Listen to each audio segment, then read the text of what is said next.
Well, hello everybody, and a very warm welcome to you here from Pigeon Raceway here in Dorset in the southwest of England.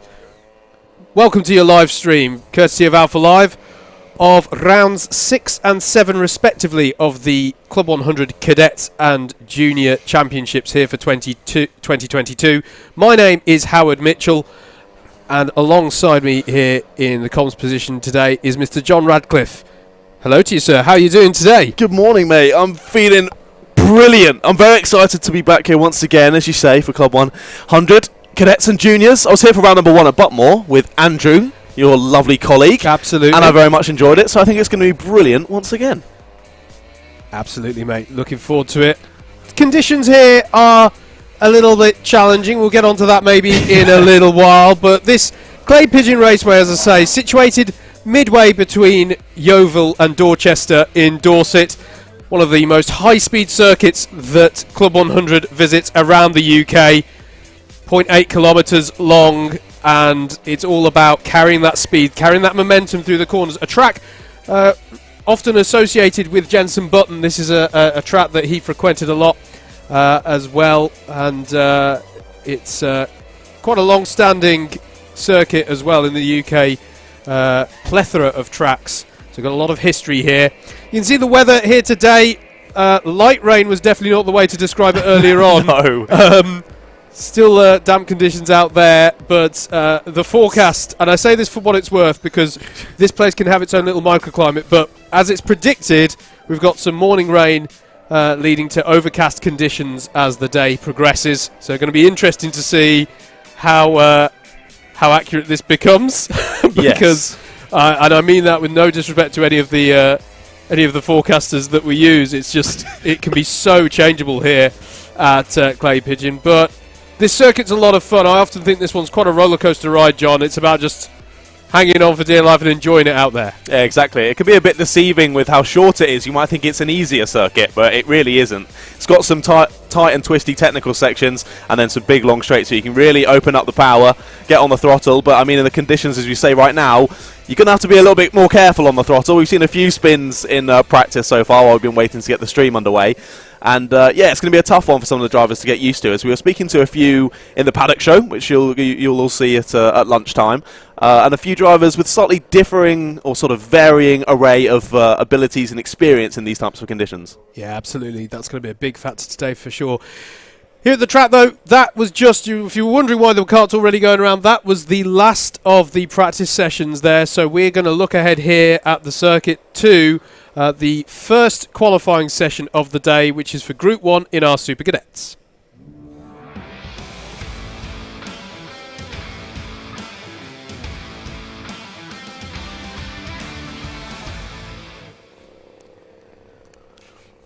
Qualifying sessions then, let's talk a little bit. It gives us a good opportunity to talk about the format of the day. So, actually no, let's just note the conditions here first, because at the moment... I was going to say, I can see sunlight. This is amazing. Yeah, I was going to say, at the moment, the conditions are mercifully improving. When our paddock show that we've pre-recorded this morning goes out later on, you're going to wonder, if it stays like this, you're going to wonder if we filmed it on the same day, because...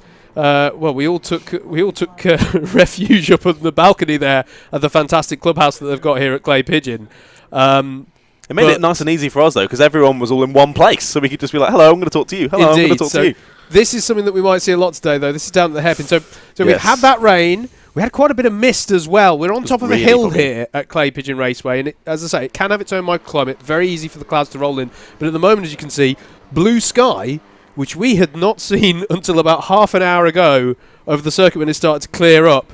But still damp conditions on the circuit here, John. Yes, still very damp, difficult to contend with. Yeah, it's nice and sunny now. We weren't expecting it, were we? As you say with the forecast, it can be a little bit hit and miss. But we weren't expecting the rain to really stop until about 2 p.m, I think, when I last checked. So, yeah, look at that. So little grip through Billy's Blind. A lot of drivers ending up on the outside there. But luckily at Billy's Blind, the tyre barrier is so far away that you can have that margin of error and still continue on your lap. But the driver's not with too much time to get used to these new conditions. Of course, they would have had that practice already, but it is going to be slightly less damp than it was then. So you're going to have to get used to where the grip is in this tight amount of qualifying time and try and get your way up the order. Indeed. These are early times coming through then. Benjamin Hamilton, who comes into today as the championship leader within our Super Cadets. He's setting the early pace here with a 54.8. Here he is in the number 11. But let's talk a little bit about the format. So we're now in the 10-minute qualifying session for Group 1. So we've got... Have you a pen and paper at the ready, folks? We're going to take you through all. So we've got... obviously, we've got cadets and juniors. Within each of those, there are 2 classes. So in cadets, there's cadets and super cadets, which are 35 and 45 kilos weighted drivers respectively, and then you've got super lightweight and lightweight within the junior ranks, which are 60 and 70 kilo weight limits respectively. The cadets race in these new for this year, going into this year, these cadet class Club 100 karts. New machinery coming into this 2022 season that has enabled Club 100 to give this fantastic offering down into the cadet age group within karting, within UK karting. Fantastic that they've been able to expand into that this year. And then the juniors are racing in the senior Club 100 Rotax karts that we know and love for many a year now. And so different bits of machine. So bear in mind, you will see distinctly different lap times. The classes, each class has been split into groups at random. So you'll get Group 1 and Group 2 within each of those 4 classes. So here we have Group 1 of our Super Cadets.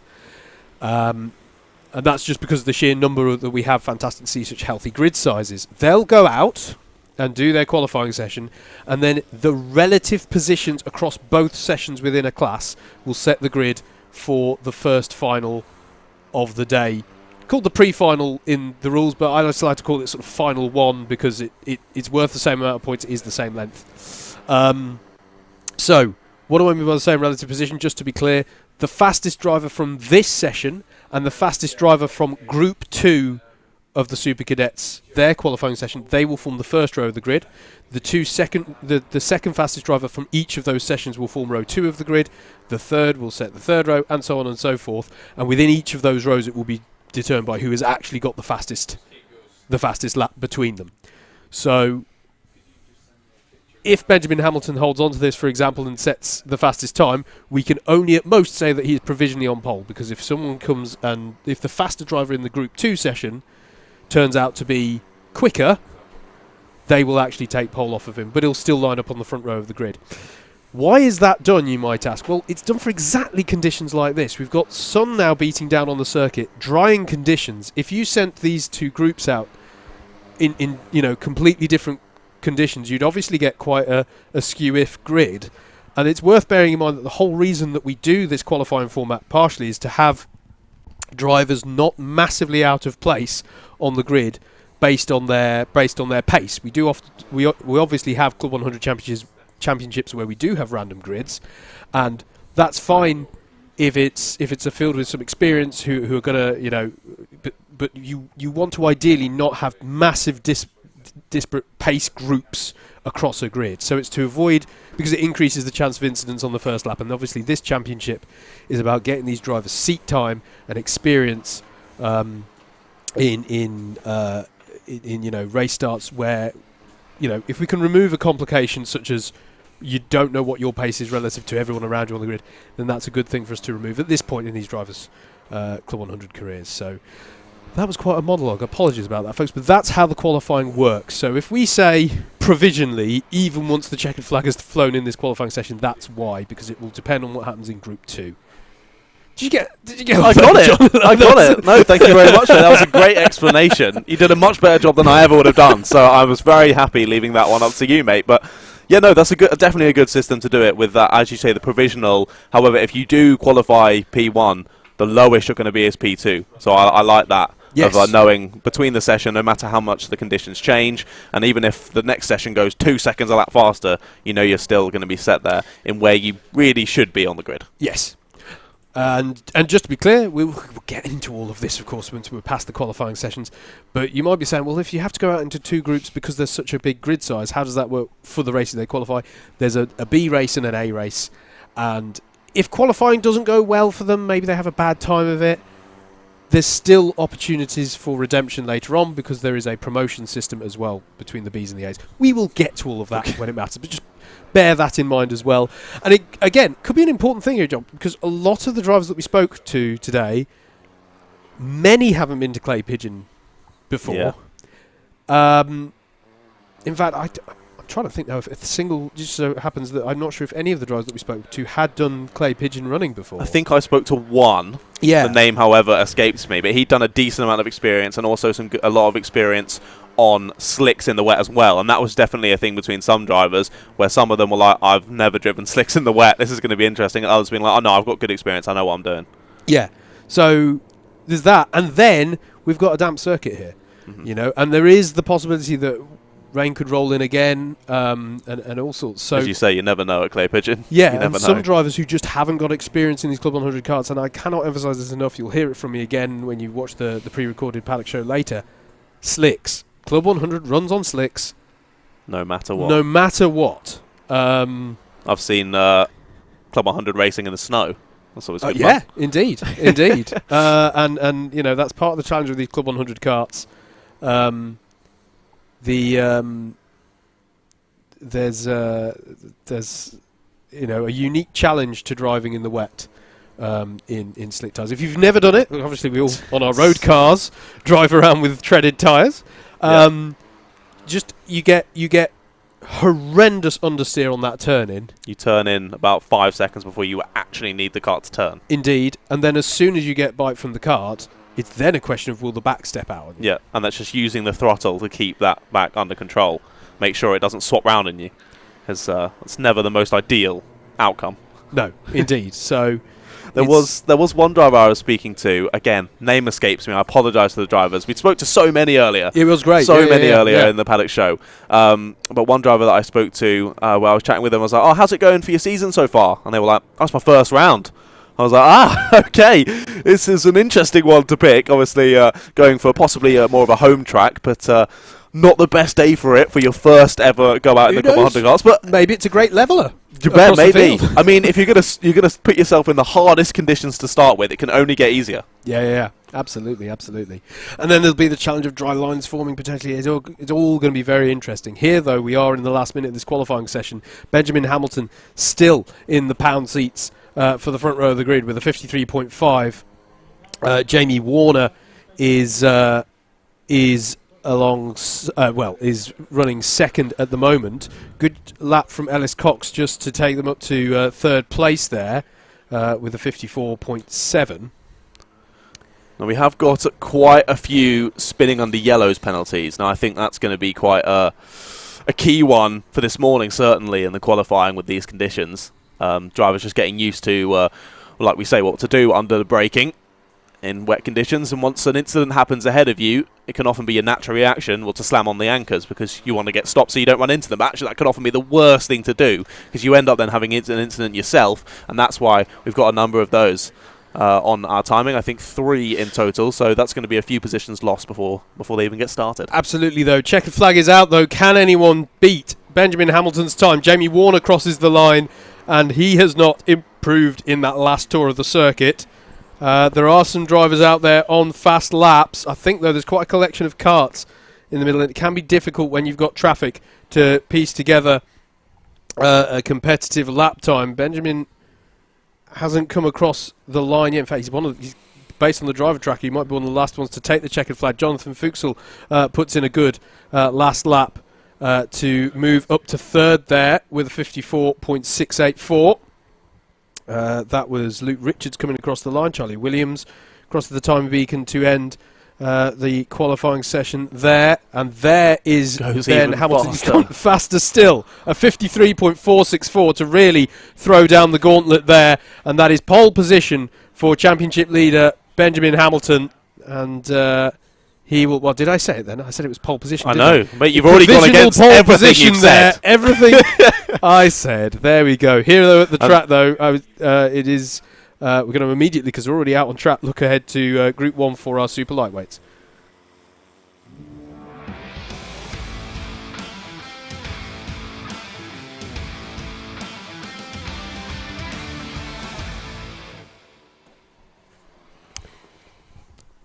Here we go then. Next qualifying session already out. Oh, good. About to get out onto circuit, I think. Oh, just coming out of the pit lane now, indeed. So we're going to get this session underway. But as we were saying earlier, provisionally on that pole position, and I think today that's going to really matter as well because of these the drying conditions. I think for that second session, especially with these karts out now, the slightly faster karts, pushing the water out of the way, they're probably going to get a bit faster in that second session, aren't they? Yeah, indeed. Just to we should run through then the drivers who are out in this session. It is Sam Cole is out there, Finn Davies, Thomas Northcott, Archie Johnson, as that is a slow-moving I think he's just George giving Daniels himself there. some giving room. himself some space. That's the an best thing interesting to do. Yeah, absolutely. Smart. It's Brody Skinner's out in this session. Daniel Munro, who comes into today leading the championship, he's out there in this session. William Taylor, Zach Watson, Nathan Boyle, Toby Street. We just saw George Daniels there trying to find some space for himself. Eden James, Jack Philpott, Thomas Guinon, Annabelle Owen, George Partridge, Daniel Campbell, Ben Wilson, Max Nash, Benjamin Amorin Draper, Alex Pascaleva, Felix Bond, Harley Hillier, Connor Kenny, Claren Colin Ferguson, and William Roberts. Those are all the drivers who are out in this session. If you were tuning in to support a particular driver in the Super Lightweights and you went, I didn't hear who I've tuned in for, they're in Group 2, and you will see them later on. Indeed. We saw Sam Cole. We were watching for a little bit now. We switched back to the 60 of Thomas Northcott, but I saw Sam Cole coming out the final corner here. Of course, you've got a little bit of runoff curb on the exit of the final corner here. He nearly got proper sideways coming off of that, so I think that's still very much waterlogged on the outside there. So although in the dry, it's nice to give yourself a wider exit, possibly right now best to just stay on the black stuff because we've already got someone in the wall down at the hairpin. Yeah, indeed. And it's an interesting one because I think the Billy's blind corner, I think, is... I'm trying to think which is a bigger braking zone. you actually jab the brakes quite a short time into Billy's blind. So, but even if it's not, sorry, I'm trying to work out which is the biggest one between that and the hairpin, because the hairpin is where I think we're seeing a lot of drivers go into spins. The hairpin is such a tough one because it's way more downhill than you think it is. Yes. So you go in thinking, I can brake here, and then you quickly realise, I should have broken about 10 metres earlier. Exactly, and Billy's blind is a more forgiving corner as well, because if you run it out wide, you can just sort of, you can get it back in. With the hairpin, it's got a camber to it as well. It dips off. It's got a camber to it. As you go into it. Indeed. So if you misjudge your braking, you'll be on the higher part of the track, and it'll be wet, and you'll try and get turning. Yeah. And it's got similar runoff to Billy's blind, but maybe just a little less, and there's the tyres there, and it's so easy to outbrake yourself into that corner. So that, I think, is going to be an accident hotspot today. One-way ticket to Barrier once you get yourself locked up into there, for Indeed. sure.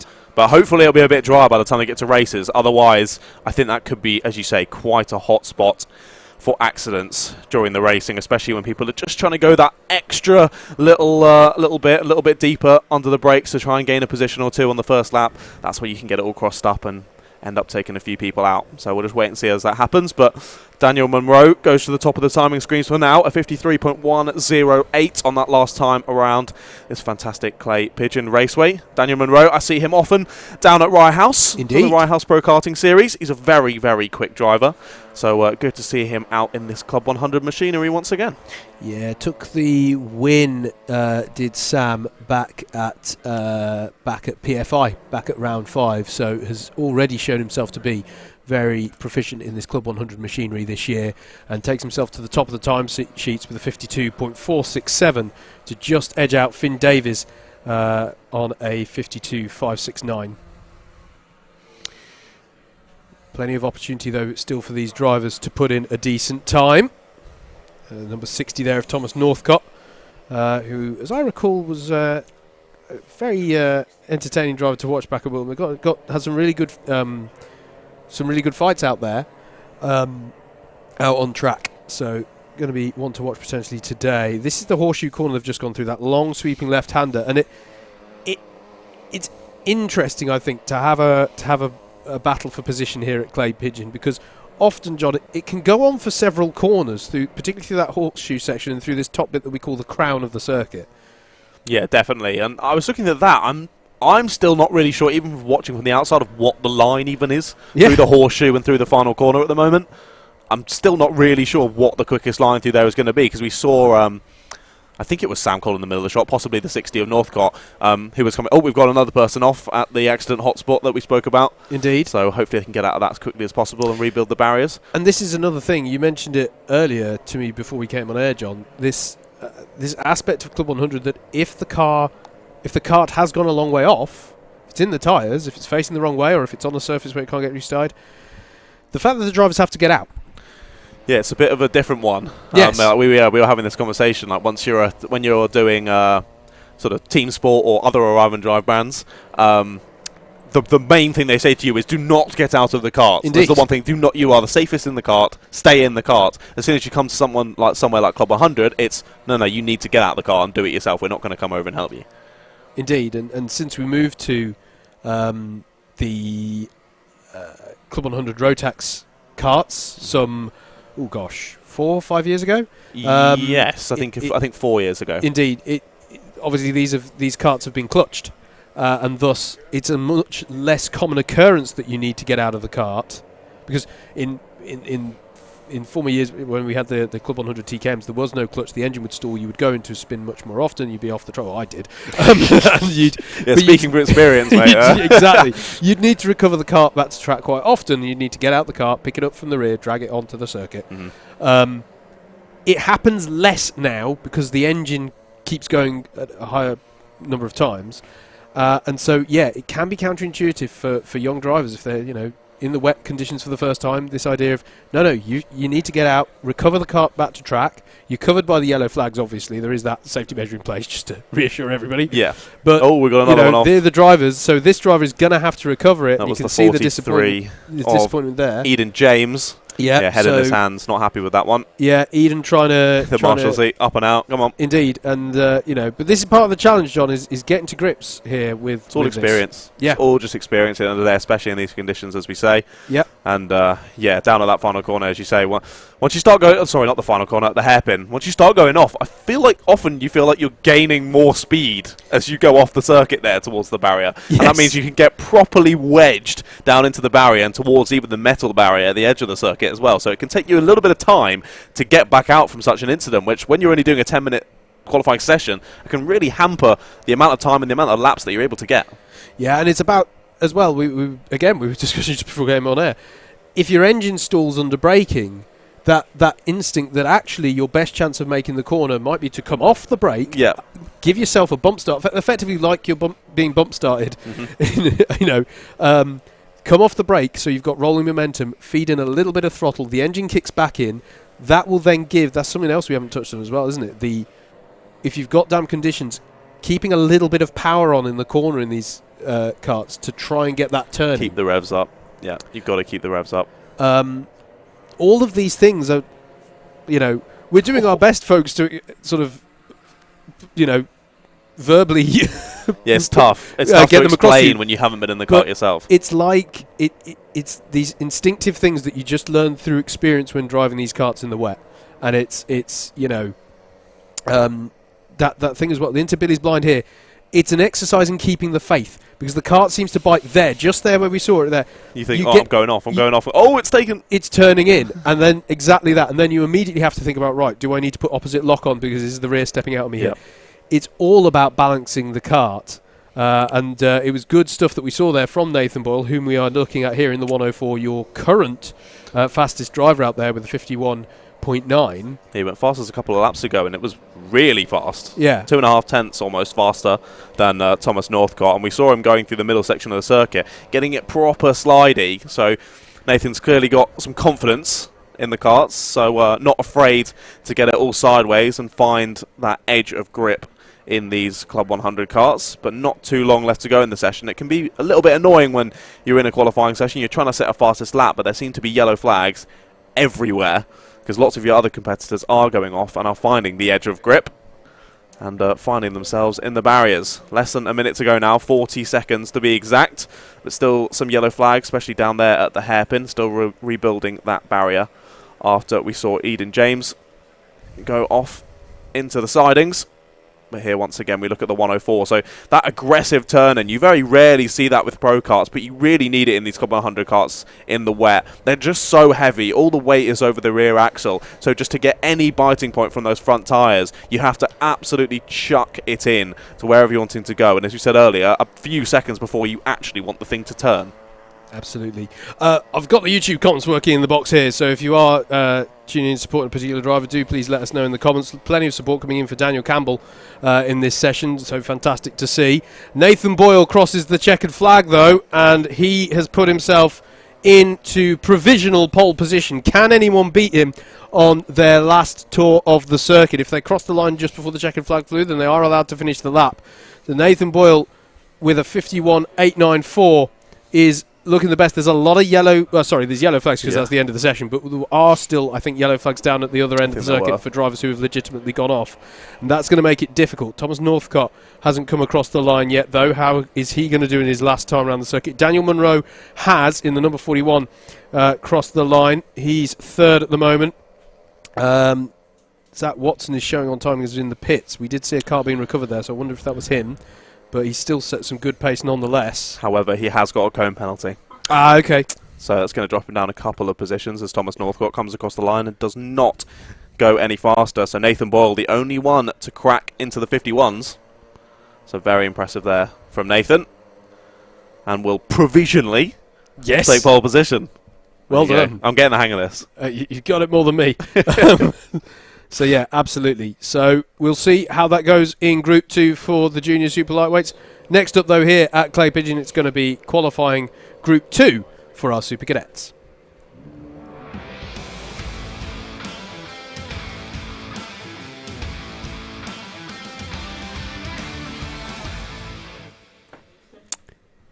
Let's take you through, then, who is going out in this session. So here we are going to see Miles Harrison take to the circuit. Alex Dodds will be out there. Rex Ashley, Hamish Forrest, Jack Redfern, Ian Bagger, Ashley Oido-Mitchell, Josh Byrne, Oscar Wilson, Ruben Marmelock, Karthik Kumeta, Thomas Hughes, Ollie Moody, Emily Meredith, Jake Berry, Daniel Archibald, Hugh Hobson, Oscar Blakeman, Owen Tymon Clydesdale, and Soren Chambers are your drivers out for this session.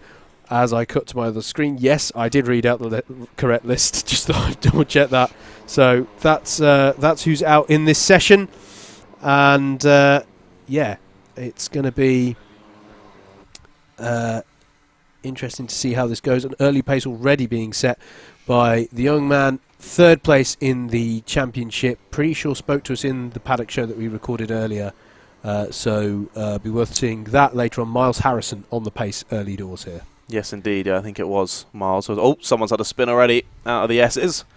It can often get tough there, especially with that monstrous sausage curb on the outside. It's absolutely massive. If you go wide at all, you get on that, it just wants to throw you out wide towards the tyre barrier on the exit. So it's never a nice one to get involved on, and once it starts getting a bit slidey, you find the steering goes all light, and suddenly you're pirouetting. Yes, absolutely, and it's a unique challenge as well in the first lap of a race, because it's easy for everyone to get bunched up as they go into there. If you're on the outside, you then get squeezed out wide over it, and suddenly you're trying to pick up the pieces. Definitely. So this goes back to what John was saying earlier. It looks, if you look at a map, it's... Some people will get what I mean here. It's like when you first loaded up a Formula 1 game and you saw Monza and went, that looks easy, because it looks quite a simple shape. Yeah. But then, it can actually get quite technical, getting the braking point right for the chicanes and getting through the Lesmos was always interesting around Monza to maximise the speed down the back straight. It's kind of like that. It looks simple, but there's actually quite a lot to get right technically around this track to hook up a lap. Exactly, yeah, and I was just going to say that exactly. You've got to try and hook up the whole thing to be able to get a good lap. You can't just master a couple of sections and then do mediocre on the rest of them. You really got to link up the whole lap because it flows so well together that you've got to get it all sorted. But we've already seen a mechanical flag. Rex Ashley into the pits already, so didn't even complete a lap there before having to come in. Something wrong with his car. I'm sure the CLUB100 staff will get that sorted ASAP. Let's see if we can stick with Josh Byrne then for a whole lap here. He's just gone through Billy's blind. It's then into the S's here, trying to spot the apexes there. Not really a wet line through there as such. It's just you've got to go for the apexes of it. And then it's down this Sturmy straight and then braking into their hairpin. And he does that well. You can see him taking a wider line there, though, in the wet conditions. Next is the long left-hander of Horseshoe. And again, where is the grip at in these conditions? We just don't know it from the comms position, but he seems to go tight on the apex in the second part. Then it's through this right-hand, 90-degree right-hand corner here, and then through top bend. It's about carrying as much speed as possible through this corner onto the long straight. Admittedly, a straight with a left-hand kink in it, but it is full throttle unless the conditions are really bad, and that completes a lap of this clay Pigeon Raceway. It's short, it's fast, but there's plenty of challenge therein. There certainly is. As Alex Dodds goes fastest there, 52.197 last time around in the 32 car, 0.3 quicker than Josh Byrne, who we were just watching. But yeah, just under 6 minutes left to go in this one. And again, I'm just trying to check it between the times of the last session. So our fastest in that, Benjamin Hamilton, was a 53.4. So it's definitely getting a lot drier out there. A 52.1 already set in this session. We're not even halfway through yet. So I think that rule that you were speaking about is definitely a good rule to have in play for today. Yeah, it's an inherent fairness to it. But there is the small caveat that because of that, it does mean everyone's lining up on the grid and just going, I don't know what even though we have a grid that's representative of the pace and tried to be as fair as possible across the changing conditions, when you get into the race, it's not a given that that you are in the right place. Some people can be faster in certain conditions. Exactly. So it does add still a certain amount of uncertainty for once we go racing. Jack Redfern is setting the pace, though, now. Sets a 52.175. young driver. I'm looking at the wrong sheet. That's why I can't see his name. But a driver who we've had throughout the season in 4th place today, coming into the championship, and won it last time out at Wilton Mill, which I want to say, I'm just double checking, yes, it was his first win. So comes off the back of that into today, does Jack Redfern in the number 19. And that can really help momentum, Totally. push you through, and you've got that positive, coming off of a positive weekend. Yep. Can hopefully carry that on this weekend once again, and he's doing just that right now. Currently on provisional pole, as you say, what will actually be pole, because we know from the previous session now what those times were. Indeed. Oh, you could see the balance as well under braking into the hairpin there. You could see him sort of just balancing the steering, and again you can see the counter steer he's having to put in on corner exit in order to just keep things balanced, and even through that top bend there, which incidentally you don't want. Top bend is one of those corners you don't want the rear to step out because it's just losing you speed. You can do the world's most spectacular drifts through there, but it's not going to pay dividends down the straight. No, not at all. Well, Redfern went even faster then, but then Byrne beats that too, and there you go. Mamalok now to the top of the timing screen, so everyone clearly getting a lot faster out there. But they've got a good half a second between 3rd and 4th now, so I think we're going to see a lot more time start to trickle in as well as you get into the last sort of 3.5 minutes of this session. Yeah, I think the circuit definitely drying out here, and Ruben, another driver who you'll see us speak to in the paddock show later on, comes here off the back of taking a B Final win in Wilton Mill last time out, so he's got that confidence himself that, you know, it's always nice when you don't forget those who get promoted, they basically get free racing. Exactly. They get bonus racing for their money, so that's always nice as well. So that too can give you some confidence coming into this as Josh Byrne crosses the line in the number 17 again. But what can Ruben do? Can he respond? He can't this time around, and it's a big gap that's been laid down here by Josh Byrne. I'm pretty sure he went half a second faster on the previous lap as well. So gaining half a second each time he goes around the circuit. So that is incredibly impressive, especially from such a young driver, to be able to work out the conditions that quickly, lap on lap, and find that extra grip round what we have said before. It's quite a short circuit. So, yeah, I'm very impressed there from Mr. Josh Byrne. Yeah, absolutely. Here he is. You can see in the number 17 car. He has come upon to some other drivers, though, on this lap. That is the 88 of Hugh Hobson just ahead of him. So I'm not sure he's going to be able to have improved this time around. But really good effort here from Josh Byrne, but he's now lost out. Indeed, this is where you have to... experience often comes into play as well. It's sometimes better to just give up on a lap and let it fall back a little bit. Jack Redfern struck back, though. Half a second to the good now for him with a 50.5. The lap times are tumbling here. Absolutely tumbling. Literally could be who of this sort of grouping of most confident drivers out there at the moment. Who is the last to cross the timing line? Because the circuit is drying out quite quickly here. This is not what we expected to see, really, at Clay Pigeon Raceway, to be honest. Very often we can see this weather hanging around, but here there is a dry line forming. You can see drivers beginning to take the dry lines through the corners as well, John. Yep. What can Jack Redfern do again this time around? Even faster. Even faster, a 50.077, which means at the moment he is 1 second to the good out there. But Josh Byrne, now in clear air, responds, dips below the 50-second mark with a 49.879. It's a proper qualifying shootout here with 60 seconds left on the clock. The fastest time in the session, over 5 seconds quicker than the fastest time in Group 1. So you can just see how much the track is drying up here. And we were gloating earlier, being like, oh, we're in the comms box, we're not on the camera, it's brilliant. No, it actually doesn't matter, it's lovely out there. Yeah. Nice and sunny, still quite chilly. I mean, we are now very much in October and very much into the autumn. True. But no, still quite chilly, and a lot of the drivers still with their wetsuits on, but they're going to be nice and toasty in the karts. But 30 seconds to go. Ian Bagger in the number 54 moves up to 4th place with a really good time as well. 54 dead. Ashley Udo Mitchell as well up to 3rd place. There are a lot of drivers improving out there. John, there could very much be an upset here in the last few seconds. Here's Josh Byrne across the line again. Goes even faster again, a 49.739 as Miles Harrison, who we've not mentioned that much in this session, puts in a brilliant lap, a 49.8 to take himself up to 2nd place.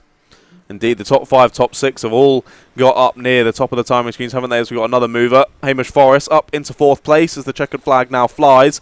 So this will be the final lap round the circuit for all of these drivers. Indeed, Karthik Kometa crosses the line and improves. Rex Ashley improves up to 4th place. Hamish Forrest as well last time around, improving. These drivers are suddenly finding this confidence. Yeah, this is a big jump. 9 positions there on the final lap for Hamish Forrest. So a good move. A good move up into 5th place as well. Rex Ashley moving up nicely. And there you go, Jack Redfern back to the top of the timing screens of 49.382 to finalise the session there. And it's immediately beaten by Josh Byrne, who drops down into the 48 of 48.951 for Josh Byrne. I think we're just waiting. Oh, I was about to say we're just waiting on Miles Harrison, and he's had a spin down. I thought that it was indeed at the final corner. So indeed. Just throwing it away at the last bit there, but still a very impressive lap from Miles Harrison to come home. And what I think will be P3. Indeed, and that might have just curtailed a few of the other last-minute attempts there in that session as well. But nevertheless, he's qualified well there, has Miles. 3rd in this session, which will put him 5th on the grid once we get into the race, just because of how these lap times. All of those relative pairings off are going to be won by the drivers in this session, yes, at least in the top half of the field, because of the pace that's in the circuit in this session. That was a good one. That was quite an interesting qualifying session to see the dynamic of that. We'll probably see much more of the same next in Group 2 for the super lightweights.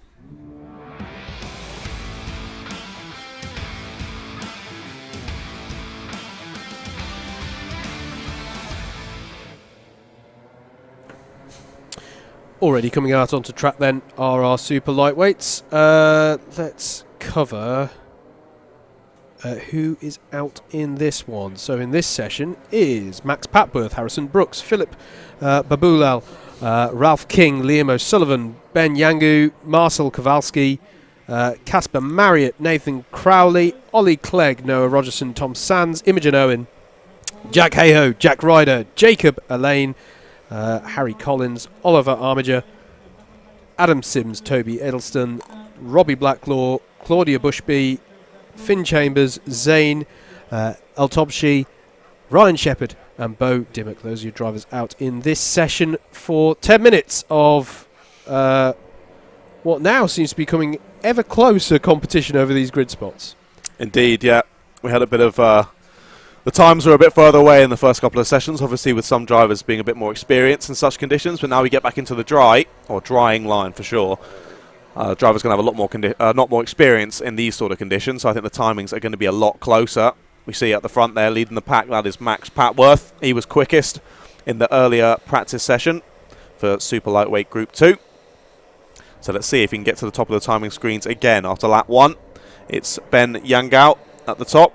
However, we've already got a penalty for Marcel Kowalski for an ABC bump and pass in qualifying.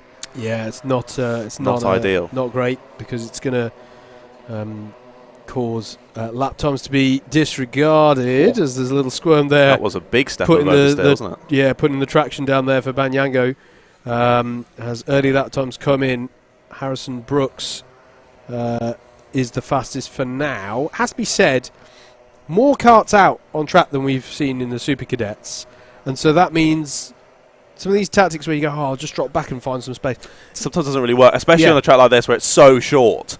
I've found that before in my own qualifying, where you try and drop back but you end up just getting involved in a different pack and you're like, oh, this is just impossible. Exactly, yeah, so it's I don't know, I always find it's good to get some bankers in first before worrying about that so Definitely, especially when you only got 10 minutes. It can be a bit of a difficult one.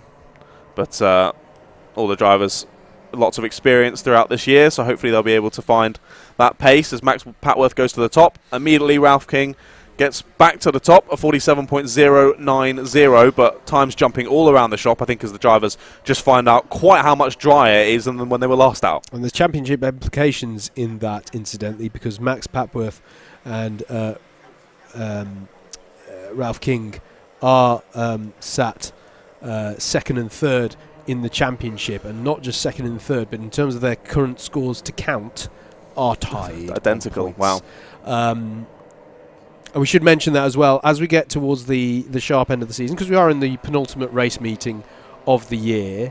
As far as we're aware, none of the championships that you're seeing this morning can be mathematically taken.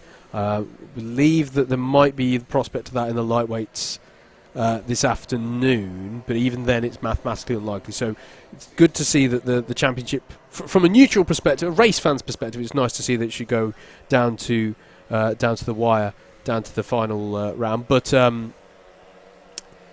part of the reason why it stays open for so long, John, is because we have the drop score system. Exactly. No, it's definitely a good thing to have, especially because sometimes you can... Oh, we've had a bit of an incident there down at the hairpin. The 16 is off. That's Liam O'Sullivan. It is indeed. Remember chatting with him earlier in the paddock show.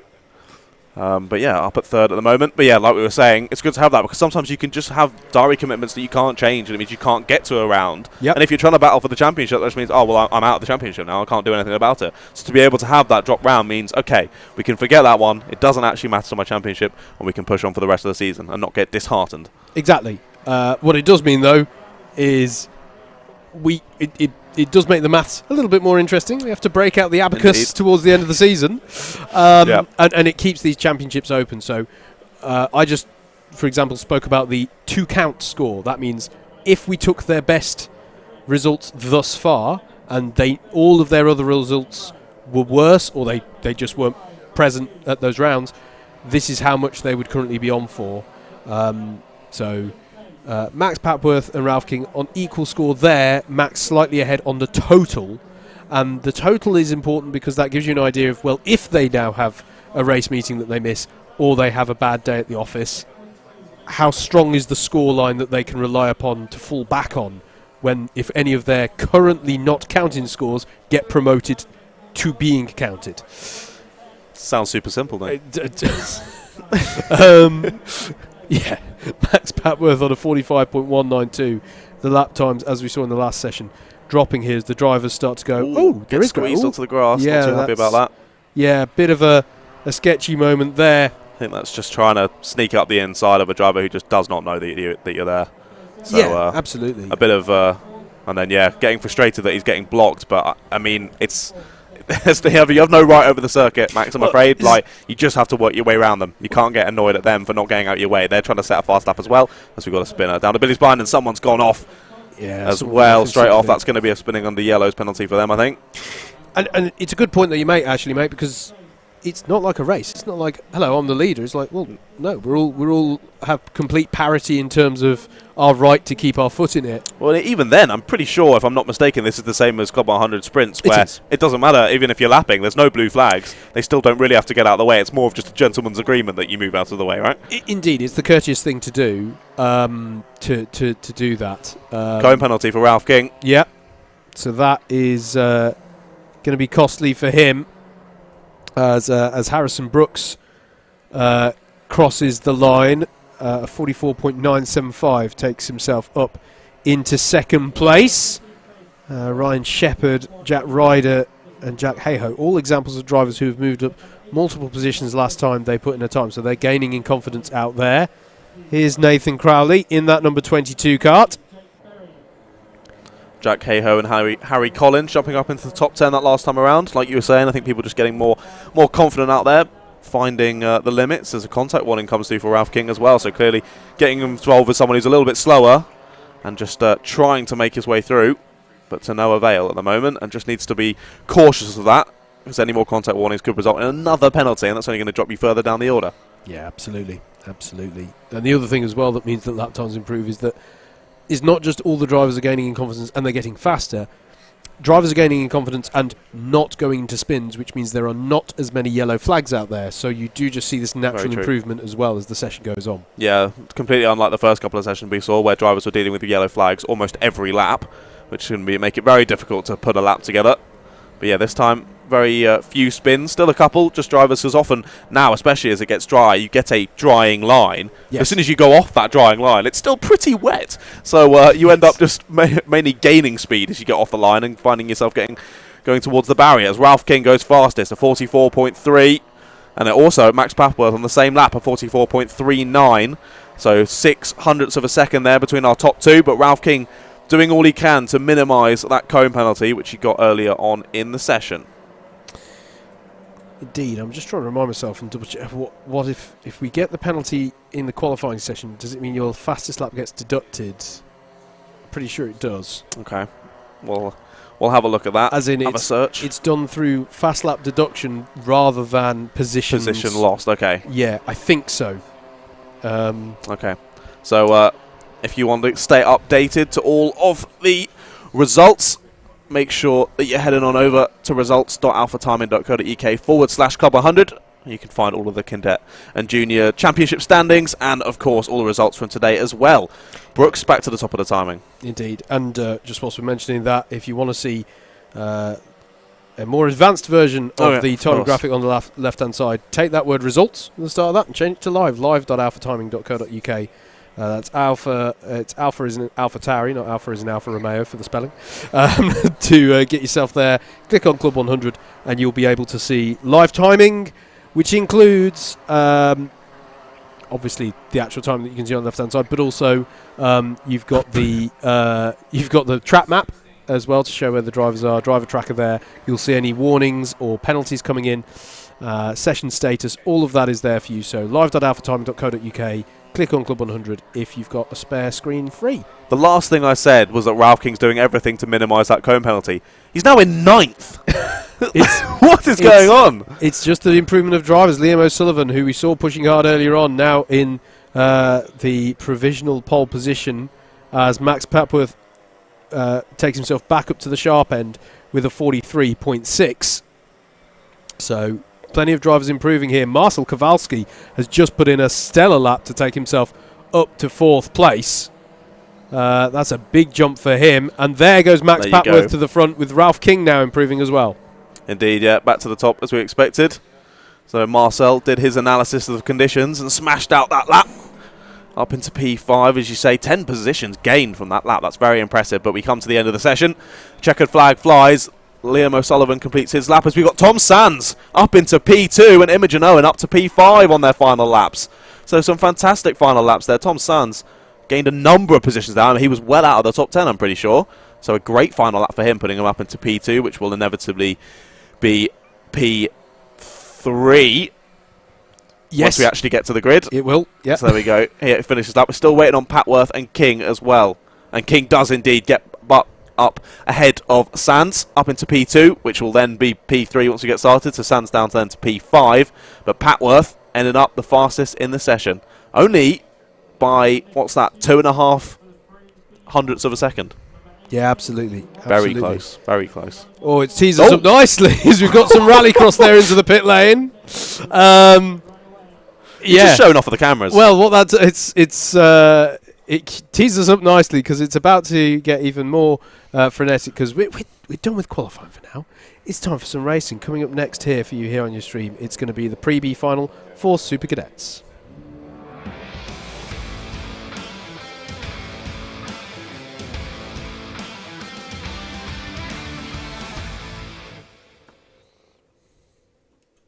Let's take you through your grid then for this first race of the day. It's going to be Owen Timon Clydesdale on pole with Charlie Wainwright alongside. Thomas Hughes and Oliver Bamford Sr. make up row number 2. And then it's going to be Oscar Blakeman and Christian Gonzalez-Rundy in 6th position. Karthik Kometa and Jacob Lamas are next, with Emily Meredith and Oscar Wilson rounding out the top 10. Luke Richards and Daniel Archibald make up row number 6. Row 7 will be Theo Jones and Charlie Williams. Ollie Moody and Hugh Hobson are your 8th row of the grid.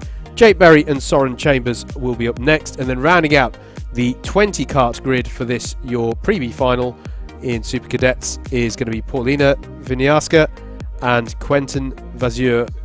That's how they line up then for the first race of the day. Rolling starts here in Club 100, we should make clear. And here they are now in the pit lane, getting ready on the dummy grid. You can see the number 90 of Owen Timon Clydesdale there, ready to get pole position. Ready to take pole position. He's got pole position, sorry. Ready to assume his role of being on pole there as they come out onto to circuit here. And it's going to be about the promotion spots here, John. It's not just about getting the most in terms of points out of the gates. It is the 2 promotion spots that are on offer. So the top 2 finishers of this race will be able to get onto the back of the A Final grids and bag themselves, well, the prospect of even greater points. And an extra race. And an extra race. Which is lovely. Extra time in the kart, which is nice. A couple of drivers having a bit of difficulties in qualifying. Charlie Williams being one of them, dropped down 4 places due to a penalty. So should have been P10, ends up being P14. So makes it even harder for himself to move up into that A final. But never say never, especially in CLUB100 machinery. You never know what's going to happen. So I'm interested to see how this one gets underway as we get into our first race of the day. Yeah, absolutely. And I know we've been talking about the conditions quite a lot so far, but it is another interesting aspect that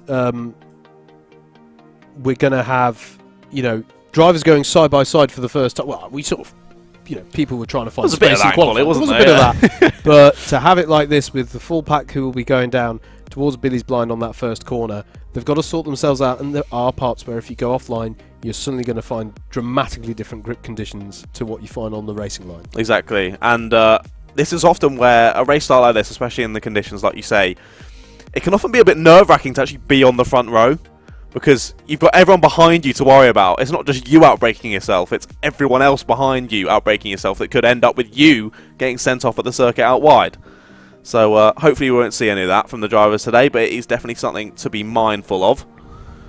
So we'll wait and see, especially down into Billy's blind. Quite an early braking point and an early turn-in for these drivers, so we'll see how they take to it, but I'm sure they're going to be all just fine. Yeah, absolutely. And this is also...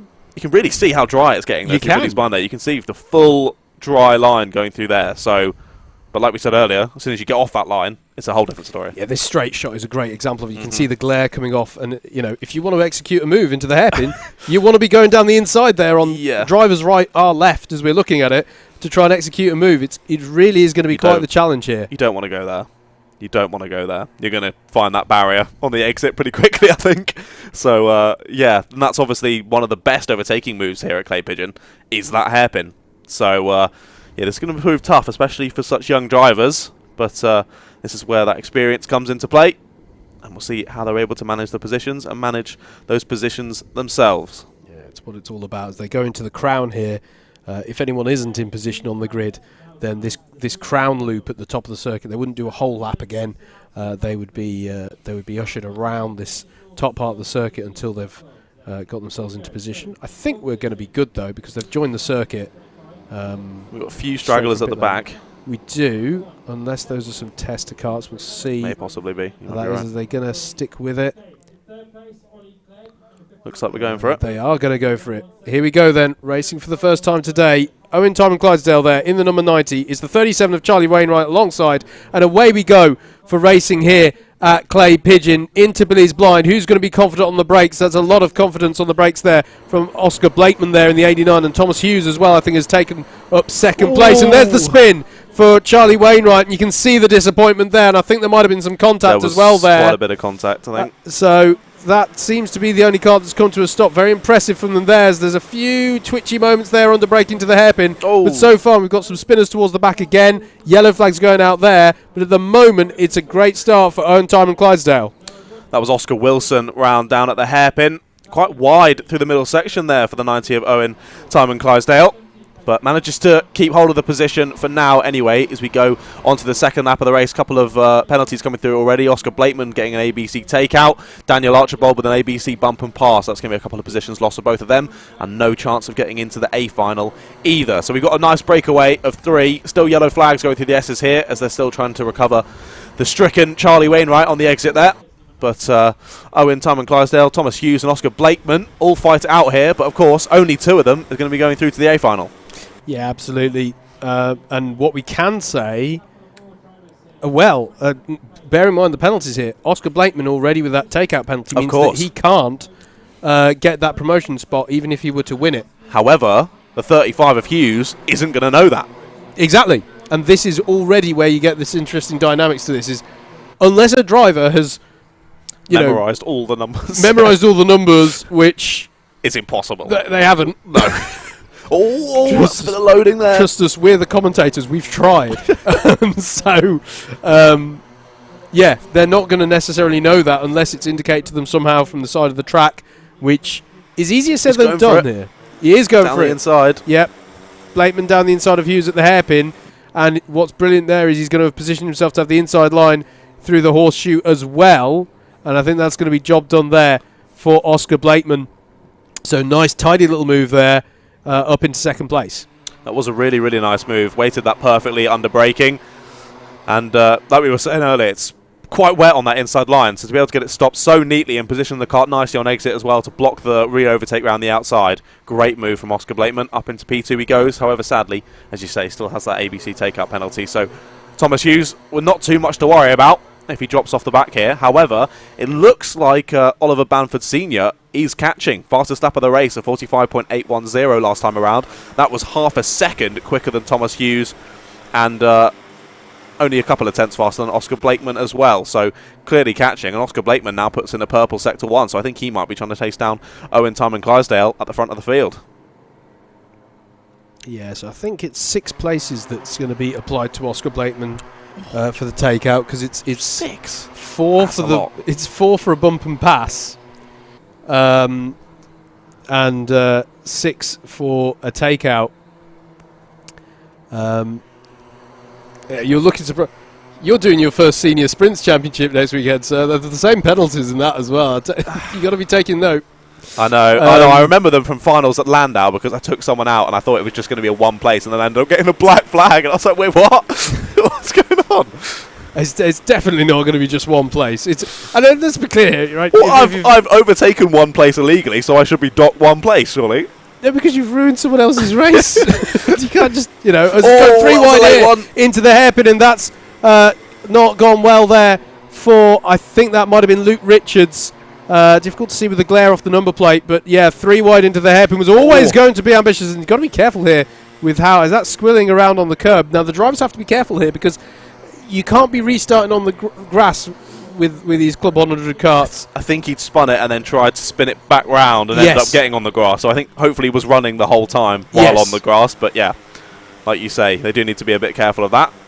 It's the 18 of Oliver Bamford Sr., who looks to me to have got onto the back of and by is that on some traffic? That's going past Soren Chambers.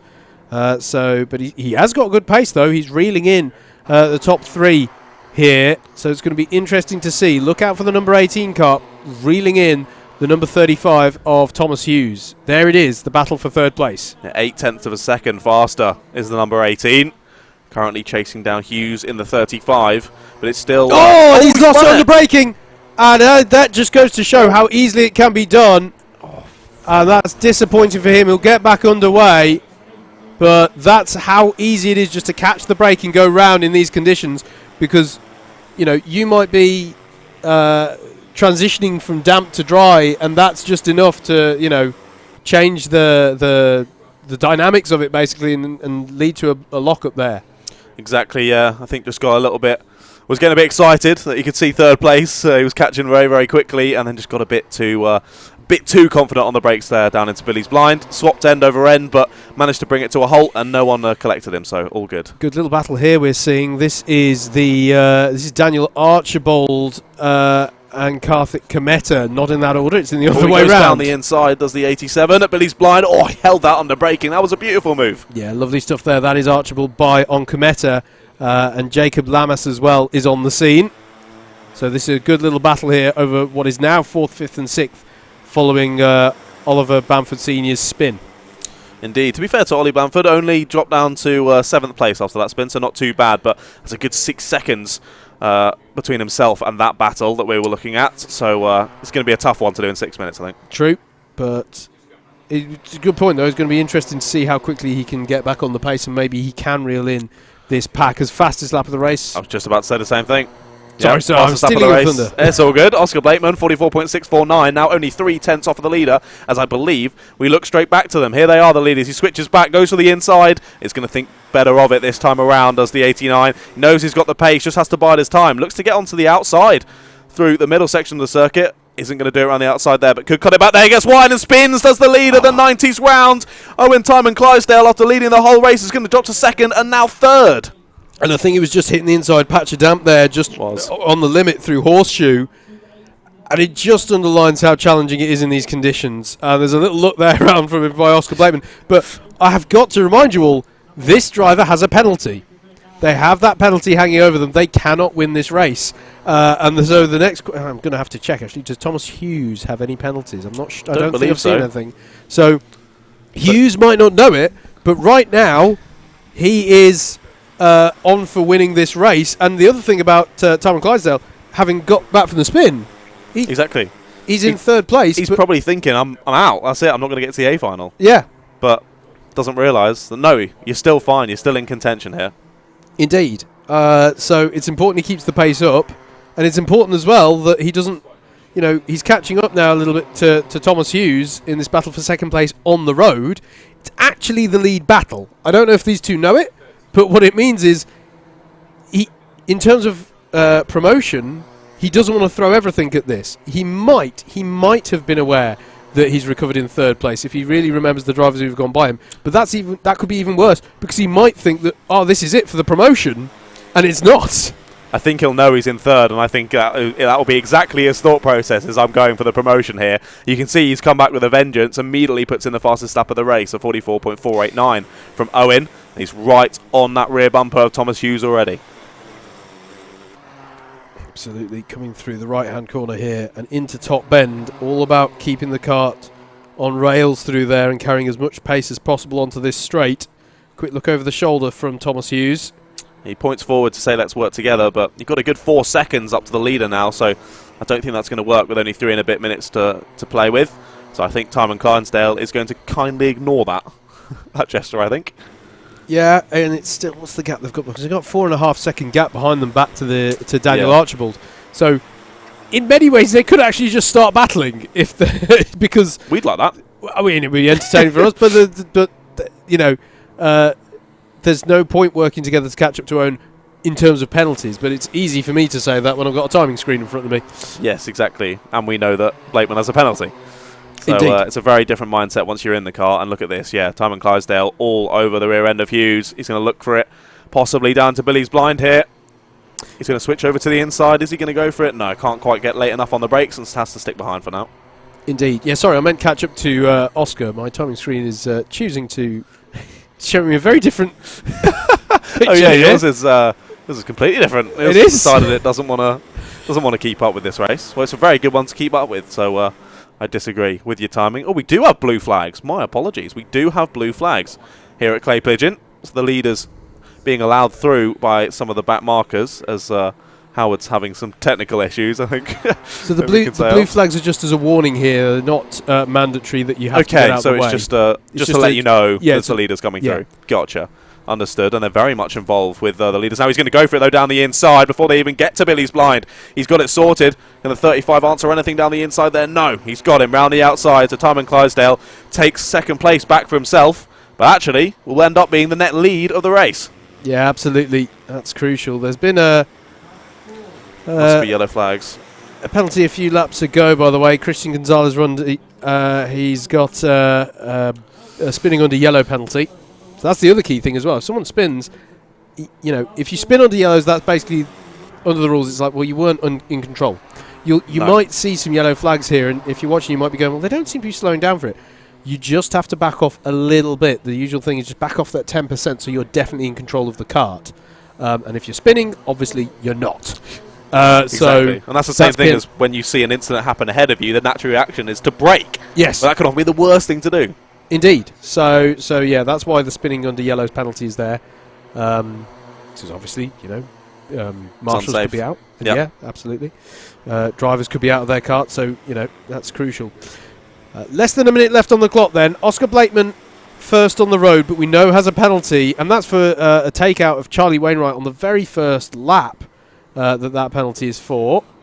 As drivers work their way here past some of the drivers who are on a different lap here. Working their way through the back markers nicely as the leader heads on to the last lap. Rubbing salt in the wound as well. Charlie Wainwright's got a spinning under yellows penalty as well for his troubles. Yeah, we'll be looking to... not ideal, but I think that penalty was very much justified because there was definitely quite a bit of help Wainwright had to finding himself up on the grass at the S's on the first lap. It's a tough one, isn't it? Because everyone just naturally just bunches up together going into those S's, and it, but it's front left to rear right on a bit of damp track. you're going to be spinning around. And yeah, if you find yourself being on the inside of that, then you are immediately the one who's at fault. Indeed. Oscar Blakeman then rounds the final corner, will cross the line first, but as we understand it has a penalty, still scores good points and puts himself in good stead on the grid for later on, but it is the win, and he does seem to know it because he raises his arm aloft. Owen Timon Clydesdale had the spin but has come back to win this one in second on the road, but first overall. Thomas Hughes crosses the line in third, and as we understand it, we'll get the last of those promotion spots into the Pre-A Final. Then it was Jacob Lamas, Karthik Kometa, Oliver Manford Sr., Daniel Archibald crosses the line in seventh. Not sure what happened to Daniel because he dropped down a bit in the latter half of that race. Theo Jones and Emily Meredith are next, and then it's a little bit of a wait before we will see the number 58 of Luke Richards move up to close out the top 10. They came over the line almost identical times there. Seen a few of them, yeah, 0.073 between Luke Richards and Charlie Williams over the line. So very impressive. But just grabbing a couple of positions on the last lap there. Yeah, absolutely. Interesting race then. Interesting to see these drivers really getting to grips, but in sometimes having the better got of them by these conditions. It's going to be an interesting one to keep an eye on as we look ahead already to our next race, which is the Pre-B Final in Super Lightweights.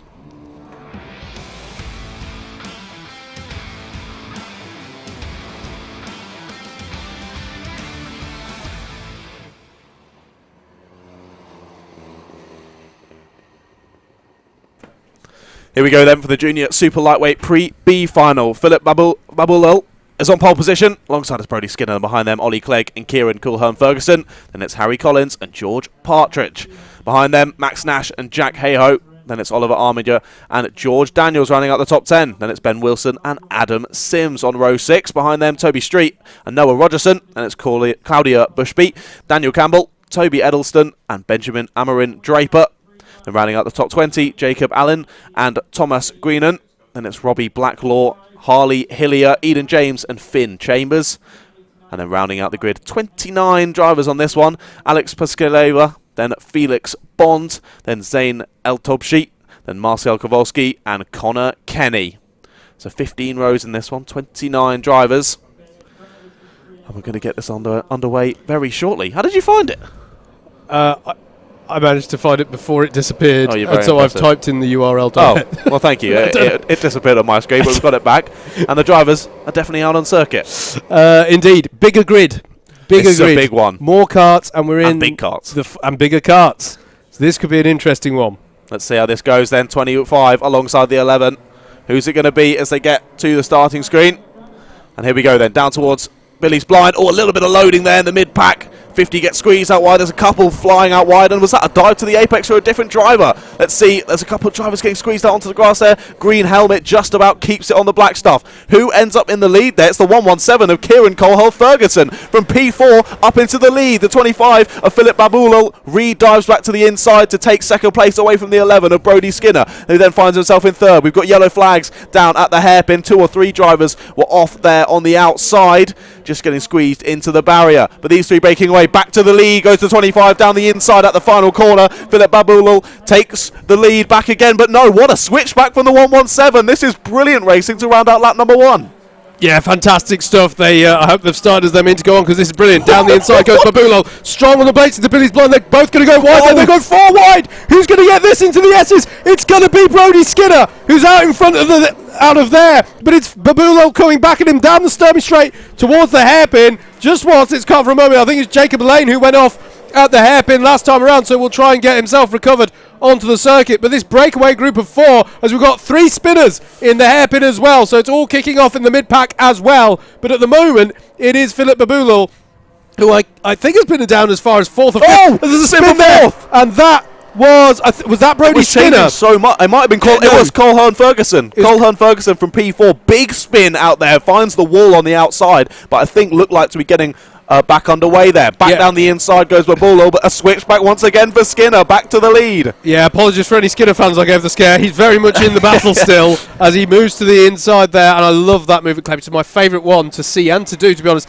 to get that switchback through out of Billy's Blind and just nip ahead just before the S's. Yep. It's always a good feeling as here. You got your nose in, it's your corner. Yeah, so this is now Skinner, Babulel and Clegg. That's Ollie Clegg in the number 50.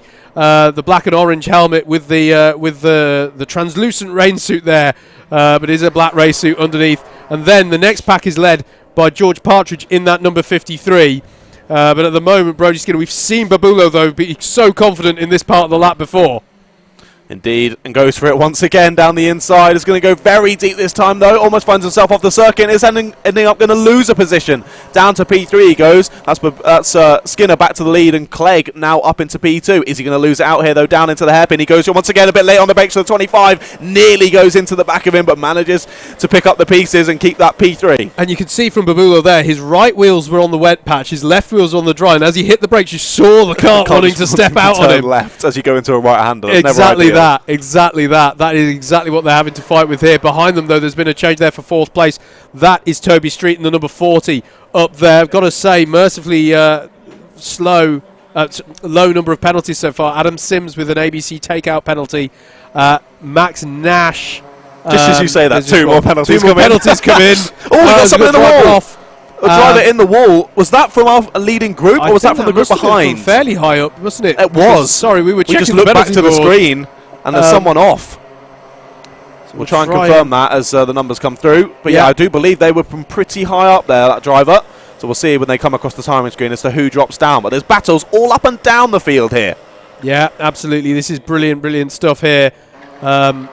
I'm a little bit worried it might from quite high. I'm not sure I can see Toby's. It might have been one of our top 3 or that second gaggle. Let's have a look then. Could it have been Ollie Clegg? No, he's lost the position. No, it is Toby Street. It was Toby Street, you're right. So he was leading that second pack, wasn't he? And has found himself in the wall. He's now out there, and you can see the marshal just repairing the barriers immediately so we can go back to green flag conditions down at that first corner. So this pack here, George Partridge is your driver with the bright green helmet in the 53. Harry Collins is in the white suit and helmet there in the number 30. And then Toby Edelston, who I want to say only joined us for his first round back at Wilton Mill here. So fantastic showing for Toby so far. And that is... Dan Campbell as well has arrived on the scene there. We saw plenty of support coming in for him earlier on the YouTube comments. The number 53 of Partridge had a great start. I remember seeing him nearly getting squeezed onto the curb on the outside of the S's, but managed to keep it in and now finds himself in 4th place. He's gone a little bit wide down at Billy's blind, though. Managed to keep the position ahead of Collins for now. Anyway, this is a great little battle. It is, and you can still see that battle going on ahead of them between Babulal and Clegg. Skinner's broken away, though, hasn't he? 2 seconds in the lead now. Yeah, it's a good point. Brilliant stuff from Brody Skinner. And then behind this pack of 4, as Harry Collins there looks to the inside, and I think... he's going to keep his nose in. He is, and he's got the position over Dan Campbell, who gets a bit of pressure there from Toby Edelston, but it manages to hold on for now. So it's, at the moment in this pack, Partridge, Collins, Campbell, and Edelston. You know what? The timing will suggest that nothing happened in that lap, but we know differently because we saw it. Exactly, yeah, lots of moves going on in this little pack. It was a late one diving through that middle section of corners in the circuit. Quite late, a little bit of contact used, but equally made it through all right. It's going to switch back here. That's an interesting line from the 30, just trying to find all the grip. But this battling has allowed for 4 or 5 drivers behind to now really catch up to the back of this train. Yeah, indeed. Benjamin Amore and Draper, Robbie Blacklaw, Eden James, they're all coming up onto the back of this. And they'll have seen that. I think they were battling a bit a few laps ago, but I think they've seen, hang on, if we just hold fire on the battling for a bit, there's greater riches up the road. No, exactly. You say that, and they're now going side by side down the pit straight. Yeah, so this is Partridge and Collins. Can Harry Collins be strong on the brakes? Is that the best thing to do, or can he tuck underneath before the S's? He looks for it, but there's nothing coming this time round. Indeed, a little bit of contact exiting Billy's blind from Campbell on Collins. Yeah. And another little interesting switchback from the 30 there, just trying to... I think that was just half to deter the move from I was going to say, Campbell just not showing where he's going to go in the circuit, so thus you can't go for an overtake. 35 does go for an overtake on the 32, though. Is that... yeah, that's Kowalski past Blacklaw. It is, you're right. So Kowalski, fastest lap of the race. But that immediately changes and goes back to Brody Skinner. Drops down into the 41s, the first driver to do so far in this race. Yeah, we're seeing some pretty dry laps. That was a bad time there for Kowalski off of the last corner. It's meant they've gone 3 wide there down the straight. We cut back to Harry Collins, who's still trying to find... In fact, Daniel Campbell's got by on Collins. I'm not sure if we caught that on the cameras as they continue to try and sort themselves out in the lower part of the top 10. That is a good move from Campbell up into 5th place. All wide for the green helmet, the 53. So Partridge drops down to P4, 42 of Campbell. Sorry, up down to P5. Campbell now through. I know there's a lot of support coming in for Daniel Campbell, so I'm sure there'll be plenty of people to have seen he's got to the head of that pack for now. Which was one small mistake from Partridge that threw him wide, and Campbell read it beautifully and goes straight through. 4.5 minutes left to go in this one. Lots of personal bests coming through as well. Almost every lap, almost every driver with a personal best. So continuing to get dry here at Clay Pigeon. Yeah, absolutely. Robbie Blacklaw just gets by on Eden James that last time around to get up into 10th place. Further down the order, by the way. That's a late move down the inside at the hairpin. Yeah, Harry Collins trying to get through on George Partridge. Squeezes him out wide, says sorry, but yeah, a robust move that. It's robust, but it's also effective. You've got to try and find some way because they've got the inside line. Whoever's on the outside coming out the hairpin has the inside line for the horseshoe. That's not me encouraging everyone to try and, but you've got to get your elbows out in a way, and that's Edelston as well now past Partridge. And he's going to lose another one here. Partridge is in 97, going to go down the inside as well. So Amore and Draper picking up positions. I'm not sure if this might be a problem for the 53. Oh no, Draper goes wide there, so loses 2 positions. Kowalski back is through now. Partridge re-overtakes.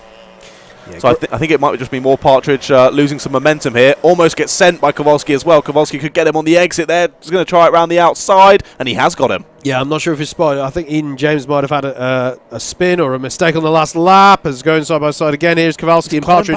Great drive off of Horseshoe, just takes him back through. And that's now Robbie Blacklaw in the number 32 going down the inside of Kowalski. That's a bold move through top bend, and look out for the 97 of Amore and Draper still in this. They're side by side here is Blacklaw and Kowalski. Who's going to be more confident? Kowalski's more confident on the brakes. Will that pay dividends though, because that's going to allow Blacklaw to tuck underneath into the S's, and he gets by. This is brilliant stuff here at Clay Pigeon. This is fantastic racing, absolutely brilliant. And still about 3 minutes to go in this one. Down the inside once again, goes to 35, so Kowalski back through.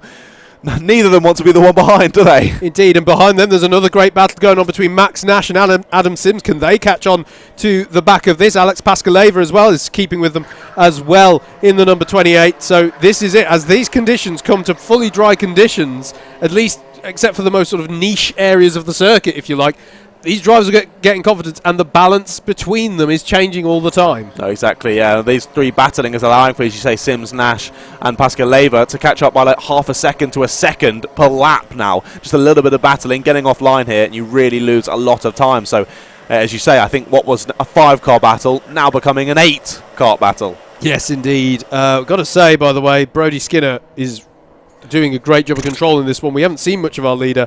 4.7 seconds to the good. Fastest lap of the race, 41.559, and is consistently churning out those kind of lap times. No, exactly. Very impressive from the front of the field for Brodie Skinner. And, yeah, just commanding the field, commanding the pace, and doing a great job. Once you're out there by yourself, it's much easier to crank in those lap times. But when you're in a battle like this one we see on screen, it's much harder as the 35 of Kowalski dives back to the inside. Oh, double pass. Double pass. That was fantastic. Yep, through on Robbie Blacklaw and by on George Partridge as well. Roles reversed from a couple of laps ago, where it was Blacklaw who was tucking underneath of Kowalski through that part of the lap. So it is great for a good dogfight, this circuit. You've got to love it. This is Brodie Skinner going by on Finn Chambers there, so that's just putting a lap in there, but controlling it well here is Brodie, you've got to say.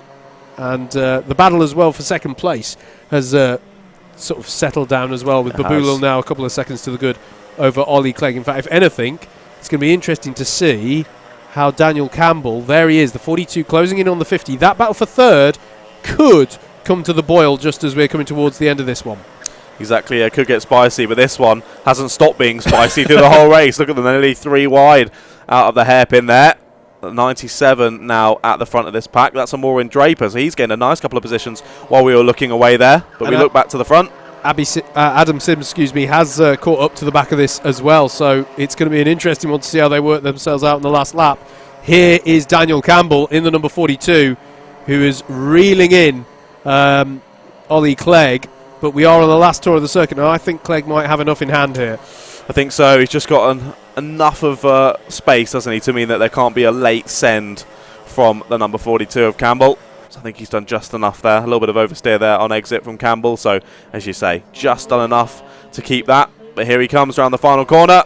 This is it for Brody Skinner. He's going to take the win here in the Junior Super Lightweight Pre-B Final. A fantastic, commanding win, and sets the fastest lap of the race on the last lap. 41.541 for Brody. So a brilliant showing from him. And look at that, side by side across the line, and Campbell gets it. Oh, by 4/1000ths of a second. Look at that. That was brilliant across the line. Well, that one, I didn't think he had enough in hand over that. That was a brilliant final lap then for Daniel Campbell to take the spot off of Ollie Clegg. The promotion, we didn't even cover the, so Brody Skinner and Philip Babula will get those 2 promotion spots. Daniel Campbell in 3rd, Ollie Clegg 4th. Then it was Harry Collins, Toby Edelston, Marcel Kowalski, Robbie Blacklaw, Benjamin Amorin-Draper and George Partridge were your top 10 in the end. But that was a highly, highly entertaining race throughout the field there. That was fantastic. Absolutely fantastic. I want to see more of that throughout the day today. That was brilliant. Battles up and down the field. Super close. And now we've got the A finals to come. Indeed, and speaking of which,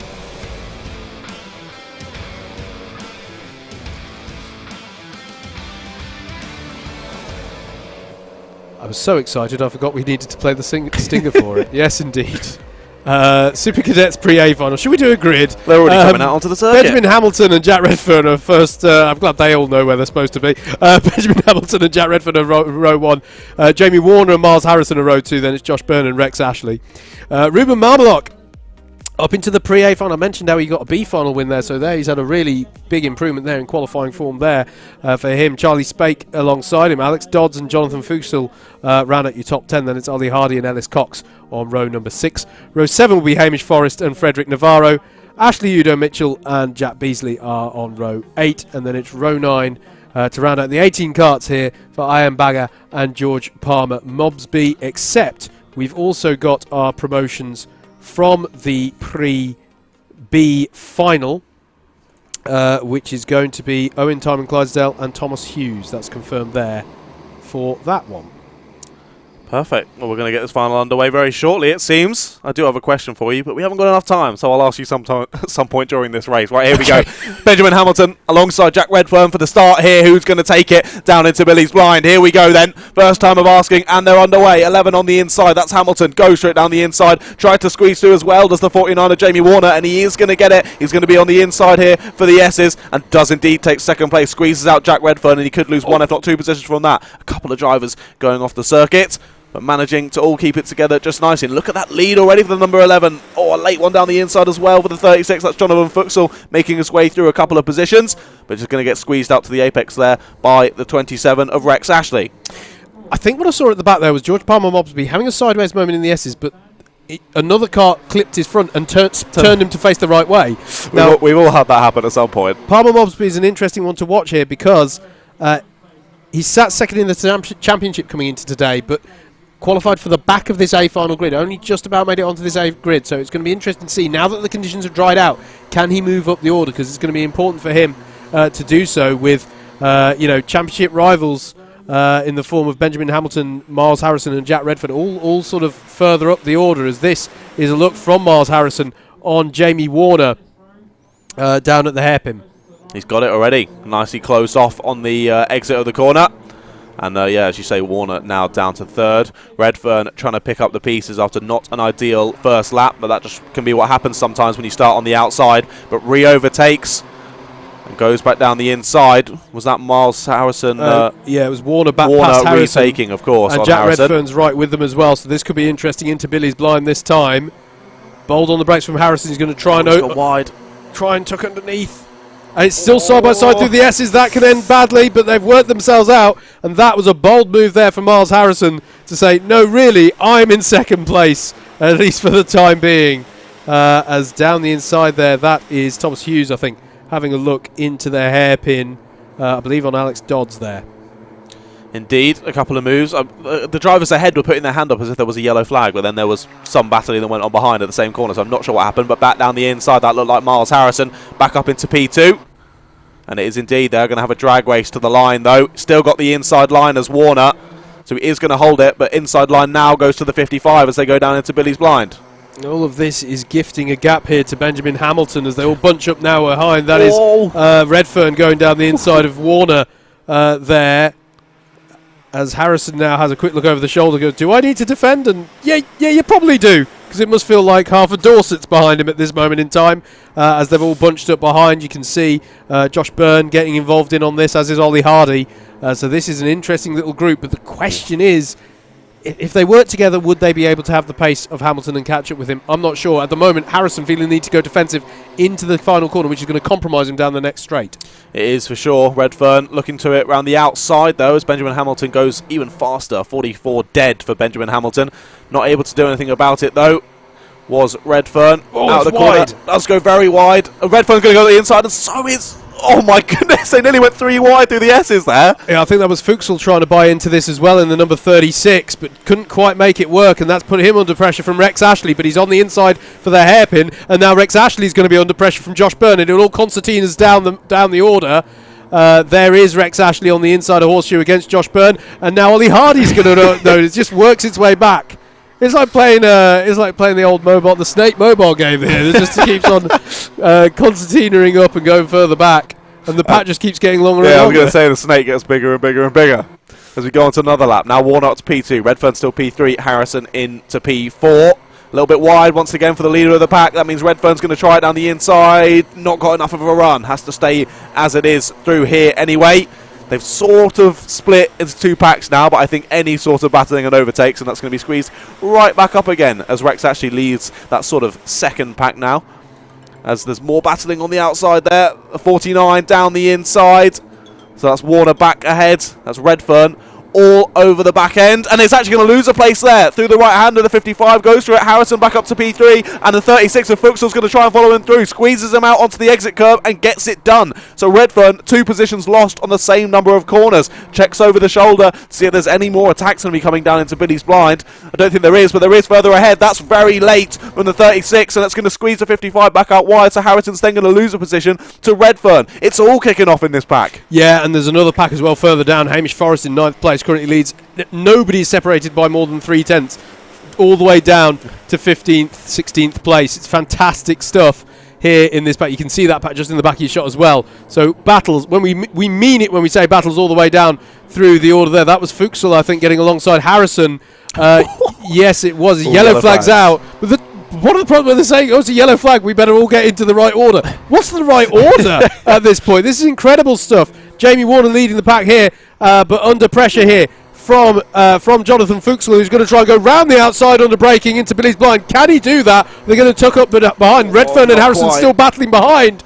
This is fantastic stuff. Somehow it's still Jamie Warner there at the front as they come through the Sturmey straight and under braking into the hairpin. It's now Fuchsel versus Redfern on the brakes, except Miles Harrison is going to get back into it in the number 55, and behind them Rex Ashley and Josh Byrne go side by side briefly as well. I can't keep my eyes off this, mate. We've still got 6 more minutes of this. Trying it around the outside once again is Redfern, where he lost the position on the lap previous. But still yellow flags, has to filter in behind once again. Frederick Navarro gets an ABC bump and pass penalty. Not an ideal day for him. Currently stats in 14th position. So racing well, but just not quite able to find that move through. As you say, Harrison into P4. All stays the same through Billy's blind this time, though. Bump and pass penalty for Frederick Navarro. That's going to be 4 positions added to wherever he finishes this one. That'll probably be in his battles with Ruben Marmelock, Ashley Oda, Mitchell, George Palmer. Oh, that's a late move. That's brilliant stuff there, but that's going to go wide there. That's very wide there for, was it the number 19 of Redfern going wide there? I think it might have been. Oh, we've got a spin as well. That is Redfern. That is Redfern round, excuse me. Oh, that's really gutting for him, because he was battling very well there. So one of our drivers falls here, and we'll have to recover what they can from this race. It's Fuchsel ahead of Warner, and Miles Harrison still with them. These 3 have been glued together during this race. Harrison's now gone through on the 49 of Warner. He's going to try and tuck underneath Fuchsel for the S's, and he's going to get the job done. Lovely move there by Miles Harrison. This is brilliant battling. It's going to allow Rex Ashley and Josh Byrne to get back into it, though, as well. Into the hairpin once again for these 5 drivers who seem to have been attached by elastic in this one. An opportunity here being offered as well to Ollie Hardy will be coming up onto the back of this as well. 6 seconds to the good. Look how they're going defensive into this corner. And I'll be honest with you. I mean, I know their heads in the battle, but you really want to think about your speed onto the next lap. And here we go. We've got yellows that are going to neutralise it now for a driver, I would presume, or a cone maybe, that's gone off off spot there down at Billy's blind. As they, and you know what? I needed them to temper it down a little bit. Thanks for that, they everyone. might have a spare thought for us. We've got to keep going until like 6 o'clock tonight. There wasn't actually anyone off at first corner. They just could hear us on the commentary. Like, they need a break. Yellow flag as there's more battling going on through there. I think that's Fuchsel losing a position. It was. And it was indeed. Yeah, 49er Warner back through up into P3. Beautiful move as well. All over the rear end of Harrison already. But here's the thing. Harrison's going to go. He's got him back 36. Fuchsel back through into third. And that's a brilliant move there. But the trouble is that Harrison is going defensive there in that last corner, and it gives him a bit of a compromise down this straight. There you can see Ollie Hardy's catching onto the back of this, and you can see as well Hamish Forrest and Alex Dodds going, this looks good for us too. As there, down the inside tries Fuchsel, but Harrison's going to get him back into the S's. Goodness me, this is fantastic stuff from our Super Cadets here in this pre-A final. Harrison again going defensive. He's going to be slow though on the exit, but he'll try and have the inside line through the horseshoe, but already Fuchsel's through. Great switch back from Fuchsel there. Read that beautifully. As heavily defensive was Harrison. He's going to lose another position here, possibly around the outside. He's going to try Warner. Not going to have the run, and that could open up Warner to overtake from the 27. Yeah. It is indeed. That's Ashley. Rex Ashley now up into P4. Brilliantly and Fuchsel's judged. got a penalty. ABC bump and pass for Jonathan Fuchsel. That's going to be really costly there, because it'll be 4 positions. A lot of the hard work being done here will be undermined. But this is the thing. Still wants to try and negate that as much as possible, so wants to finish at the head of this pack nonetheless. Of course. Brilliantly read from Rex Ashley on the end of that last lap to get a move in on Jamie Warner. You can see there Fuchsel going hard to the inside there into the hairpin, but that's going to allow, and that's Warner trying to get the position back off of Rex Ashley, and has done so. That was nicely done there, as Ollie Hardy now is looking for any spores that can be thrown his way. Indeed, it was a kick of oversteer for Rex Ashley. Just lost him a bit of time on exit there, and through slipped the 49 of Warner. Warner now going for it. That's a late one out the inside. Squeezes out Miles Harrison on the edge of the corner, and it is going to take the place. Miles Harrison now under pressure from the 27 and the 29 as well. That's Rex Ashley and Ollie Hardy, sorry, I should say. All over the rear end, and there's about 8 karts involved in this again. I want to give a shout out as well. Battles further down as well. Frederick Navarro and George Palmer. Oh, someone got squeezed off. Great battle there. Yeah, there's a squeeze off there. That was the 32. Sorry to jump over you. No, that's fine. That's Alex Dodds, who I think will be feeling a bit aggrieved from that one as they go side by side again, and that's another great move through the hairpin there for Jamie Warner. He's confident through that part of the lap there as well. Again, just to shout out, Oido Mitchell and Tymon Clydesdale, Ellis Cox, they're all in a battle further down the order as well. Some great battles here. This is, though, the biggest pack of karts, though, on the tracks. They go 3 wide down the pit straight. They've got to be careful Yellow here. Flags, yeah. Warner as well. Yellow flags are out, and Fuchs almost goes, do you want to resume your place there? But I think he did line up just about in the right position here. He's got to be conscious. He doesn't want another penalty as well, as there's a stationary kart there. Two karts, I think. It is 2 karts, so I wonder if a battle has got a bit awry there heading into Billy's blind. Jamie Warner is back at the back up into second place, which I think is where he was at the end of lap 1. Fuchsel's trying to go down the inside. They're both going to go quite wide. That's the 19 That's Redfern, of Jack Redfern, and it's, you know, bad to worse. It has gone bad to worse. He'll be looking to try and bring his day back together later on. I think that might have been an overtake. Oh yeah, was that Hamilton? It was. So yeah, no, sorry, not of Harrison back to the front. Fuchsel still in P3, and now Warner down to P4. Indeed, yeah. Sorry, Harrison up to the top of this pack. Everyone down to Josh Byrne in 9th place. This is fantastic. Second down to 9th. Benjamin Hamilton, when you get back in at the end of the day, watch it back. You'll see what was going on behind race behind you. He's controlling it brilliantly by 10 seconds at the front, though. Fantastic. His pace has been mental. But Hamish Forrest, recently getting involved with this battle now, does have the fastest lap of the race, a 43.503 for Hamish. Currently in P7 in the number 24, but that's probably changed by now. This, I have to say, I don't. You know, this is what this series is about, right? Giving these drivers these fantastic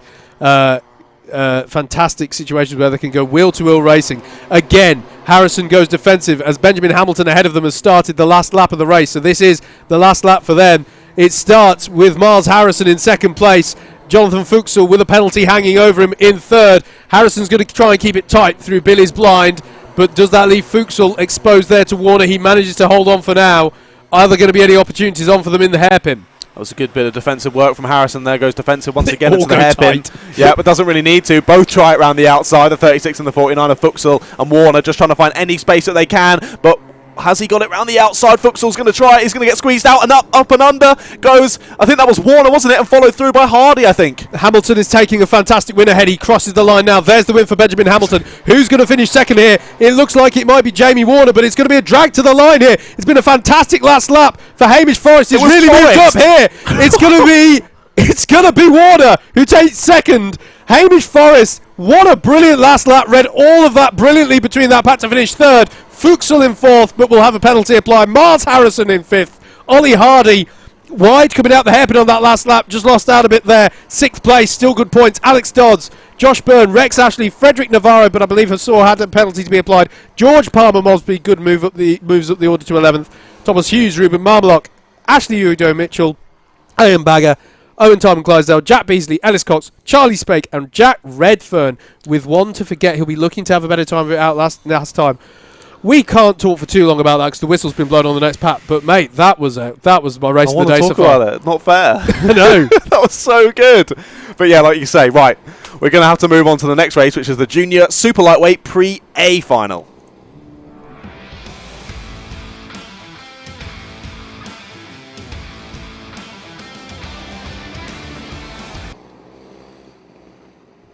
let's take you through the grid then for this one. Max Patworth will start on pole position with Nathan Boyle alongside. Thomas Northcott and Ralph King are on row 2 with Tom Sands and Daniel Monroe on row number 3. Liam Sullivan and Imogen Owen make up row 4 with Zach Watson and Sam Cole rounding out the top 10. It'll then be Finn Davies and Harrison Brooks on row number 6. Row 7 will be Ben Yangu and William Roberts. Nathan Crowley and Archie Johnson are up next with Ryan Shepherd and William Taylor on row 9. The top 20 is rounded out by Jack Ryder and Annabelle Owen.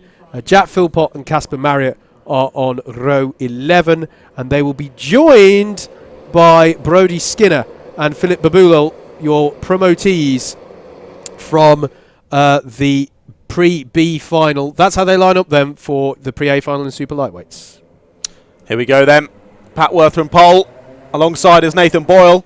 Let's see who takes it down into Billy's blind. Patworth still with the inside. They're going to try and follow through. Is the number 60. They're going to go wide though. Patworth very wide. He's lost 4 or 5, if not 6, maybe more. He gets squeezed out wide once again into the S's. What an awful start for Patworth. Just gets squeezed out. We've got a spinner in the mid-pack and 3 or 4 people in the wall. 5 people in the wall on the outside. And it was Ralph King who was going round. False start has been called.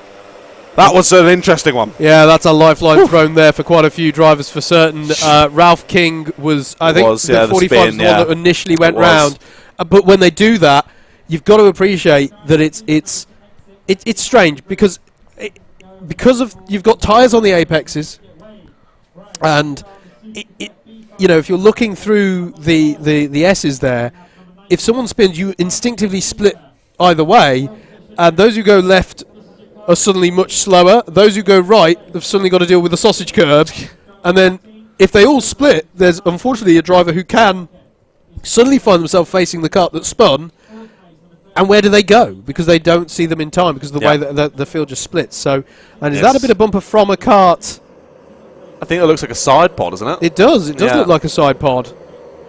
But that's from one from our bigger karts, so possibly from this race. So obviously, you can't continue the race if you don't have a side pod, so possibly coming in for a change, but it's difficult to call any sort of responsibility for those kind of crashes on a first lap like that, because like you say, finding yourself facing the wrong way through such a tight section of track can be quite a scary experience. Yeah, indeed. One of the changes that was made a number of seasons ago, I want to say it was the same season that they introduced the Rotax karts,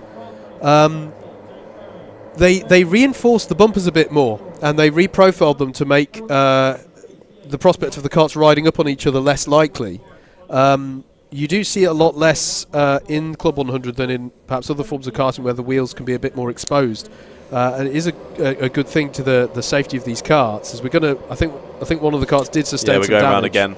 We are definitely going round again. I don't believe any drivers are unable to continue on this one, so we'll see how they go. You can see here, this is them going. Max has gone the wrong way. That's that was Mr. Underhill who was trying to direct them around the crown. There it is, the first instance of them needing to use the crown section here at Clay Pigeon, and that was a learning curve there for Max Patworth, right there and then on screen. Luckily he made it back to the front before entering the grass, because there's very little grip out there as we're going round again. We do. Drivers practicing their best dance moves there. Always like that one. So they will keep going round until the other karts rejoin. I imagine some people doing some kart changes. Yeah, I think so. One thing about them using the crown, though, is I can't tell you who it is because they're not passing the No. timing line. No, So it's a bit difficult for us, it is. but we'll keep watching as they go around again. And I'm just imagining you in a club just whipping that one out. Mate, that's my best. That's my dad dancing right there. That's my best moves. Are there other moves? That's it, isn't it? So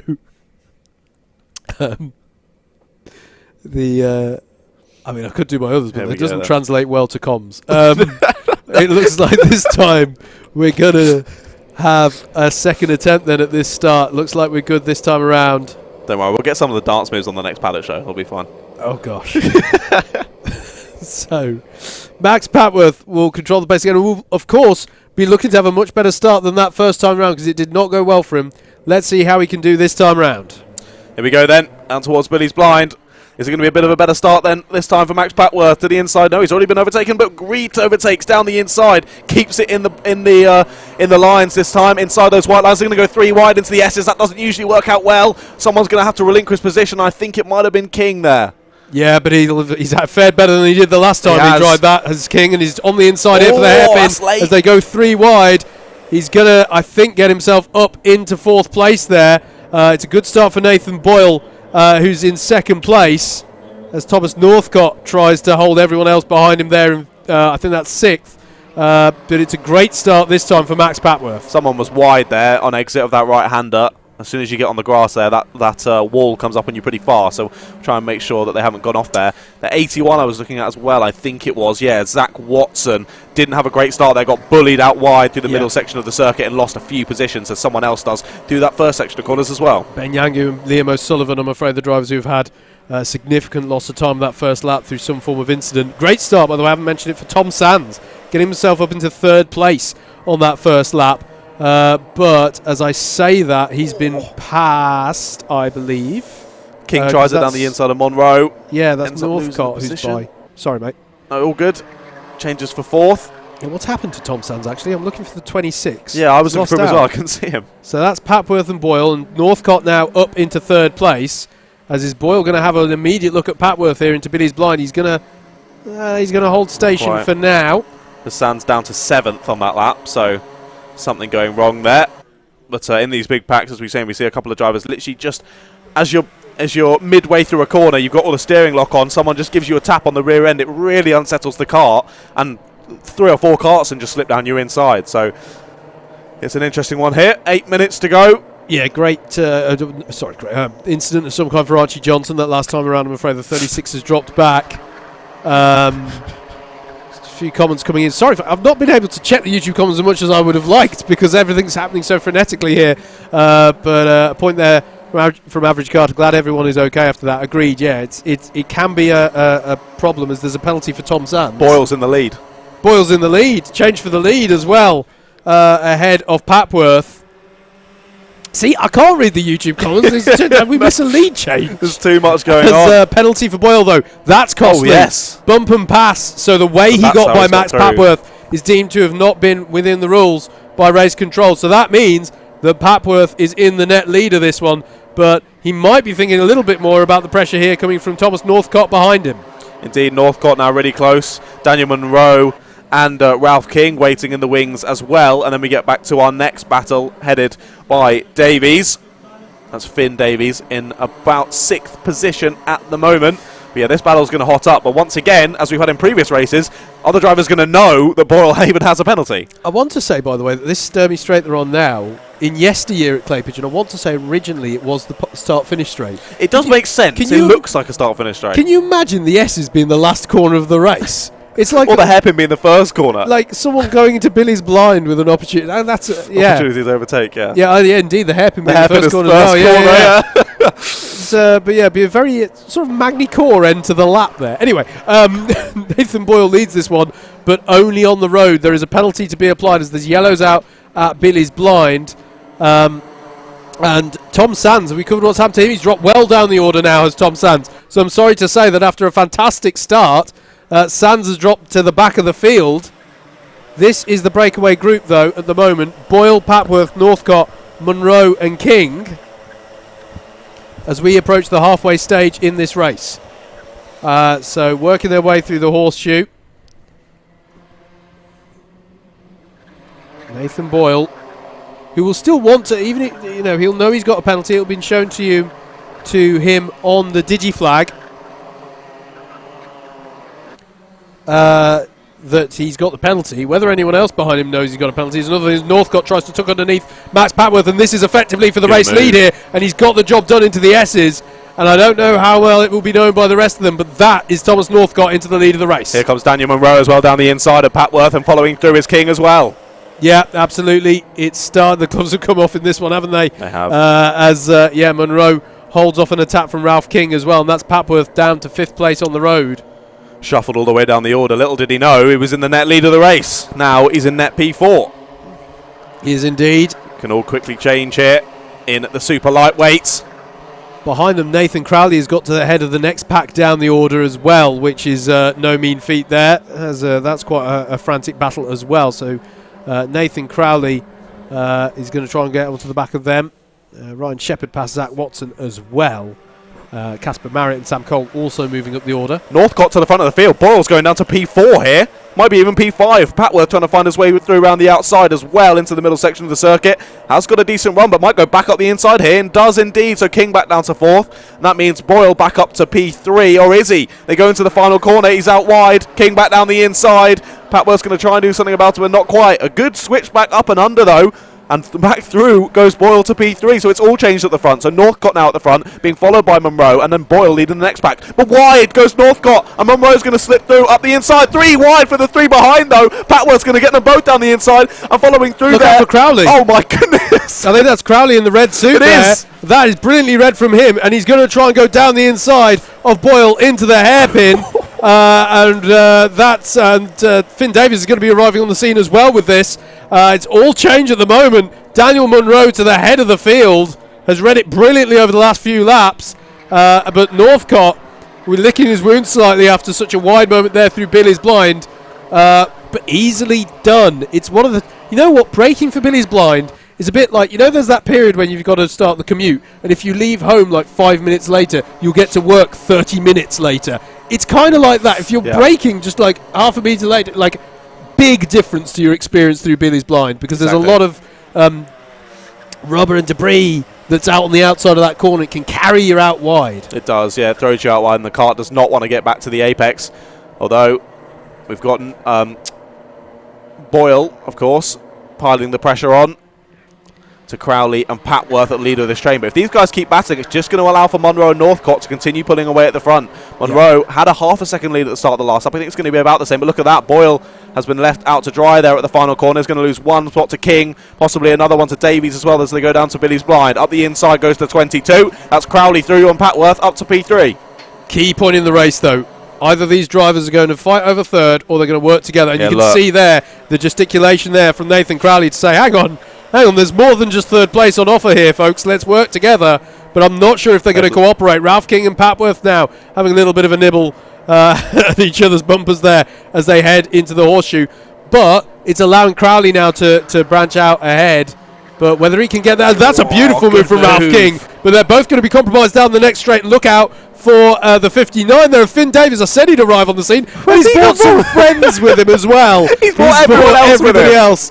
That's brilliantly read. But yeah, Casper Marriott, Sam Cole, Ryan Shepherd, they're all in part of this pack now, and this is brilliant stuff, as that is the lead battle as well. Northcott tried it into Billy's blind. He's going to try it again down into the hairpin. Late one down the inside on Munro. Is he going to get him on the exit, though? He's going to have to squeeze him wide. Does that, but not enough. Munro is going to go back through in this middle section. Can we see a switchback from Northcott here? He's going to try it on the exit, but not quite going to work out this time. But this is brilliant for that pack behind. They're going to be watching this in glee, especially for Crowley, who's now by himself. He's like, please keep battling, guys. I've only got a minute and a half left to go to catch you and try and put in a move here. So he's going to be hoping that Northcott goes for a crazy move here. However, we've just seen Northcott check over the shoulder. I think he might think twice about it next time. Yeah, absolutely. Look at this, down into Billy's blind. That's the 21 of Marriott trying to look for a move, but he's going to get bulked by those ahead of him, and Watson's going to come through there. The red and black helmeted and suited driver there is that Watson.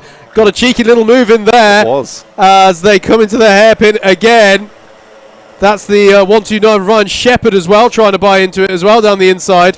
Nathan Boyle's back to the front of this pack somehow, which is good for him in terms of the penalty that's going to be applied at the end of this race. As this is now something like a 10, 11 kart field here. This is ridiculous. From 4th place down. How are things looking for the lead of the race? Oh, it's side by side. Right, down the inside goes Munro. As Northcott's going to try and tuck underneath, but he's not going to be able to do so. I think that's good positioning from Munro, just to deter him being able to switch back to the inside. How's he going to be, though, into the hairpin? Munro's going to go defensive in the 41, but that might mean that Northcott's got better momentum heading into the horse show all the time. Nathan Crowley's able to take just a conventional racing line and is reeling them in. This is going to be, I think, a bit of a grandstand finish to this one here in the Super Lightweights Pre-A Final. I mean, it's been in a grandstand entire race, mate. Yeah. It's been ridiculous. Northcott, however, though, keeps checking over his shoulder, just like he's done there. He can see Crowley just reeling them in as we go on to the last lap of this race. The pack behind has subdued just a little bit as we got into the last lap. But then look at that pack. There's this as well. This is Sam Cole defending against Zach Watson and everybody else as it goes 3 wide between Philpott, Skinner, and I think Babula as well. There's Munro at the hairpin trying to go defensive. Is there an opportunity at the last hit for Nathan Crowley? He's closing again. It's defensive from Munro. Northcott's going to get better drive off the corner. Look out for Crowley. This could be interesting. Heading towards the final corner now, and it's going to the inside. A look there for Northcott. He's going to be compromised though. Crowley's going to get great drive off the corner. If you're Munro, get your head down and push for the line. And it's a win for Munro by 0.3 of a second over a brilliantly read and opportunistic last lap for Nathan Crowley. Thomas Northcott in 3rd. Then it's Nathan Boyle, albeit with penalties to be applied. Finn Davies, Max Patworth, Ralph King, Casper Marriott, Ryan Shepherd and Sam Cole. Brody Skinner 11th, but also had a penalty in there. Philip Babula, both good drives there from our two promotees from the B Final. But my goodness me, that was quite something there from our Pre-A Final. I think we need to lie down, but we can't have it because coming up next we've got more racing action. It'll be the B Final in our Super Cadets.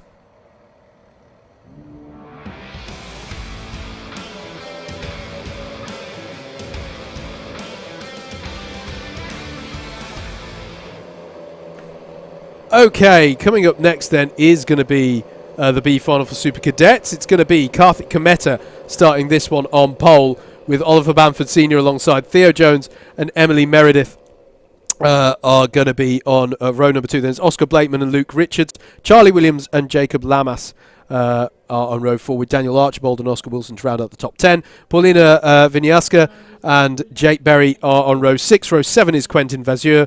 And Hugh Hobson, Ollie Moody and Soren Chambers make up row 8.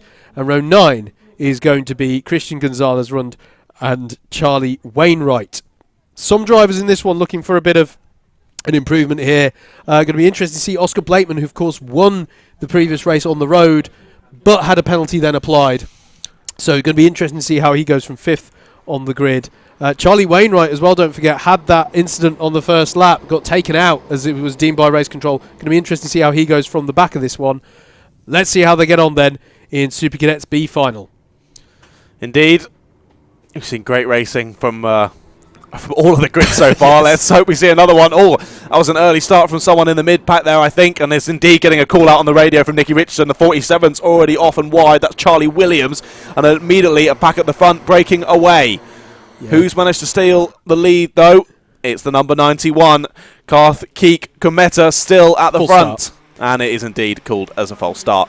Yeah, I thought so. I didn't see who it was in the middle of the pack, but someone broke formation definitely before the lights went green. Yeah, so Karthik Kometa there. Good start from pole, but yeah, the formation across the line was already very broken up. Just to be clear, you see the tram lines that are painted on the road there at the start of the race, and that is... that you can't break those lines ahead of the start-finish line. Even when the lights go green?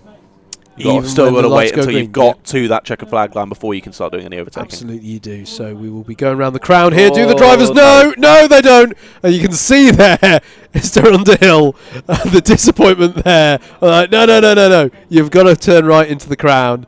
So that means that this whole rolling up process is going to take significantly longer because we just lost the front 2 rows of the grid. I assume. Hey ho! Look at this. This time, go! There we go. how are we going to get the front 2 rows back to the front? Wait, here we go. Not a race at all. We might see some time knocked off of the race, by the way, here. It was nominally 12 minutes. It would be interesting to see what the clock gets set to, as these drivers will now have to feed their way through. They get an extra lap to practice. Perfect. Yeah.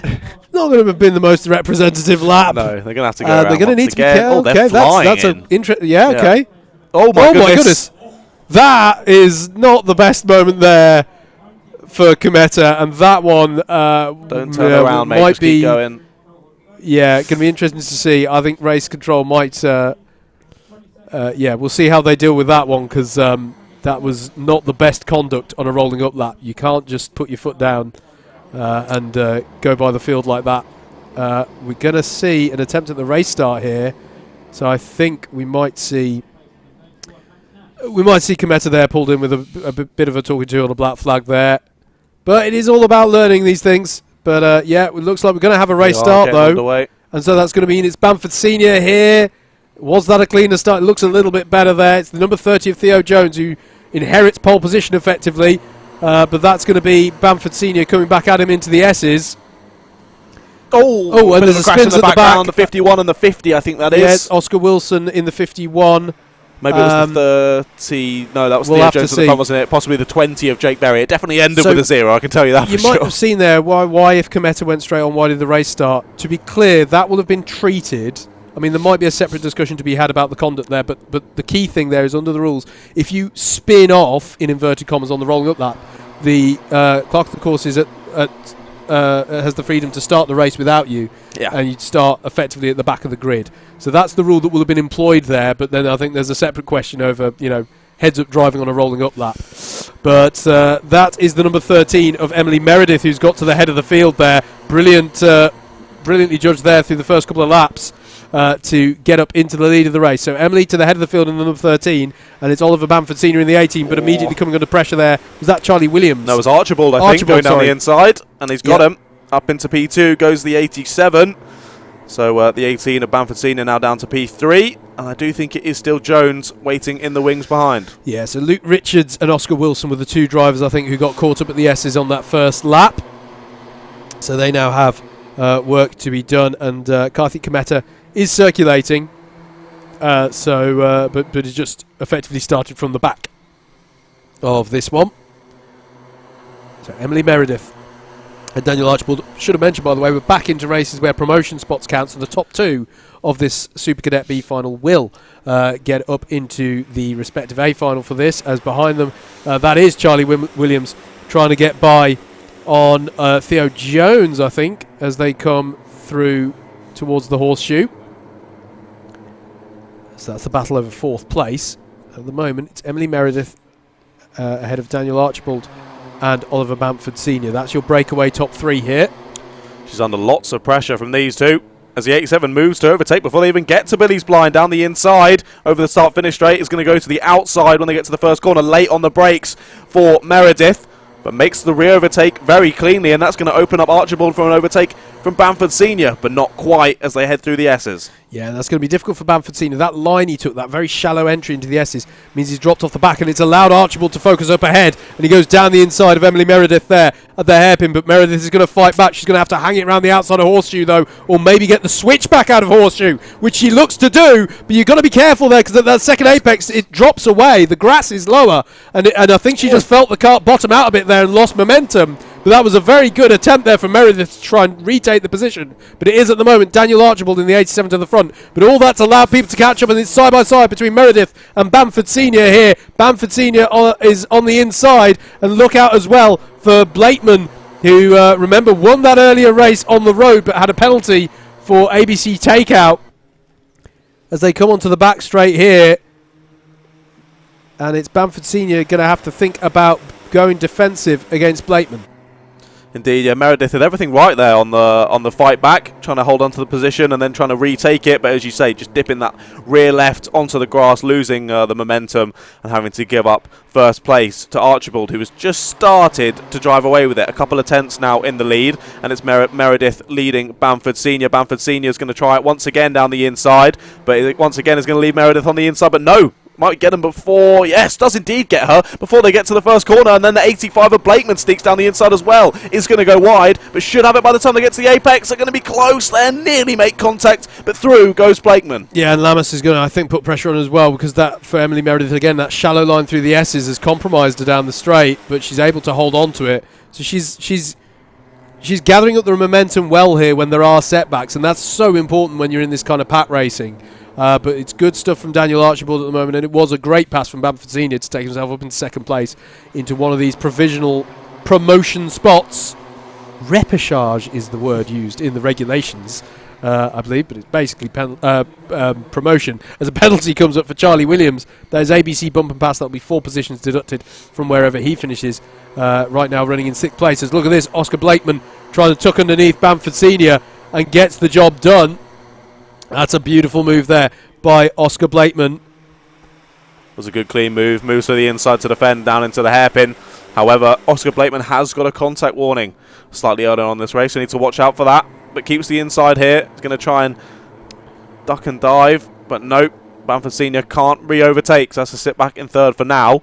But Meredith still very much with them in that 13 car. Yeah, absolutely. Got to say, just based on the pace of when they're battling, good drive. That Bamford Senior gets great drive off that last corner, doesn't he? And he's going to be on the outside here, but let's see if he can make something of it. He's going to try and tuck underneath because Blakeman's going to go wide. And look at Emily Meredith. Reads that brilliantly and gets a cheeky move past on Blakeman there. Gets through on the 18 of Bamford Senior, excuse me. And she's now up into 3rd place. She's going to have to hold it, but she'll have the inside line for Horseshoe. And this allows Jacob Lamas as well to battle. Now, what this is allowing Blakeman to break away. And what I was going to say at the start of this lap, before it all kicked off, is that based on the pace of the pat when they're battling, I would say that Daniel Archibald needs to find a bit more pace. Because if someone gets clean air, as we're now seeing from Blakeman, as once again Bamford Senior is strong off the last corner and will try and hang it round the outside, or will he be able to cut to the inside? No. Can Emily Meredith get it back on the inside? It's going to be side-by-side heading towards the S's. How's this going to go? They stay side-by-side through the S's, and that is going to allow Jacob Lamas surely to have a bit of a look at them there. And the 47 of Charlie Williams as well as the other driver in the blue suit as well. Had the run, but couldn't do anything with it into the hairpin.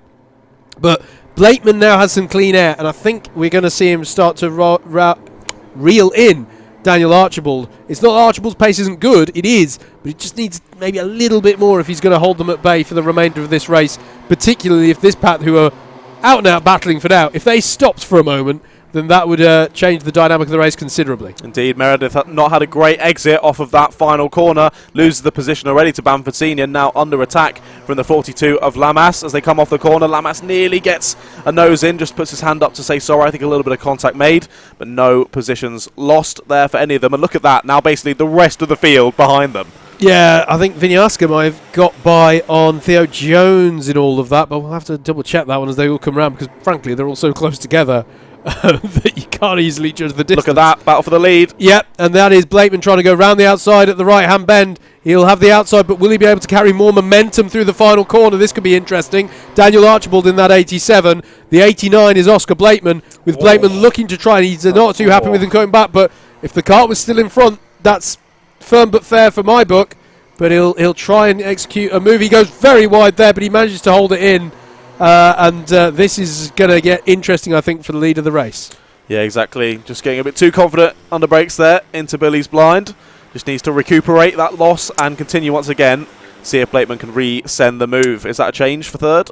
Or is it still the same? It's still Bamford Senior leading Meredith, I think. Might have been, yes. It is, yes. And I have to say, Vinyasa did get by on Theo Jones, as did Charlie Wainwright, who, remember, is working his way up from the back after that incident in the early race. So good drive up through the field so far. As there's a penalty for Ollie Moody, which is ABC takeout, which means there's a driver who's gone stationary out there. So we'll also look on timing for who that might have been, as there's yellows out here at Billy's blind, presumably for the driver who is now stricken at the side of the road. Luke Rich is in 16th, drops into the 43s. Yeah, so very impressive there. I'm sorry to report, I think it's Oscar Wilson who might have come to a stop there and will need to recover. As that is... change for the lead, isn't it? It is a change for the lead, yes. Oscar Blakeman goes down the inside at the hairpin. I think that's Soren Chambers just ahead of them. Will that provide an opportunity for Archibald to get back. Yes, it will. They go 3 wide as they head into there. And that's through the top bend corner. But somehow Blakeman manages to hang on that, but he just sensed the pressure. He's like, hang on, sunshine. You're not getting through on me there. And this is allowing for Bamford Senior and Meredith to catch back up as well. But that was well read by the young drivers, moving their way through the back markers nicely. Yeah. And placing the kart well and giving each other good racing room as well through that final corner. It's very quick. It's a good racing room given. But look, tries it down the inside once again. Does Archibald, and back through he goes. Wide though for Blakeman. Could lose the position to Bamford Senior and does on exit. So Bamford Senior up into the promotion spots. Yeah, Bamford Senior and indeed Emily Meredith both got through the back marker quite quickly. At the start of this lap, and it paid dividends for them by the end of it. We might see the last lap board this time round. It might be a bit early. We'll see if it gets shown. I think they will see last lap. Indeed they do. Daniel Archibald then leads this one, but look at Bamford Senior, and Blakeman and Meredith are there for the ride as well. Remember, whoever comes out in the top 2 spots get promotion as well, and Blakeman is through on Bamford Senior as well. And there's contact, and round goes Archibald there, and that is going to be a controversial one right there.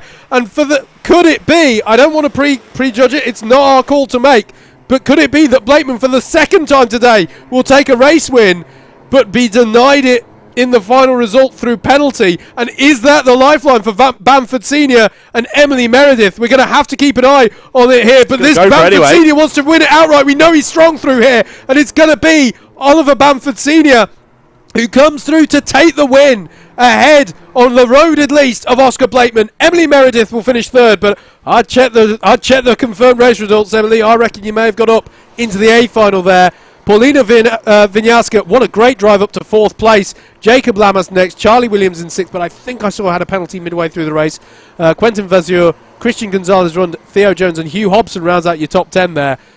That one came to a boil right at the end. It really did, yeah. And the thing is, after that incident, Blakeman put his hand up to say sorry, which I think is... he knew what happened there. And, yeah, just a frustrating end. And once again, you say, getting in the top 2 spots, but not moving on to the A final, at least we think. So, frustrating for Blakeman, but we'll have to wait until we see the confirmed results on that one, I think. Indeed. Coming up next here at Clay Pigeon is your Super Lightweight B Final in our juniors.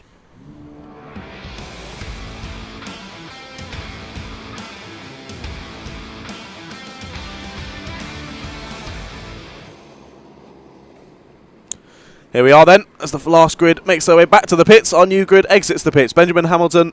Nope, that's not the grid. It's going to be Daniel Campbell, who is on pole for our junior Super Lightweight B Final. Alongside, it's Ollie Clegg. And behind them will be Harry Collins and Toby Edelston. Then 5th place and 6th place, Marcel Kowalski and Robbie Blacklaw, respectively. Then behind them, Benjamin Amorin Draper and George Partridge. Then it's Alex Pascaleva and Eden James rounds out the top 10. Behind them, Jack Hayope, then George Daniels, Noah Rogerson and Thomas Greenan. Then it's Felix Bond and Ben Wilson, Jacob Allen and Harley Hillier. Then it's Adam Sins, Kieran Colhern Ferguson. Then Claudia Bushby and Connor Kenny. Then Finn Chambers, Oliver Arminger, Toby Street, Zayn El Tobshi and Max Nash rounding out the 27 kart grid.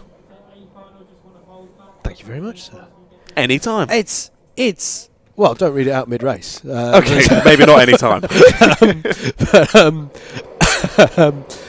I'm worried for our voices here, mate. This is fantastic racing we're seeing here today. It's really been fantastic, and I can only imagine it continuing. Yeah, 27 karts, only 2 of them can bag the final spots on offer on that A final grid. Daniel Campbell is going to lead them away with Ollie Clegg alongside as they head into Billy's blind. And it's spin from early up. That's Harry Collins round. 2 in the wall. And I think that's going to be... I need to double check who that was going off with him, but that's early doors. And does everyone manage to avoid that spin? That's going to be gutting for Harry Collins, though. Just misjudged the braking there as there's a battle for the lead here between Campbell and Clegg. And it's still Campbell who will have the inside here. Clegg's going to have to hang it around the outside there. But it's a wide moment there from Campbell. That's going to allow Ollie Clegg to pull alongside. But now it's going to be Campbell with the inside line for the next corner. Already we're starting pretty much as we finished off in the last race, really. Just nose to tail, wheel to wheel battling. But it is going to be Daniel Campbell as there's yellows out for those 2 karts off down at Billy's blind. Yeah, Kowalski got deep on the brakes, loaded up the drivers ahead and chucked them off into the barrier. So ends up getting a penalty for his troubles. Put his hand up. in frustration, but I mean, it was an obvious given penalty. He was definitely the causer of that accident, but still sits in P3 nonetheless. Toby Edelston, by the way, the other driver involved there and off at Billy's blind, so disappointment for them both, as that's a beautiful move by Ollie Clegg.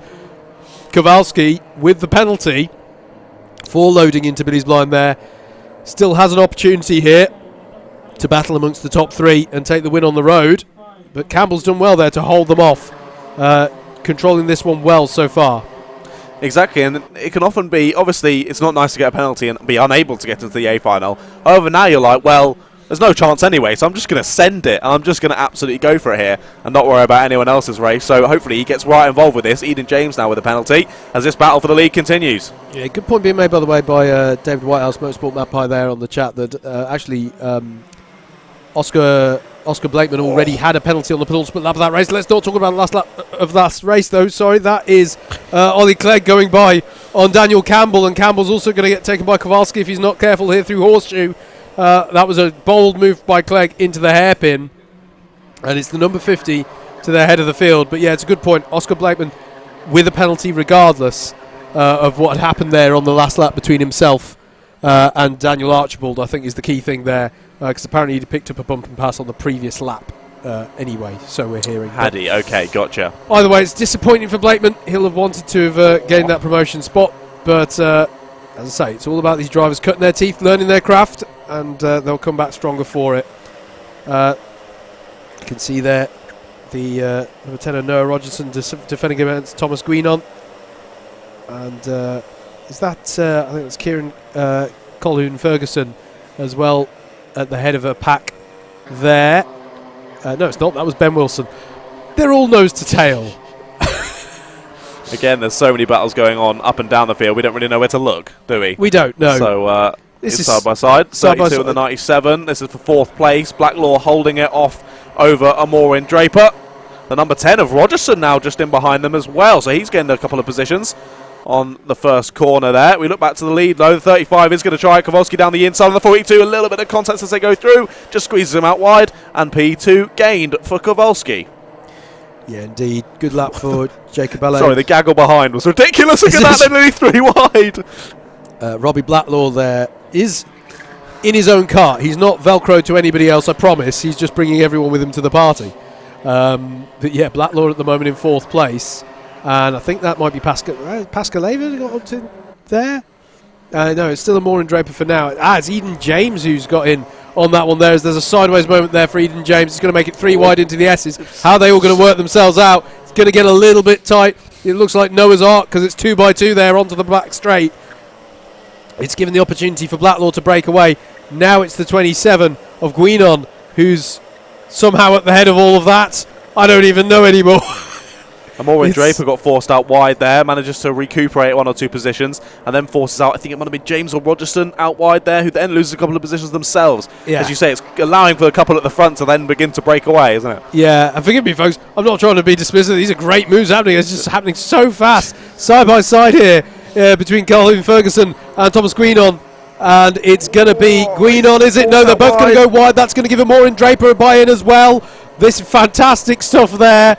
Jack Hayhoe's part of this, as well as Noah Rogerson too, as they come onto the Sturmey straight at the back. At the front, by the way, it's close again between Clegg, Kowalski and Campbell. They haven't split up.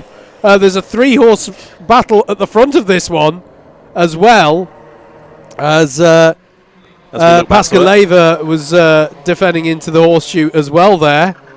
As we look back to the lead now. Yeah, sorry, Johnny, go for it. That's all good.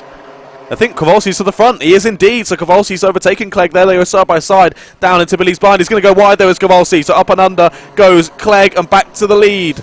They've started to drop Campbell, but if they keep fighting like this, Campbell's going to be right back involved in no time. He is, and bearing in mind as well, Kowalski with that penalty cannot be a promotee here. So there's still the promotion spot in store for whoever finishes third. However, once again, how many times we mentioned it, how are they going to know that? How are they going to know that? They're not going to memorise all the numbers. This is the thing. It's so easy. Like, if one of these drivers gets a penalty, it might mean that Robbie Blacklaw's suddenly in the pound seats for the promotion, but he won't know it necessarily, and he might be pushing like crazy to try and get in the back and lose it at some point through a mistake. It's easily done, and we've seen it before in Club 100 racing. This is a format that we're very familiar with, of course, through the senior sprints and don't forget as well that if you're enjoying the Club 100 action, we'll have similar action there, as that is Colin Ferguson with a little tap on the rear of Guinan, and I think that's going to allow Jack Hayhoe to buy into it in the number 82, and indeed Hayhoe is now past Colin Ferguson. But if you're enjoying, I'll try and say it before someone gets moving. Wilton Mill Seniors next weekend, this day next week. I'll be there commentating alongside Andrew Mather, Double Dash Motorsport Media, covering it there with our partners here at Alpha Live, giving you all the video action. And the man sat next to me here in the comms box, you'll be making your sprints debut. I'm going to be racing. It's going to How be great. is this whetting your appetite? Oh, I'm getting very excited just watching this. But I know how crazy it is in the lightweight sprints as well. So, indeed, I'm going to be cutting my teeth with that. A little bit more challenging than BUKC, but we should see how it goes. But Kowalski is back to the front and down to third for Clegg, it seems. And the number 50 it is indeed. So what's happened there, we're not sure.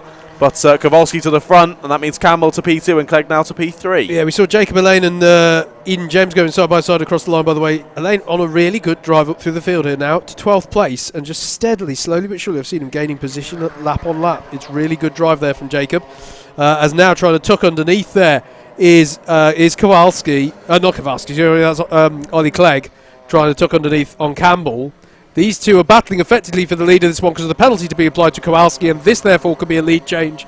That is Ollie Clegg back through on Daniel Campbell, as there's another penalty for Kowalski, which is another bump and pass. So the way that he got by deemed to be unacceptable again there, as Campbell's going to have a great drive off of the hairpin there relative to Clegg, but he'll be on the outside of Horseshoe.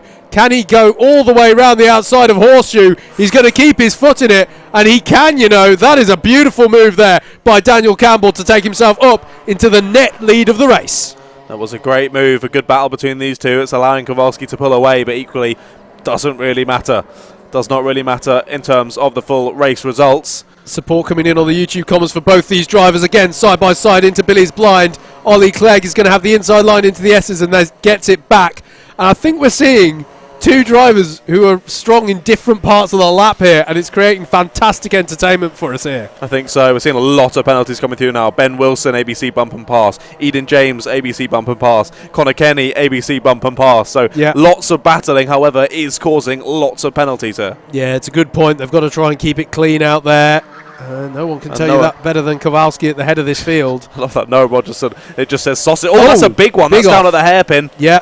That's a big off for one of our drivers, right in the tyre wall, but getting out and getting himself back on track as quickly as he can. That's what you've got to do. Was that an enforced error, or were they helped into it? Because we might see another penalty. We've seen a lot of penalties coming through. Noah Rogerson just got one for the sausage curb. Yes. First one I've seen of that today. Indeed. So just to be clear, the S's that they're heading to now, that Robbie Blacklaw's leading them through, there's a sausage curb on driver's right as they come out of the S's at the back of that shot just there. And if you go wheels over that, what you're going to do is you're going to Tony Hawk it down the sausage curb there, and that can cause sprocket damage to the kart, so it's penalised there specifically. You see that penalty as well when we go to Hlandau. That's also got a sausage curb there that can cause damage, although, I mean, John Viger of Club 100 isn't going to see it this way, but at least that's the left-hand side, which is not the change. Well, he still doesn't like it. No. It's still a penalty. Don't go near it anywhere. If there's a sausage curb, don't go over it is the key thing there. It's not like in Tony Hawk as well, where if you grind along the top, you get like 10 times points. That's not going to work here. It's not. You'll get minus many points. As I think that's a driver still getting themselves out. Toby Street. Don't think that's a new spin, is it? That's still Toby stuck down there at the hairpin. Yeah. As this battle rages on, still being led by Blacklaw. Robbie Blacklaw at the front of this. But now it's Kieran Colholm Ferguson behind in the 117. It is indeed. He's going to go for it down the inside there into the final corner. Squeezes out. Robbie to the outside. They're still going to be side by side on the start-finish straight, though. The 27 is trying to pick up the pieces too. Thomas Guinan trying to get involved as well. Will do. Goes down the inside. A little bit of a tap on the 107, which sends him wide. But up and under tries another car. I think that was... I'm not sure. I thought it started with a 5, but it definitely didn't. Maureen Draper read that very well as Toby Street gets underway. So it was the 97 who squeezed through. So it's Benjamin and Maureen Draper. You are right. So back to the front of this pack. Mr. Ratcliffe's nearly breaking the comms box. We're getting so excited here.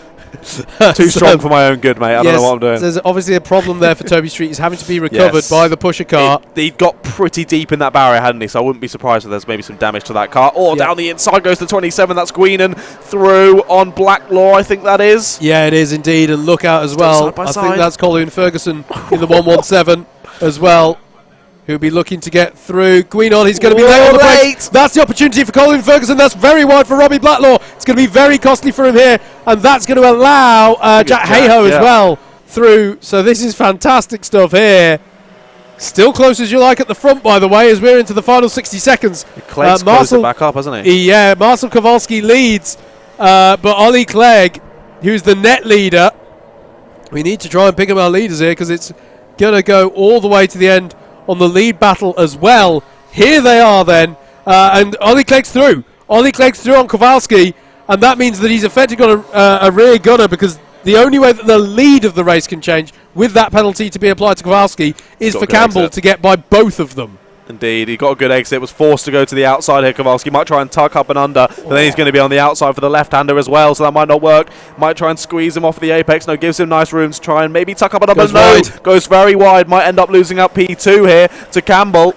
And they're going to continue being side by side through here as they go up towards the final corner. But it does look like Clegg has managed to keep the lead there, and Kowalski stays ahead as well. They will run to the line, but it is going to be Ollie Clegg who takes the win in the super lightweight B final. Fantastic race from Clegg to move up on ahead. Kowalski ends up P2 on the circuit, but with a couple of penalties, it's going to drop him down the order. So that will mean that Daniel Campbell, P3 on track, will end up in our A final later on. It was Amorin Draper who ended up in P4 ahead of Culhern Ferguson. Then it was Jack Hayhoe, then Thomas Green and Jacob Allen, then Robbie Blacklaw ended up in P9 there. What an abysmal last lap for Robbie Blacklaw. Was up there in P4 for a while there battling, but got squeezed out wide at Billy's blind and ended up dropping a couple more positions as well. And it was Noah Rogerson who rounded out the top 10. Yeah, indeed. It was just that wide moment for Blacklaw that was costly there. But again, great racing on the whole. Few penalties. They need to keep that as clean as they can. But that was your super lightweight B final. Coming up next is going to be your A final in Super Cadets.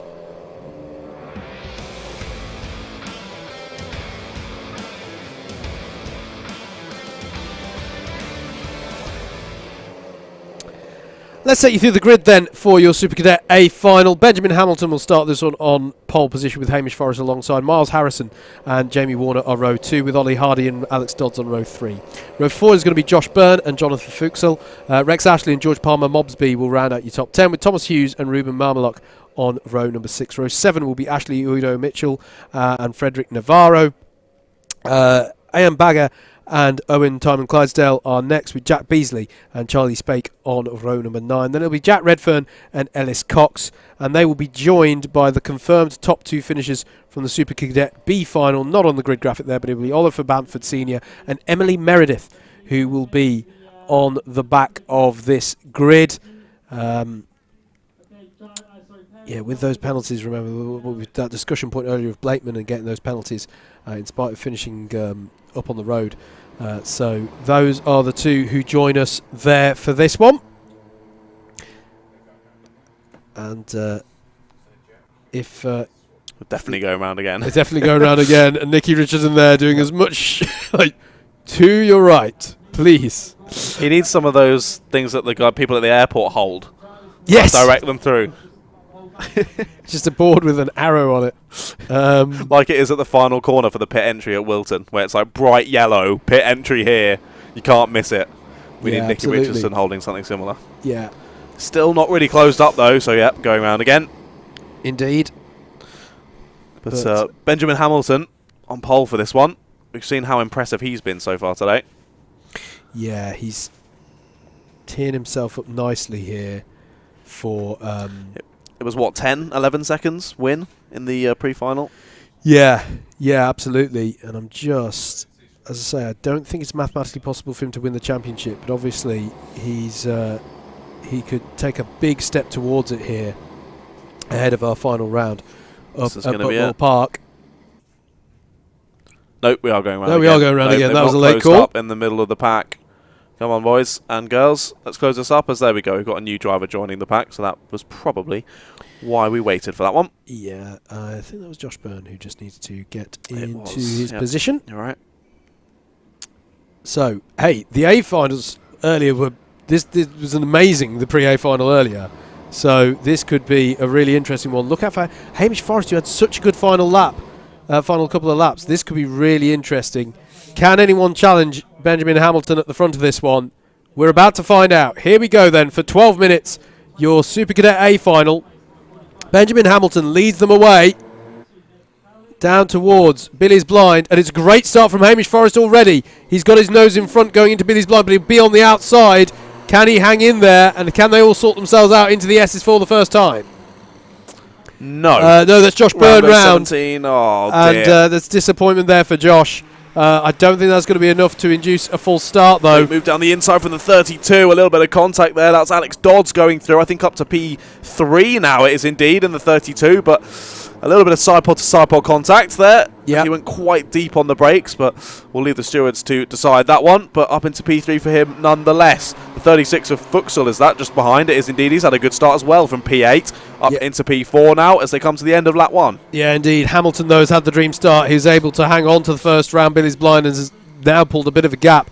So his modus operandi resumed, really. That's how we saw things earlier on, as that's a beautiful little move from Jonathan Fuchsel on Alex Dodds to take himself up into third place here. But this is the question now for me, John, is can they work together? Do they try working together? Or do we have an out-and-out battle over second place? As that is a big 29. Off moment there for the 29 of Ollie Hardy. And that's from quite high up on the grid. Yeah, sorry, mate. Yeah, from quite high up that's happened. It was very high up, so sad to see that. Yeah, and he was P6 when he went across the line. So Udo Mitchell has got a penalty out of that one. Ashley Udo Mitchell. So yellow flag down into the first corner, as expected. Indeed, ABC takeout for Ashley Udo Mitchell. So clearly a battle that got a little bit too heated there down at turn 1. But as you were saying, they've got to work together if they want any shot at P1. He's already got a 1.5 second lead as Benjamin Hamilton. Look at this late move for the 49 down the inside. Is there going to be any contact there? No, to be fair, for Warner. But he's going to be hung out to dry on the outside here by the 32 of Dodds. And Dodds retakes the position. But up and under goes Warner. What a brilliant move. Well read from Warner. And through he goes. And that move wouldn't have worked a few hours ago. You know, the inside of that corner was really damp. You wouldn't have had the traction there, but makes it work. As there's still yellows out there, even if the driver's been recovered, the tyres will need to be repositioned down at Billy's Blind. And then they resume. Yeah, they're not all just waving at someone. They're just showing that they've seen the yellow flags. Oh, we've got yellows there, though, in the next part of the lap as well. You can see Benjamin Hamilton with his arm in the air. And have we gone... No, I think that's just definitely going slower. I think they're just being good, aren't they? They're just slowing down a little bit. I was just wondering if we... Yeah, we've gone full course yellow. Full course yellow, okay. It looks to me that is a static yellow, I think. Or we've just got yellows covering most of the lap. Hamilton's still got his hand up through the final section, though, so yeah, I think you might be right there. FCY. Indeed, yeah. Yeah. Yeah, full course yellow. So I imagine that's just to... rebuild the barriers, I think you're right. I think so. Yeah. So we'll soon see racing get resumed. So is it effectively the same as the Battenbergs? Do they have to close up, or do they keep their sort of gap? I don't believe they have to close up, no. No. Okay. So it'll just be a case of at some point we'll go back to green. And that will be marked by the yellows going in. The marshals do have...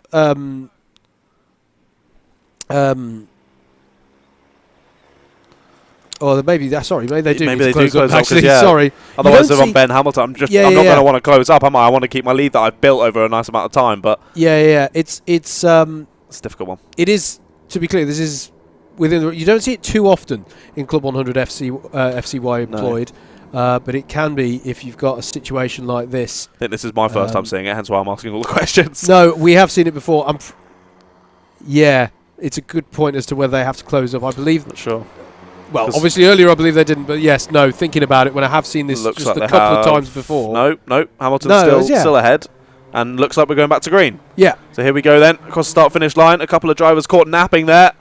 26 of Navarro moves to the inside, but it will turn to the outside as they go through Billy's Blind. 36 is going to try it, though, up and under near the front of the pack Fuchsal going for it, and he does get it up into P2, but he's going to compromise his line out. That's going to give a good run to the 32 as well of Dodds. He's going down the outside of both of them, might have got both of them, but Fuchsal is going to try and hold it there on the inside, and all chaos is breaking out in this back. My goodness, they're almost 4 wide there on the exit. Who's going to have it? Dodds still there on the inside, but Fuchsal trying to hang it around the outside. They're going to get squeezed out. Another driver trying on the inside, just misses the curb there.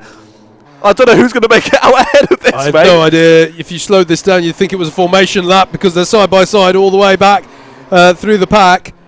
What were we saying about working together to catch Benjamin Hamilton? Oh, it's gone. That's gone. I think Hamilton was all right, though, to do what he did. Yeah, there no, with I full think course it's full course yellow. You're fine. As I say, I couldn't recall that there was any rule about them needing to close up. That's what I'm used to on the Battenberg flag is all, so that's why I asked the question. But no, full course yellow, I don't think so. Yeah. You're right, though. It is quite rare. I think I saw it a couple of years ago, maybe. I think it was an event here, actually. Again, wanted to repair the tyre barriers. Now that we're in dry conditions, of course, we are up to a high-speed clay pigeon here. I was just about to say Hamish Forrest moving his way through the pack so nicely and then gets himself an ABC bumper pass penalty. That super defensive line from Fuchsal into the last corner. Surely he's going to get caught on the next straight or be under pressure at the very least, because that was such a shallow line he took on entry. And it is indeed going to be Forrest who's trying down the outside, but yes, has the penalty to be applied now. It's a bump and pass. Oh, he goes up very wide, and that's going to allow Alex Dodds and Jamie Warner to get involved as well. I think that's gone the way of Warner. That was brilliantly read from him there if he's got to the head of that. Yes, he has. Jamie Warner in the 49, a double pass, almost a triple pass, I believe, there, going through Billy's blind and the S's.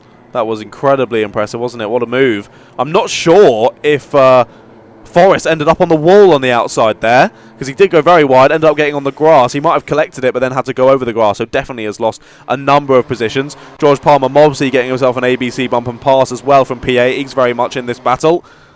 But yeah, what a move from the 49. But here comes the 32 to re-attack. That's Dodds going back for it in P2. He's going to be on the outside, though, down into Billy's blind. Gives room and makes the overtake stick. But back up and under tries the 49 of Warner. Is going to be side by side. Who's going to squeeze? Oh, there he goes. So that is Dodds back up into P2. Warner having to relinquish the position down to P3. But 36 is getting back involved now as well. Fuchsal tries it down the inside at the hairpin. It's now going to turn up to being the outside, which could open him up to Navarro trying it down the inside, who does, tries to follow through. They're 2x2x2 going through the middle section of the circuit. Who's going to end out in the lead?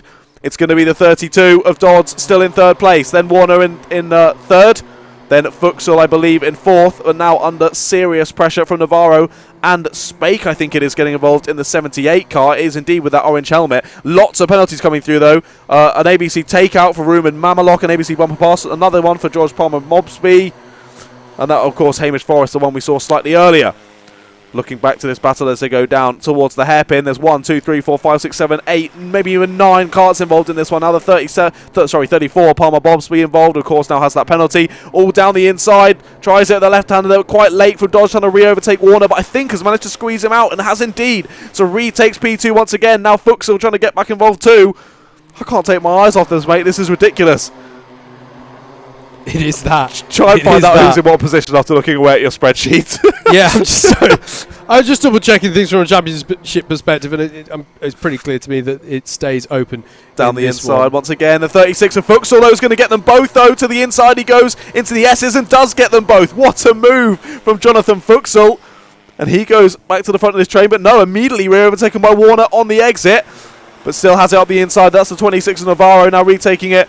I think that was Warner, was it? Or possibly Dodds actually getting squeezed out to the outside, and does. Retakes the position over Spake, trying to squeeze out Navarro now to retake fourth. Navarro still there on the inside, though. Gets a contact warning for his troubles, but should be able to hold on to P4 here, and does. Squeezing back through, though. It is Spake. Still side by side, though, as they come to the start-finish line.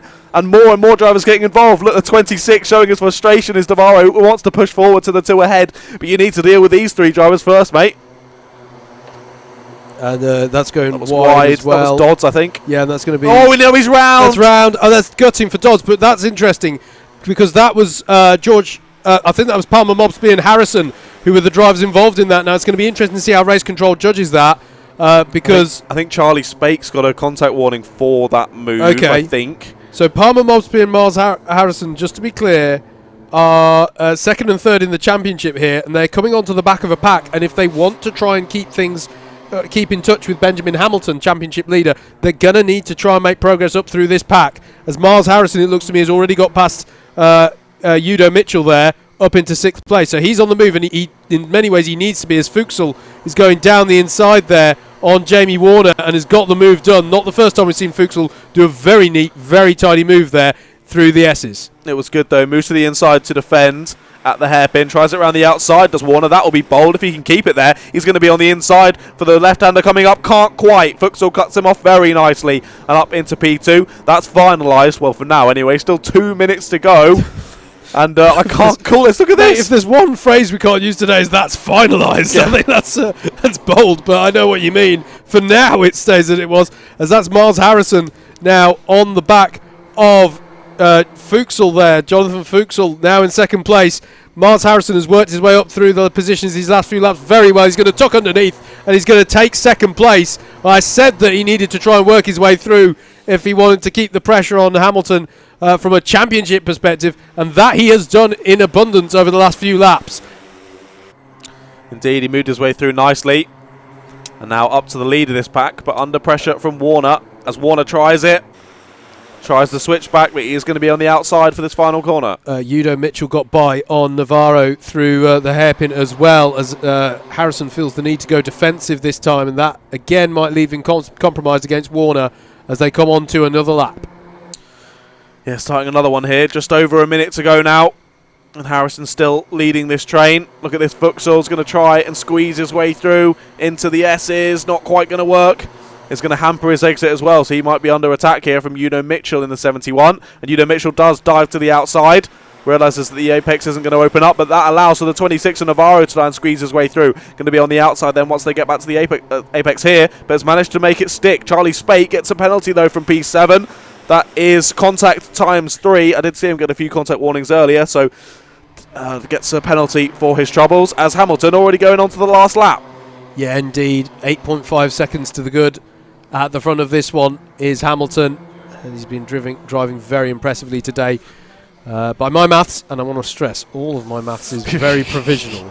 But he can't win it here. Look at this side by side. Warner sees the opportunity coming onto the back straight. This is going to be interesting. Harrison, I think, is just in front here. Opportunity is going to be there for Fuchsel, though, as well into the hairpin. They're all down the inside. Navarro as well. And that's costly for Miles Harrison. He drops back and loses a lot of the work that he did before. It's side by side as well between Palmer Box and Tom Geisel. That's wide, I think, for Hamish Forrest, I think it might be there.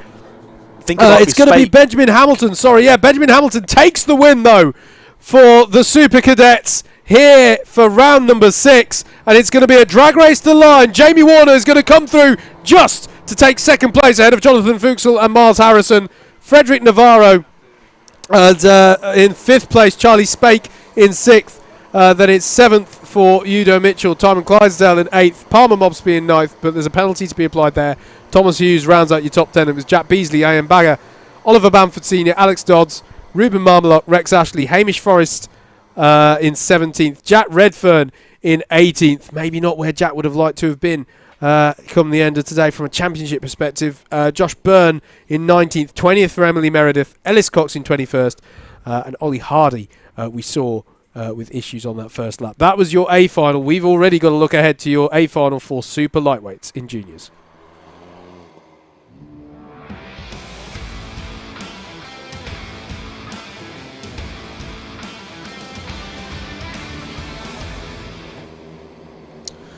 Here we go then. As the final peels into the pits, we look forward to the Super Lightweight A Final. Daniel Monroe is on pole position for this one alongside Thomas Northcott. Behind them, it's Finn Davies, Max Patworth, Ralph King and Nathan Crowley. Then it's Casper Marriott and Nathan Boyle. Following them, Ryan Shepherd and Sam Cole rounds out the top 10. Then it's Jack Philpott and Imogen Owen. An unlucky number 13 for some. Hopefully not for William Taylor. Behind him, it's Ben Yangal, then Philip Babulal, Archie Johnson, Brody Skinner and William Roberts. Then it's Annabelle Owen and Liam O'Sullivan, Harrison Brooks, Jack Ryder, Zach Watson and Tom Sands. And that rounds out your 24 kart grid for this junior super lightweight A Final. A number of names in there that I've picked out from today as being pretty quick. And to be honest, nearly all 24 drivers, really. Indeed, yeah, absolutely. They're still getting, just to be clear, if it looks like they're going rather fast for a formation, they're on roll-up laps. And someone's gone very wide there Oh, something's happened through the there's S's. been a bit of an incident. There's 4 karts involved there, 3 or 4 karts. Yeah, we should say as well, I don't think we mentioned, but Ollie Clegg and Daniel Campbell will join on from the back of the B Final grid. Yes. Not sure if that was on the grid graphic. Sure, actually. But several drivers there have got themselves tangled up. Yeah, And one of them is Ollie Clegg there, yeah, I there believe. was one kart on top of another. It looks like there's something wrong with that car. Yeah, look, it's refusing to move. Looks like the brake might be stuck on it. The other kart was sort of up and on top of that side of the kart, so maybe it's done something with the brake line or something like that. But that kart, not as healthy as it was when it left the pits. Yeah, if I'm remembering my helmets and suits correctly, I think that might have been Zach Watson that we were looking at side on there out the S's. He looks to be fine. It's just a kart issue. So yeah, it's going to take a little bit of time just to get this one rolling. The reason they were at full, I'm not sure I got a chance to say it. They get given formation laps, or get given, or calling this formation laps isn't fair because it's practice laps. It's basically just to check out that they're happy with the karts.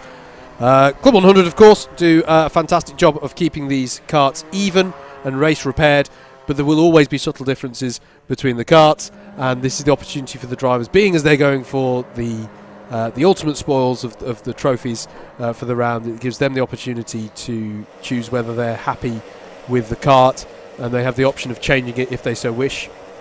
So we might see some drivers pulling into the pit lane. It's number 50. That would be Ollie Clegg's kart, so that didn't get much further than the S's incident either. No. Yeah, so that's what we're seeing here. We're just seeing some practice laps, which makes the incident all the more concerning, really, because it is only practice. They've crashed. That's not really what Not it's about. ideal. So, yeah, it could be some time before we see this one brought together. We have got the pusher car out, ready to collect the front of the pack. Number 39 getting there first, who I can't actually see on my list for this race. If you reload it, you should. Aha. Well, you know all the workarounds. It was the 39 of Annabella, and it was. So it was actually just me being blind rather than the thing being wrong. Alfred Matthews Racing says, unlucky for Miles Harrison there. Agreed. He'd raced really well through that pack. It just didn't go as well on that last lap. It was an absolute steam train down at the hairpin. When he lost one position, he lost 3. Yeah, exactly. And Greg Smith, shout out to Greg, because we see him in the senior sprints as well. So experienced racer that he is. So you got lots of time. Should be a cracking junior super final. Agreed, mate. This is going to be an interesting one right here to see how they get on. As we'll go round the crown again here at Clay Pigeon Raceway. Indeed. So although I thought there were 24 runners in this one, actually 26, counting the ones that we've moved up from the B final. After this lovely weather that we've had, it better not start raining again during our lunch break. If you cut to us at the live paddock walk and we're looking just as wet and miserable as we did this morning, then we've got out the wrong side of bed this morning, I'll tell you that. As we will go round again. It is definitely going to be an interesting cut from the blue skies here to our paddock show this morning. It is, yeah. But do please, that's the thing for us to mention, because we are in now the last. Yes, that is Ollie Clegg getting back in. So they've fixed the car. Oh, was that Dante Dillon? Dante Dillon down there helping out with the karts. It is. Well, Dante's needed as the cadet kart tester. That's his job. That's his job. I know. It's brilliant. It's brilliant. To be clear, Dante Shout Dillon, out Dante Dillon. Yeah. He is a legend. Very accomplished. Quite funny that he has to test the cadet karts. Very accomplished senior driver in CLUB100, but also one of the he has to put a lot of lead on the kart. Put it that way, and he's. I think the way to phrase it is vertically challenged. He's not actually even that small. He's just tiny. He's perfect for karting. He's perfect for karting. He's brilliant. And he's so fast. He's ridiculously rapid, fast. Absolutely rapid, but it makes him perfect for testing these cadet karts when they need to. Here we go then for the A Final in our junior super lightweights. It's Daniel Munro in the 41. It's Thomas Northcott in the 60. Away we go for 12 minutes of racing. And yes, it is the full 12 minutes because the incident occurred during the roll-up laps. They go 3 wide, even 4 wide. Can everybody get through the S's cleanly? unlike in Papworth's practice, been bullied. Papworth has to take to the grass. I think Sam Cole has to cut across the grass as well. That's going to be costly for them. It's Daniel Munro, though, who leads them into the hairpin for the first time. Can they all get around the hairpin as well? That didn't look too... There's yellow flags out towards the back, so no. And there's a driver there who's...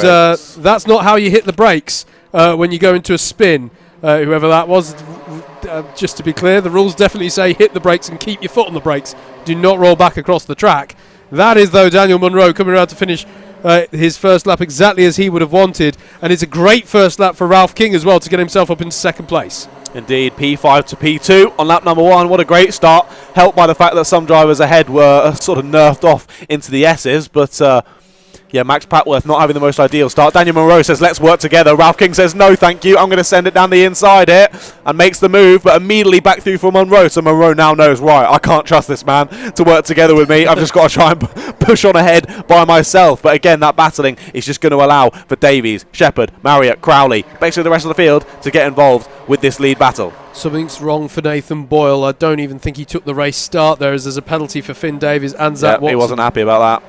Yeah, both bump and pass penalties issued there for Finn Davies and Zach Watson. And as I say, I don't think Nathan Boyle has technically taken the start here. He's showing as in the pits.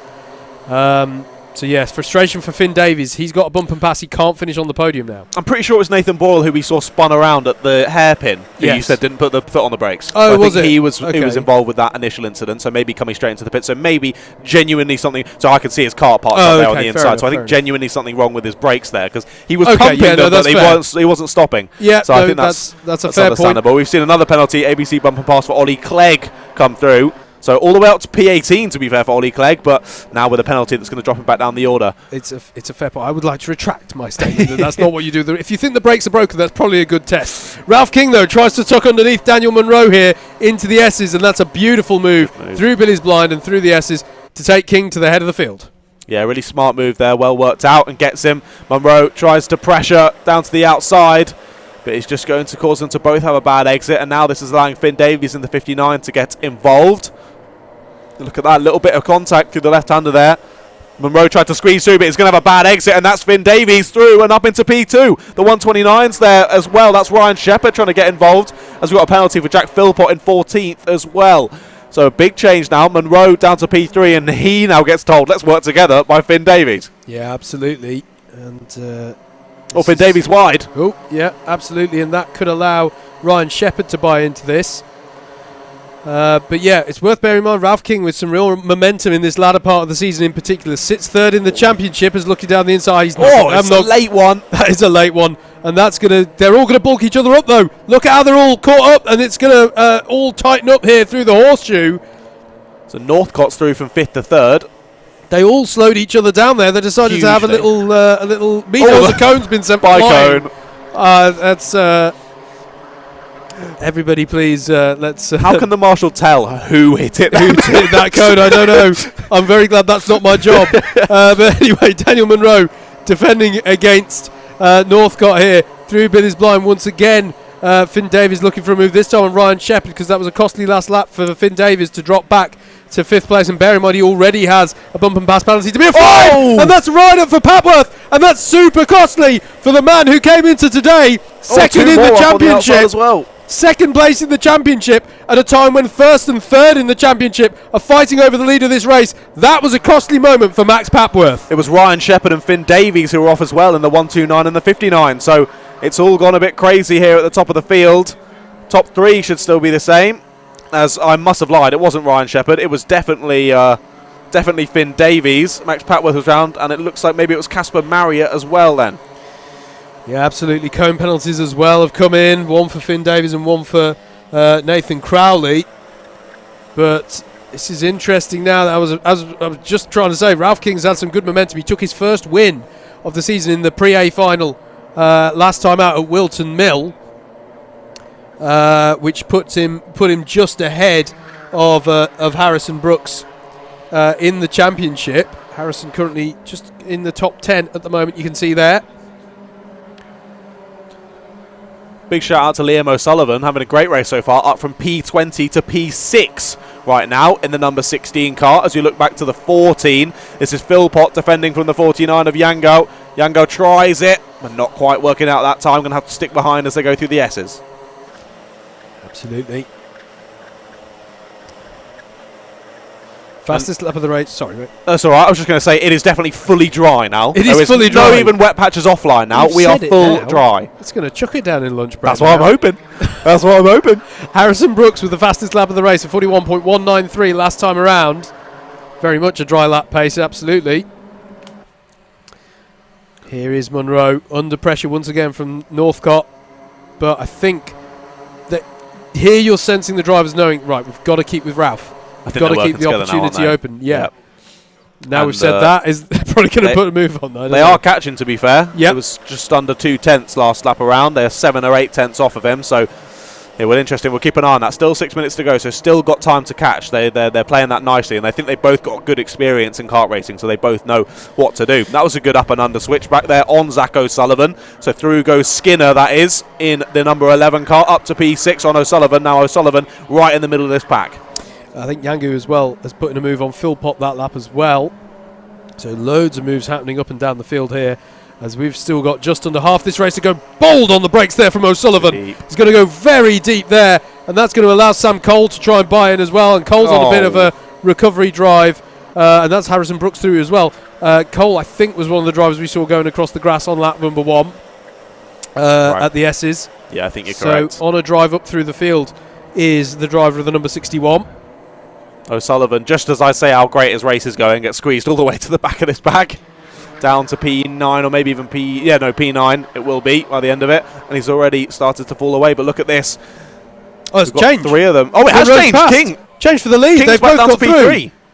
Well, we missed that happening on the cameras. Kings has to have made a mistake there, though. There was too big of a gap there for them just to catch and pass there. Yeah. Has to have made a mistake. But battle resumed in earnest at the front. Whatever it was, it didn't put King a long way off the back. Northcott's going to go defensive into the hairpin. Well, I say half in attack, half in defence. He decides to go on the inside. He'll try and zig when the others are zagging, but that is going to be Ralph. Oh! And that's round for Northcott and gutting for him. That is just a tiny amount right on the limit round the horseshoe. And I think there was just a little bit of pod-to-pod contact there. I don't think it was just an unforced error. We'll see how that's called, but it was on such fine margins, that one, and you've got to feel for Northcott. It was. He had the full steering lock on to the left-hander, just had a slight tap on the rear left and could not quite catch it in time. But, yeah, whether that's penalty-worthy, I'm not too sure. Again, we're glad that's not our job. We'll leave that down to the stewards. But anyway, King very much in second now. Moreau back at the front of the field. And now look at this. We've got Shepherd involved. Looks like he might go for it here. Up the inside. Late again. Nearly a carbon copy move of the last lap, but no contact this time, and through goes Shepherd. Yeah, and William Taylor's caught onto the back of them as well here, so this is going to kick off now over second place. And is this the lifeline that Daniel Munro needs? He looks over the shoulder and he goes, right, this is the moment to push. This is the hammer time, as it were. Let's try and put in a stellar lap here and pull away from the pack. Look out for Brody Skinner and Sam Cole as well. Sam Cole with the fastest lap of the race at the moment. They're all trying to come here towards the end to get back a part of this pack. It is coming to the boil nicely, this race. Down the inside there, that is Brody Skinner. We all remember Brody winning the pre-B final earlier on. Look at the way that he's come up through the field here to now be fighting for a top 5 in the A final. He's been wildly quick, hasn't he, and made some really decisive moves. He's battling with Sam Cole, who has the fastest lap of the race at the moment at 40.828. But those two of only 3 drivers, including with Harrison Brooks behind, who are into the 40s. So seriously pacey from those two. Skinner now to 4th, Cole to 5th. They're still battling, though, and they're going to go through on King. So up to 3rd place for Brody Skinner. And King now down to 4th. He was leading at one point, leading by some margin. Tries it down the inside of Brody Skinner, but not going to happen. But Brody Skinner gets a penalty. ABC bump and pass, I think, for that move on King. King now down to 5th as well, as Cole has managed to sneak through. And look at that, as a bad exit from Shepherd. He's now under pressure from Skinner, but not going to happen that time around. So look at this now, we're nose to tail. 1st to about 7th, is that, I think? It is indeed. Here we go then, 2 minutes to go. Skinner's still trying it, but that's Cole round the outside and takes him up to P3, and through follows King back to P4, and through follows the 57 of William Taylor. So getting hung out to dry is Skinner. He loses 4 positions in 2 corners.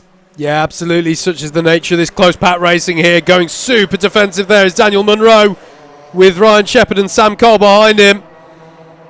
This is brilliant stuff here in the closing moments here of the super lightweights. He's outbraked himself as King. He goes wide. That's going to allow Taylor through and the rest as well, because Harrison Brooks is through as well, as we're coming up to having just 90 seconds on the clock. Who is going to take the win in round 7 of our super lightweight juniors? Thought Cole was going for it down the inside there. Sticks to the outside around the first corner. Just about keeps on to third though. Look, they're all squeezing up behind them though. King losing out once again. I think he's down to 6th now, and now has Skinner right behind him again. Monroe feels the need to go for a title line again, as does Shepherd there, and that's going to open the door for Sam Cole, William Taylor, on Sam Cole. He's going to be on the outside though. Has he squeezed Cole? Yes, he has. The number 9, excuse me, not William Taylor, it's Harrison Brooks. Harrison Brooks has got himself in the pound seats here, as Sam Cole there has better drive off the corner back past William Taylor as well, as they're going to come round here. Ralph King is going side by side now with Taylor. This is all kicking off here in the dying moments. I reckon we've got 2 more laps left of this one. Daniel Munro starts on what is surely the penultimate lap here. That's the 19 of Harrison Brooks. Under pressure now from Sam Cole. He's going to try and tuck underneath Ryan Shepherd, but he can't find the gap, and that's going to be opportunity for Sam Cole. He's got the overspeed. Can he do anything with it? Penalty for Harrison Brooks. An ABC bump and pass. So now he can't get it. Major braking for Ryan Shepherd. He's wide, and he outbrakes himself. And I think he feels he was loaded there. So going to be interesting to see how that's called. 3 wide there. Yangu, King, and I think that was O'Sullivan round. And my goodness me, they've got to try and keep it clean here. Who's left to fight this one out on the last lap of the race? That may have given a gap to Munro, and it has indeed. I think that's neutralised the battle for the lead. Daniel Munro leads them onto the new lap. Harrison Brooks is in second at the moment, but he's got a penalty to be applied, which means this is the battle for second net, as Sam Cole is pressuring the back of William Taylor now, and Ben Yangu has come to the fore here. Similar suit there to Ralph King, but that is the 49 of Yangu who's in this battle. Yeah, I thought it was King to begin with as well, but he's slightly further back now. 11 tries it down the inside. That's Skinner trying to get back through on Yangao, and might get 2 of them. Does indeed, but stays to the inside. Does that driver ahead? Just going to hold on to it. Does the 57 of Taylor.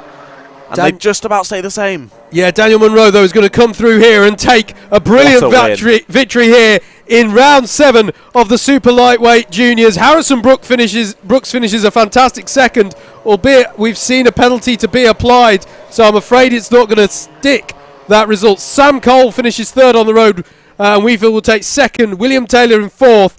And then Brody Skinner in 5th, albeit there's a penalty there as well. Ben Yangu really came good at the end there, for 6th. Ryan Shepherd in 7th. Ralph King in 8th. Nathan Crowley in 9th. 10th was Jack Philpott. Then it was Archie Johnson, Finn Davis, Zach Watson, Thomas Northcott, Philip Babulal, Casper Marriott, William Roberts, Daniel Campbell. That's down to 18th. 19th was Max Papworth.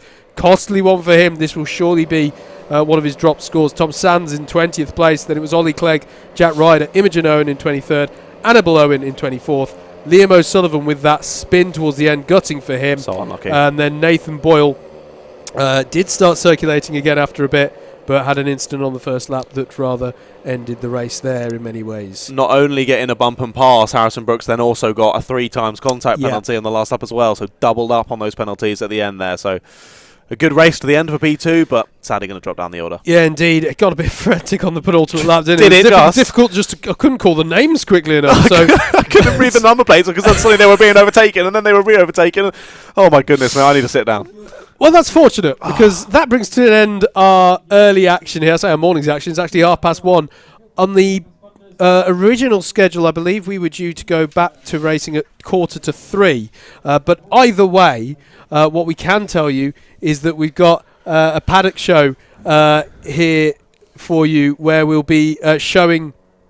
So you're going to go into our pre-recorded one now, where you'll hear from some of the drivers that you've just seen racing where it's today. Slightly different weather. And we also have our live paddock show that we'll have later on, and where we'll be talking to our drivers who will be racing later today.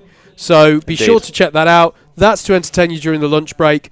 I believe it's 2:45. We're due to go live again with the racing, but we will obviously put the proper time on the screen then.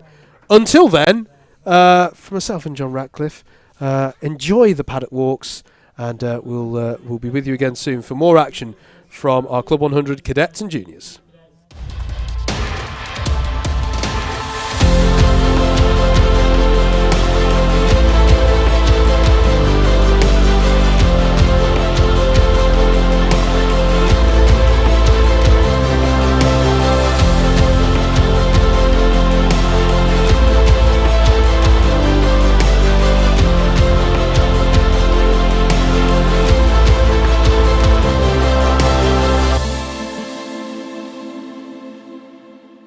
Hello viewers, yes that's right, Club 100 are proud to announce that we are unveiling a brand new championship, a new race series for drivers aged 8 to 12 years old, the Club 100 Cadet Championship.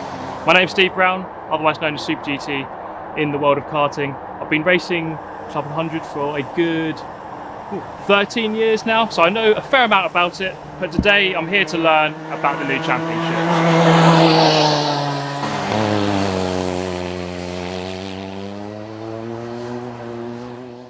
All right, I am joined by the main man himself, Mr. JV. It's good to see you as always. Thank you, Steve. Please tell me about the new championship. So the Club 100 Cadet Championship, it's an arrive and drive, high performance race championship designed for cadet age drivers from the age of 8 through to 12 years of age. In fact, they can start racing at the age of 7 in the year of their 8th birthday. And we're kicking off in 2022 with a couple of test days. We're going to call them Academy Days, so it's the idea is to get the new drivers to come in and try it out for the first time in a pressure-free environment, and then we move on to the 7-round championship, which kicks off in May next year. In fact, here at Buckmore Park. Okay, is there a need for a license to do this championship? There is. We are affiliated with Motorsport UK, so we will be running under permit. So drivers will need a license. It will be the KX license, which is free of charge, and to the driver. And and obviously what comes with that is all the bells and whistles. You know you're going to get a correctly run race meeting, should we say, with all the support infrastructure in place. And in terms of cost, what are we looking at? So we're looking at around about between 190 to 200 pounds per race entry. But look, what you've got to remember is that's arrive and drive. So you're not paying for anything else. There are no hidden extras there. You're not paying for fuel, you're not paying for tyres, you're not paying for damage costs or anything like that. We bring it all to the track. The drivers just turn up and drive. So we've got the kart behind us here. Can you tell me more about it? Yeah, so it's a Birrell chassis. So the kart itself is a Birrell kart.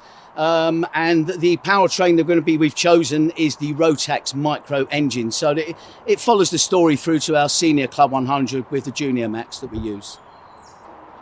So tell me, Steve, what do you think of the Club 100 Cadet Championship? Well, I'm no longer 8 to 12 years old, unfortunately. But if I was, then I think I'd be pestering my parents to get me out in one of these karts for a year. I think it's just a good way to get into karting at an affordable and a fair level.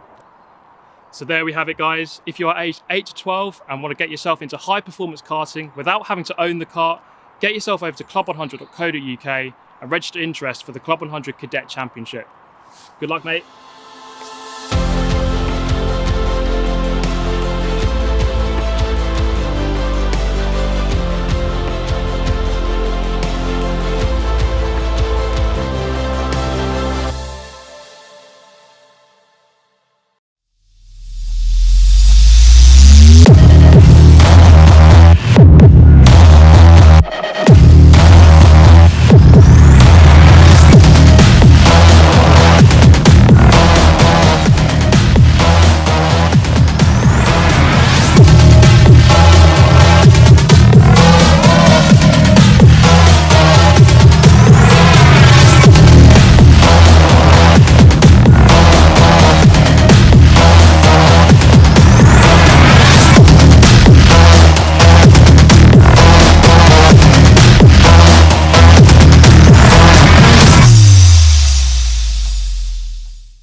Well, hello everybody, and I say welcome to Clay Pigeon, but by the time this is coming out to you, we will have already had some of today's action. Right now we're in our lunch break, but we're here to get some of the thoughts and feelings of some of the drivers around the paddock ahead of the Racing Days action beginning here.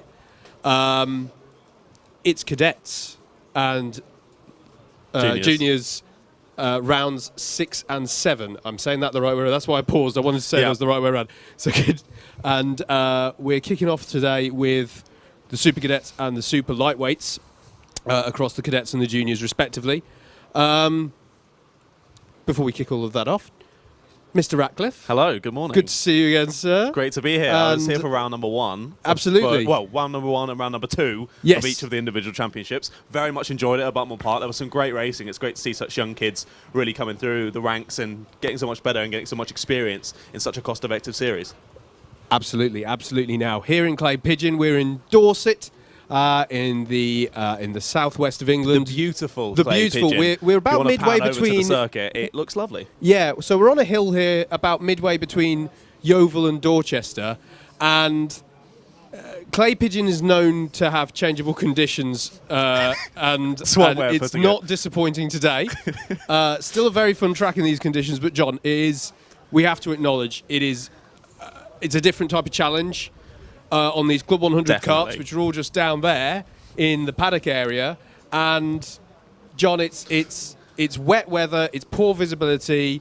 We've got rolling fog coming in as well, and it's important to bear in mind these karts are on slick tyres, come what may, in terms of the weather. So, talk a little bit about these challenges that the drivers have in these conditions. Yeah, that was the main thing I was going to mention, was the slick tyres. It's so difficult. It's completely different, and some of these kids might be more used to doing it on wet tyres. It's completely different. When you're driving on wet tyres in the wet, it's more like driving in a dry kart. Whereas here with these slicks, you've just got no grip at all. No grip, especially as we go down to the first corner of Billy's Blind.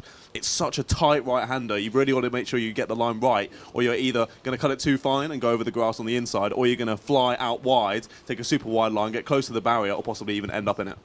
Absolutely, and we are on the hill here, which has its own sort of microclimate to it. It's very common for clouds to just roll in. You can check the forecast and it says it's A-OK, just a few miles away.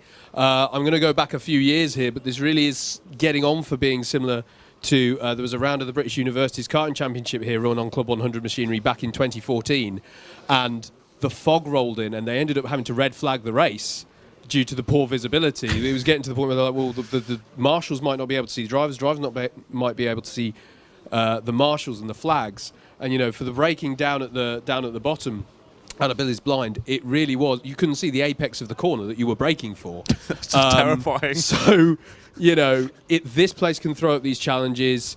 Obviously race control will monitoring the situation throughout, but for these drivers it's going to be about keeping your head on straight, not, if there is a mistake as well, not instantly forgiving yourself. You are going to make mistakes in these conditions. Dust yourself off, get back on it, and just keep on plugging away at it, really. Exactly.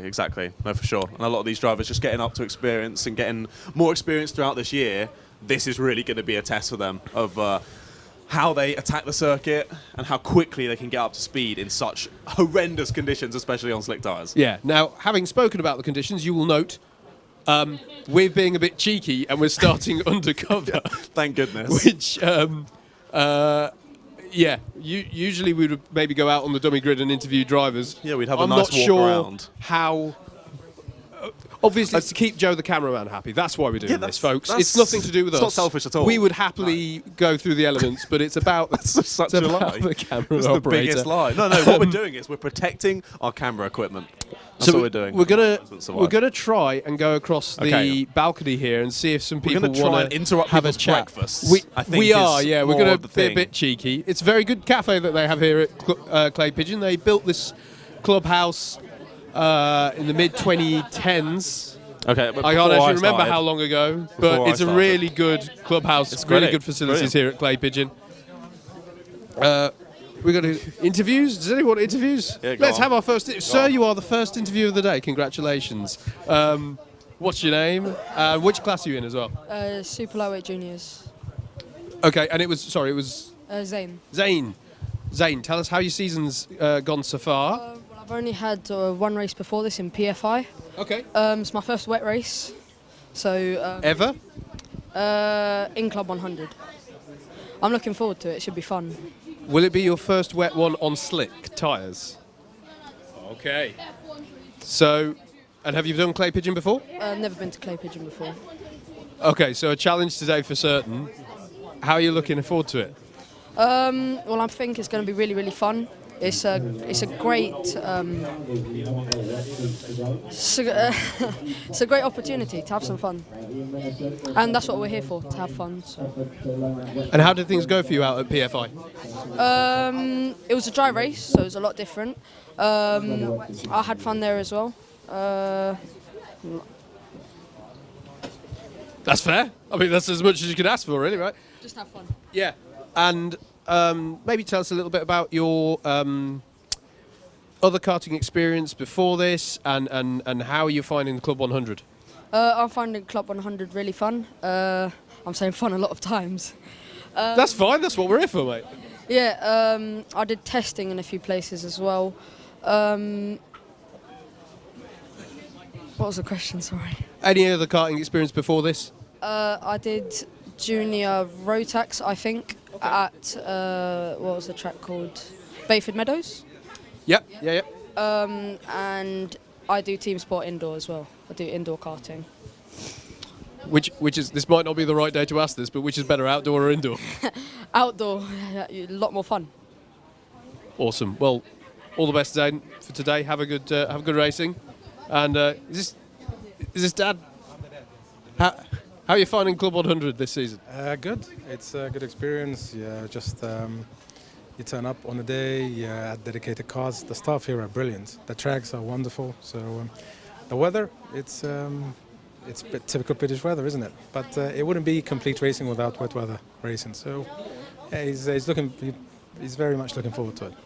Absolutely, and you're looking properly decked out to be in the support role today. It's wet underneath, so none of the preparation worked. I'm glad to report. And one thing which would have been handy would have been the brolly, but that's staying safely at home. So yeah. Brollies are a risk if the wind picks up as well. I think you've played it straight. So yeah, all the best, guys. Thanks for talking to us. Hello. Hello. Welcome back. Indeed. Got a couple more chaps to talk to over there. Go for it, John. Go for A few it. more people to have a chat with. Right. Good morning, sir. I'll have a chat with you first. What's your name? What class do you race in? Ion Bagger, Super Cadets. Lovely. Well, how's it been going so far this season in CLUB100? First few races didn't exactly go as I planned, but last few races went pretty well, so hoping to end off the season with a good races. Nice. Yeah, carry on the momentum to this weekend. Now, these conditions, they're quite difficult. Have you raced in conditions like this before?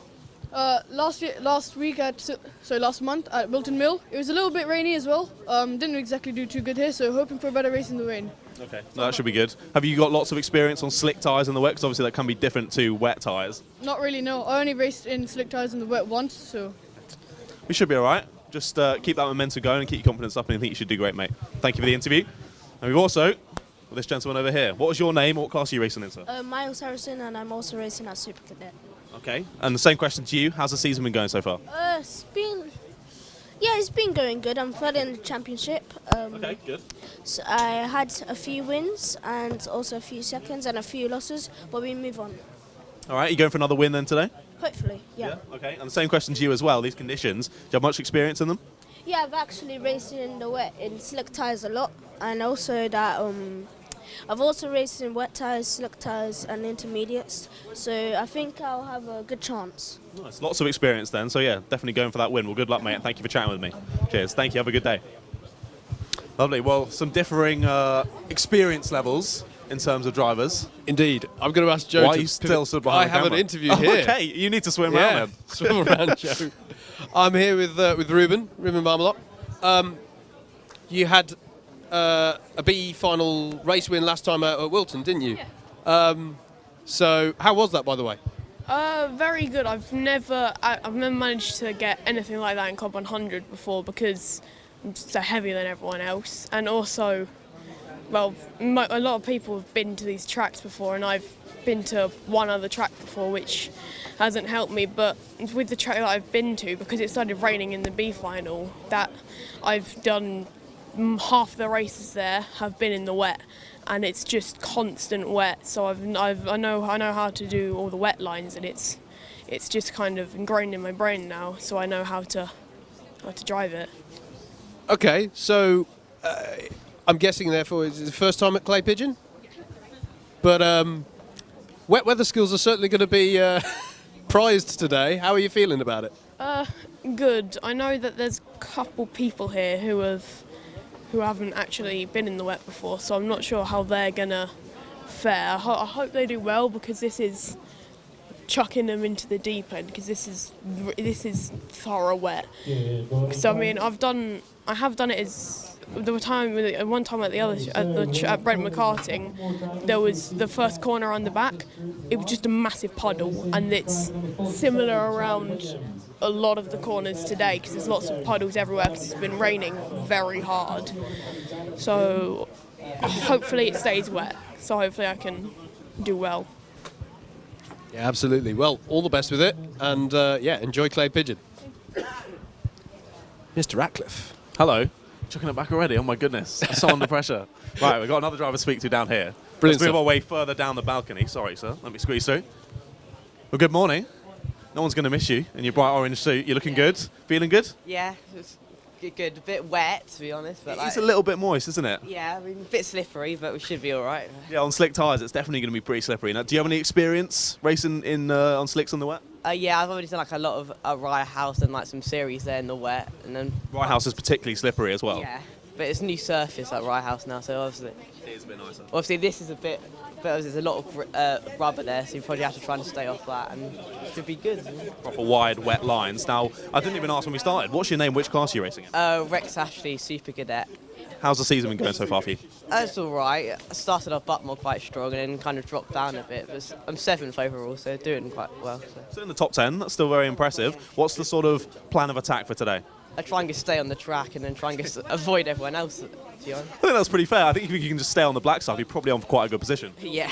All right, cool, mate. Well, I'll be watching out for you, and good luck for the day. Cheers. Thank you. And there we go. I think that's a lot of drivers just saying, I'm just going to try and stay alive, stay on the circuit, and you should be able to do okay. I think Howard's down the end speaking to someone, so I'm sure we're going to grab another interview. So thank you for that, mate.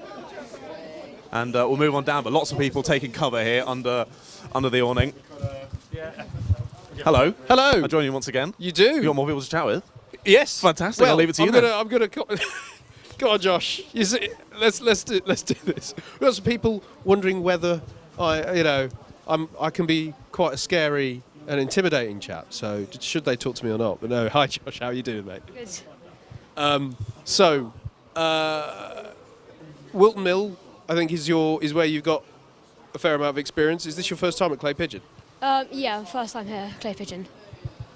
Okay, and how's your wet weather experience? I can't think why I'm asking. Just, how is wet weather? I'd say I'm quite decent in the weather. Okay, so, and sorry, I was just hearing, so you're Wilton Mill, your sort of local track where you've got the most experience? Yeah, been there quite a few times. Okay, and how are you fancying your in fact, how's your season going in general, I should ask first, actually? It's good, top 10. Okay, and so what are you hoping for today, and are you in for the rest of this championship, or got an eye on a particular goal within that championship? I'm hoping to have a top 10 in the championship, and I'm doing the last round, but more. Brilliant stuff. Okay, well, thanks for having a quick chat to us. It wasn't you did very well, and have yourself a good time out there today. Do we have other interviews? An interview parents. We can do interviews with parents. Who have we got here, sir? My name's Ian. Hello, Ian. And who are you here supporting, whether they've spoken to us or not? My daughter's Emily, the shy one. Fair enough. And what's Emily, in one word, do you like CLUB100? Yes. Well done. You passed the interview test. Experience to either of you experience here at Clay Pigeon, or is it a new venture for you? First time at Clay Pigeon. Looks like a good track. Obviously, there's a lot of standing water today, so it'd be interesting to see how she deals with that. But she does like driving in the wet, so hopefully she'll do all right. Okay, and so yeah, good wet weather experience. How are you finding just CLUB100 in general this season? Actually, very good. We think the organisation is exceptional. Very well managed. Generally run on time. We've had a few afternoon races where we've not had pit walks and stuff, but understandable. Yeah, very good experience for us so far. It's the first time Emily's been in it, so yeah, it's all new. Growing up, moving up to bigger karts, a bit faster. She loves it. Brilliant stuff. Thank you for talking to us.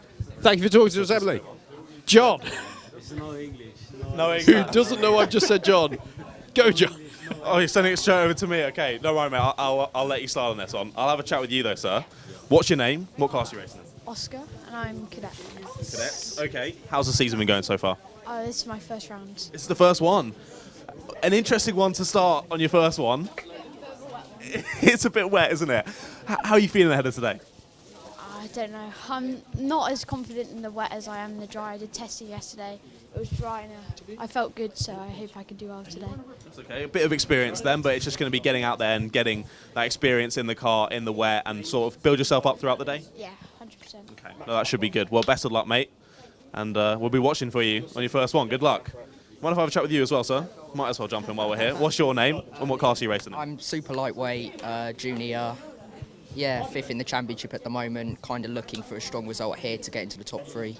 Awesome. Okay, that's good. What about yourself? Have you got too much experience in the wet on slick tyres? In the wet, I'd like to think I have on slicks because I race at Brentwood a lot, slick tyres in rental karts. So I'm quite used to it there, but this is completely new to me on road tax, wet, slicks.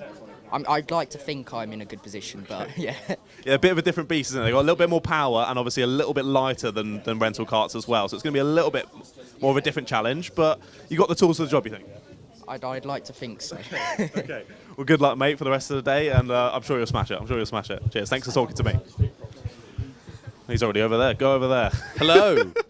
Hello. I've managed to corner them at the end of the balcony. We've got Max Patworth and Alex Pascaleva. Max, experience at Clay Pigeon before? Never been here before. It's my first time here, and the first time in the wet here. Indeed. And is that the same for you here, Alex? Yeah, I didn't do testing yesterday, so it's my first time here. Okay. And how's our wet weather experience between, for you both? I've got quite a lot of experience in the wet. It's one of my favourite conditions to drive in. Yes. Okay. And Alex? I've only done about one race of Brentwood karting in the full wet, which was quite fun. But yeah, that's the only wet experience I have, and I've never driven these karts in the wet before, so that's going to be interesting. Absolutely, yeah. It's going to be a learning curve for sure, but should still be a lot of fun. How are you finding Club 100 this season, Alex? It's been good. Yeah, I've had my ups and downs, but hopefully today ends on a high. Yeah, absolutely. And Max, second in the championship, class championship within super lightweights at the moment. Does that factor into your thinking, or is it just take it as it comes? Not really. My driving style was normally more conservative and more cautious than quite a lot of other drivers out here. I'm just approaching it as a normal round. It's wet, which has been unique so far this season, and I just want to score good points, keep it on track, and hopefully catch the leader, Dan Munro. Brilliant stuff. Well, thanks for having a quick chat to me. All the best for both of you. Have fun out there. Brilliant stuff.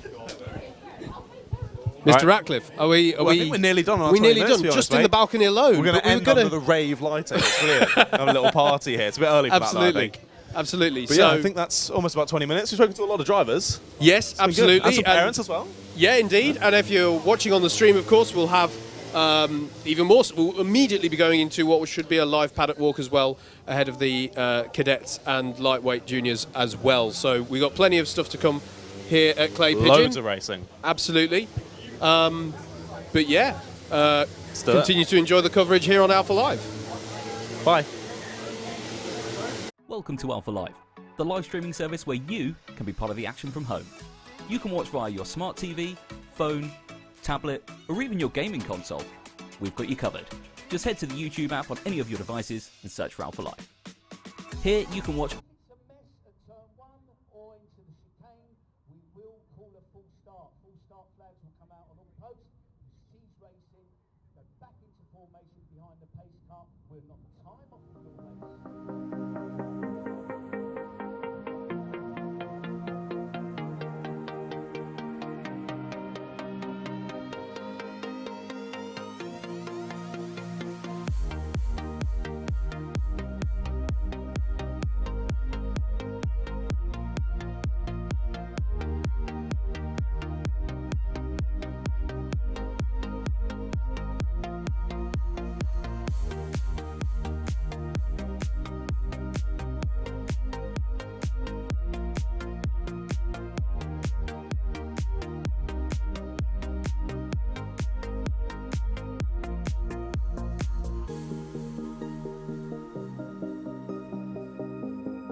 Hello and welcome back to Clay Pigeon Raceway.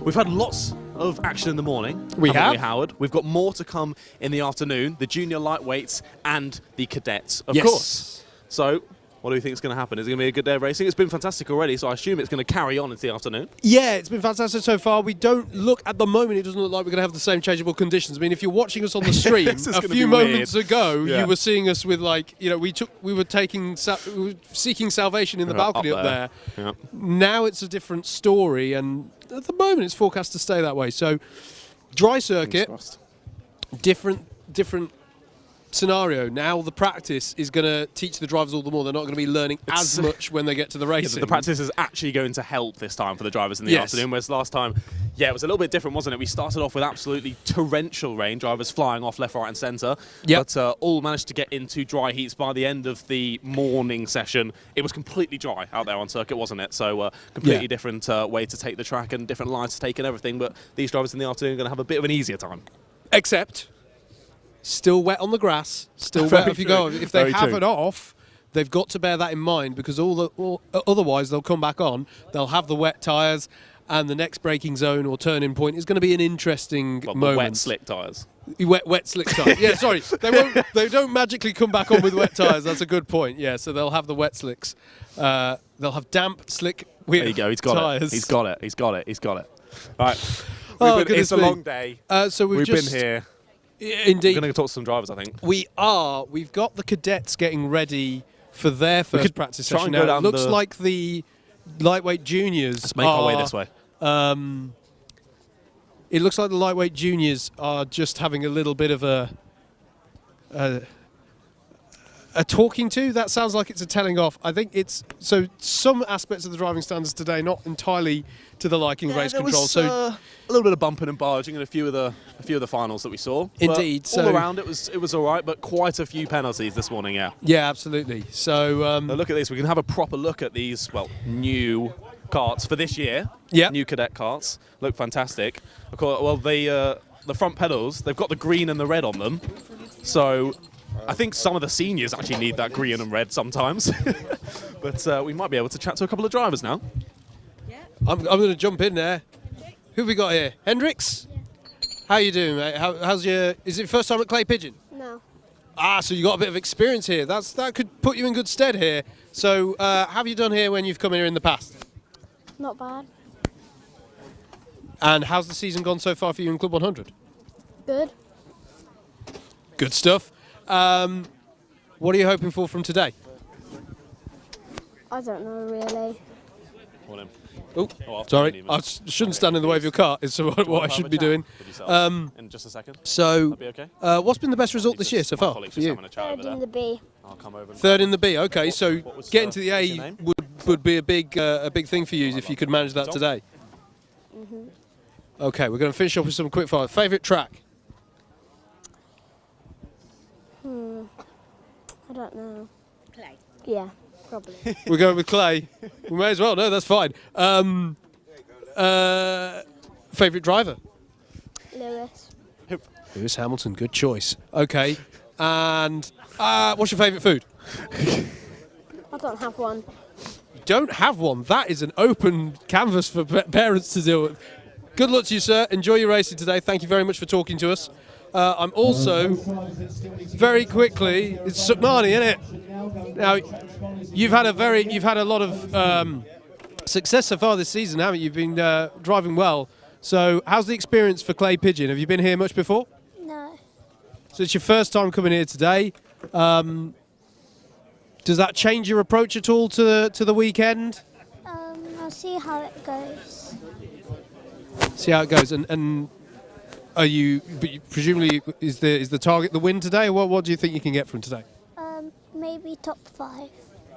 Top 5. Okay, yeah, good stuff. And we're going to do the same quickfire questions that I've just done there with Hendricks. Favourite circuit? Wilton Mill.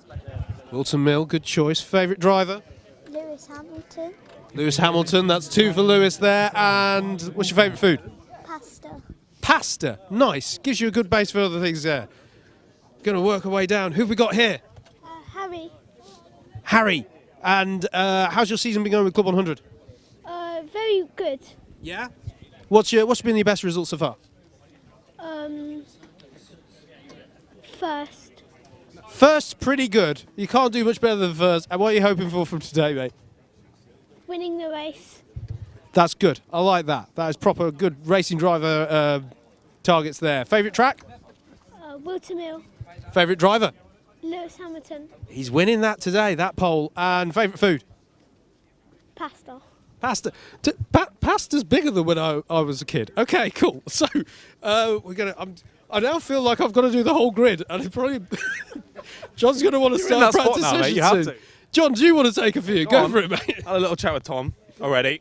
Don't worry, Tom. I'm not going to do any horrible quick-fire questions like my co-commentator there. So, Tom, how are you feeling today? Feeling all right? Yeah. Feeling good? So, what's the plan for today then? What are you thinking? Are you going for the win or...? I'll try to keep calm. Okay. No, I respect that. How's the season been going so far then for yourself? We're good. Good. Whereabouts are you in the championship? You can remember off the top of your head. I don't know. No? Okay. Well, no. You should be good and you're feeling good. And also, you missed the rain this morning. Are you happy about that? Would you have preferred it to be a bit wet conditions or do you prefer the dry? I prefer the dry. Okay, then perfect. So I'll be expecting you at the top of the order then. Good luck, mate. Thank you for chatting with me. Cheers, thank you. Oh, we'll move back as well. Number 15. Hello. How are you doing today? You all right? Yeah. Feeling good? Yeah. Good. I like to hear it. So, again, I'm going to ask you the same question. Plan of attack for today. What are you thinking? Well, I'd rather not say so other people can't hear me. Oh, okay. Well, I'm going to stop talking to you. We don't want to give away your secrets, mate, and we're going to move on. But brilliant to talk to you, number 15. I'll switch it straight back to you, Howard. Yes, indeed, because I've got part of the Club 100 racing dynasty here. Not to put the pressure on you, Edward. How are you doing, Edward Gillette? You all right? Yeah, good. Been to Clay Pigeon before? No. Okay, so, but how's the season been going for you? All right, in the middle. Yeah, okay, and what are you hoping for from today? To learn the circuit. Cool. Now, do you get tips from other Gillettes who have come before you in Club 100 ranks? Yes. Okay, cool stuff. What's been the tips today? Not much braking around the whole circuit, but yeah. How did he do that? Was it karting or was it something else? Nice stuff. What's been the best round for you so far this year? Probably lid. Probably another high-speed one, so you could be looking good here, right? Yeah. Awesome stuff. Well, you have a good time out there. Enjoy it. I'm going to get a cheeky... I've got to move across to Peter. Oh, my goodness. Because I'm sorry, yeah, I didn't tell you that, did I, mate? You didn't. But very quickly, Is this the third generation of Gillette to do Club 100? It's grandson. I don't dare to admit it, but it's true. So how do you feel the cadets has been as an addition to the Club 100? It's fantastic, isn't it? What a job JV's done and the team here to get this lot out. The paddock's never been so busy. It's hard to park here at the moment, so it's fantastic to keep this going. I mean, this is the new group of youngsters coming up, and what a way to learn, all in equal equipment. It's fantastic. The racing this morning's been so close as well, so it really is the way to start. You know, whether you want to go all the way in motorsport, single-seaters or sports cars, or just stay in karting. Karting can now survive as a sport on its own. It doesn't need to have to be a stepping stone to the future either. It can be either. Just fun motorsport. Brilliant. Absolutely, absolutely. I have to say, this man used to beat me a lot when I did super heavyweight sprints back in the day. So, yeah. John, who have we got next? I'm going to chat with Leo in the number 35. Hello, Leo. How you doing today, you all right? Good, thank you. Good, you feeling good? Now, I've been told, you've been out of karting for a little while. Why is that? So back in July, I broke my leg. How did you manage that? Playing football at school. Ouch. I bet that was painful. Yeah, it was very painful. But you managed to recover, and you're feeling good now, ready for the race day? Very good, yeah. So what's the plan for today? What's the plan of attack? Go fast. I like that, Leo. That's good. Have you got any idea of where you'd sort of like to finish in today's race, in the sort of top 10 or battling for the win? First race I did, I came 7th, so I want to come top 10 again, maybe even top 5. Nice. That should be good. That should be good. Well, best of luck to you, mate. I'm glad to hear your leg's healed.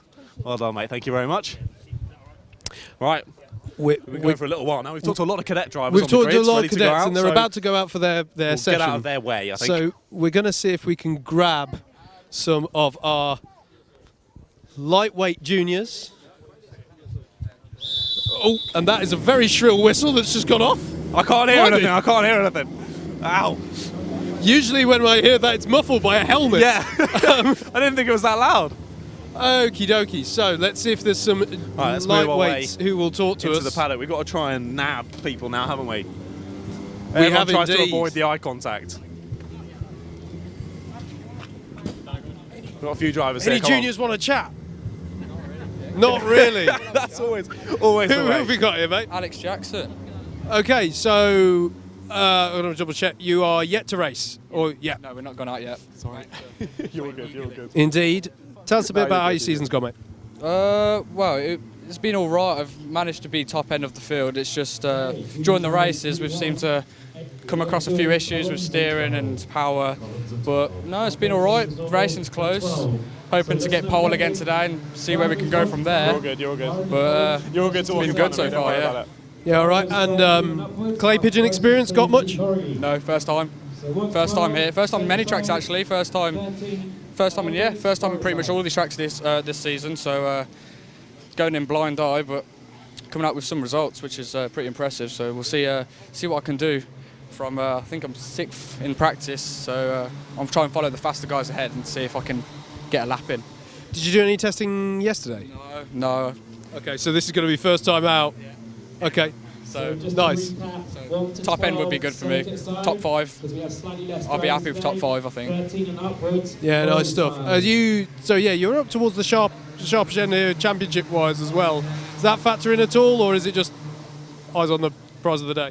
Well, I am looking for the top. Well, top 3 is the aim. I'm 8th right now due to missing a few rounds, but I reckon top 3 still there if I can get pole in today and maybe pole at Bookmore the last round. It's going to be close. I reckon I'm in for a contention still. So yeah, good stuff. I have to say, for me, it's a great track, so go out there, enjoy yourself. You'll be faster than I am round here, definitely.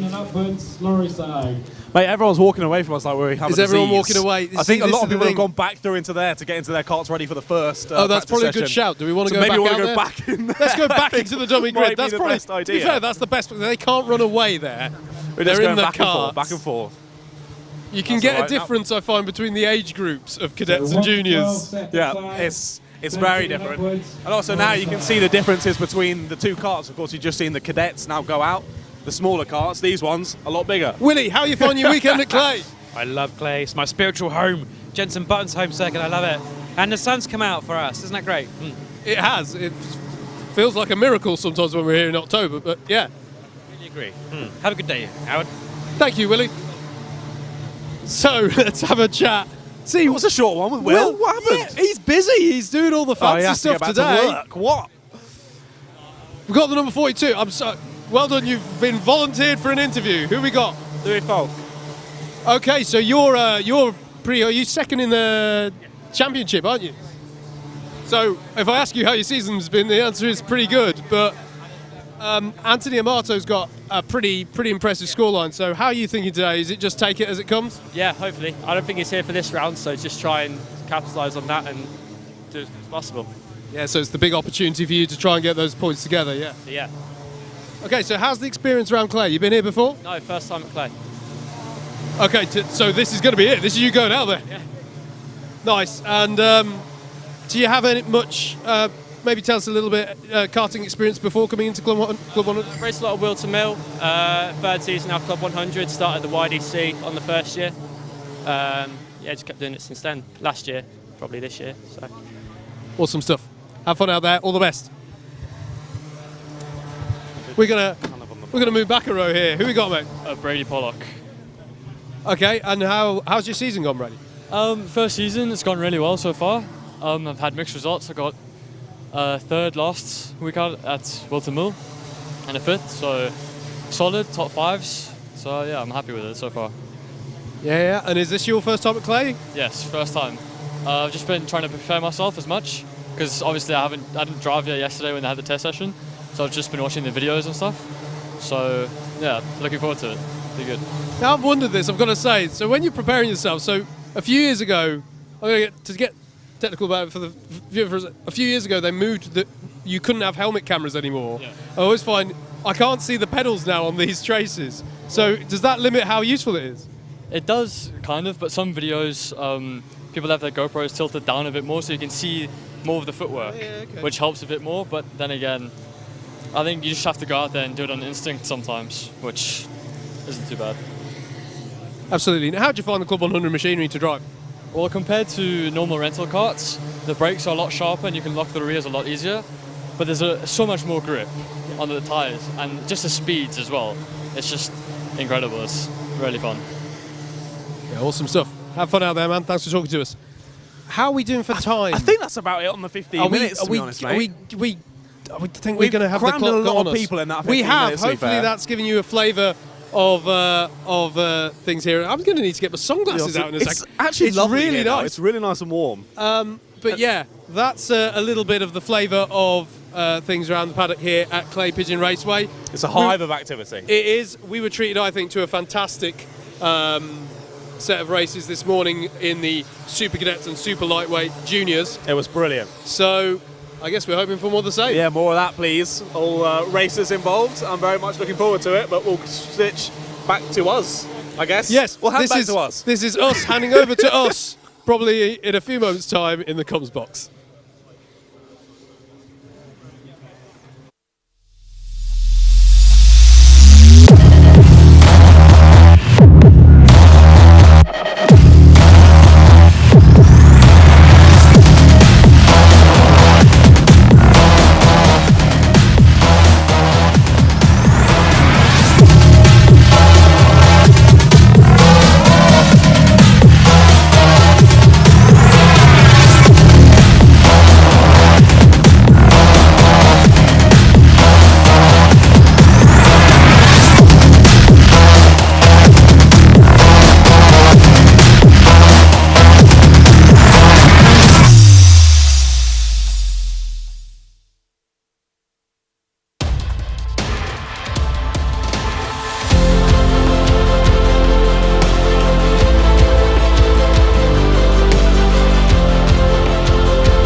Hello viewers, yes that's right, Club 100 are proud to announce that we are unveiling a brand new championship, a new race series for drivers aged 8 to 12 years old, the Club 100 Cadet Championship.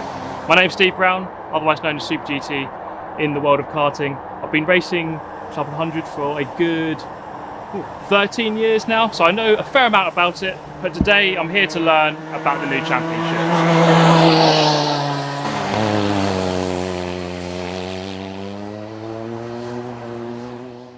All right, I am joined by the main man himself, Mr. JV. It's good to see you as always. Thank you, Steve. Please tell me about the new championship. So the CLUB100 Cadet Championship, it's an arrive and drive, high performance race championship, designed for cadet age drivers from the age of 8 through to 12 years of age. In fact, they can start racing at the age of 7 in the year of their 8th birthday. And we're kicking off in 2022 with a couple of test days. We're going to call them Academy Days, so it's the idea is to get the new drivers to come in and try it out for the first time in a pressure-free environment, and then we move on to the 7-round championship, which kicks off in May next year. In fact, here at Buckmore Park. Okay, is there a need for a license to do this championship? There is. We are affiliated with Motorsport UK, so we will be running under permit. So drivers will need a license. It will be the KX license, which is free of charge, and to the driver.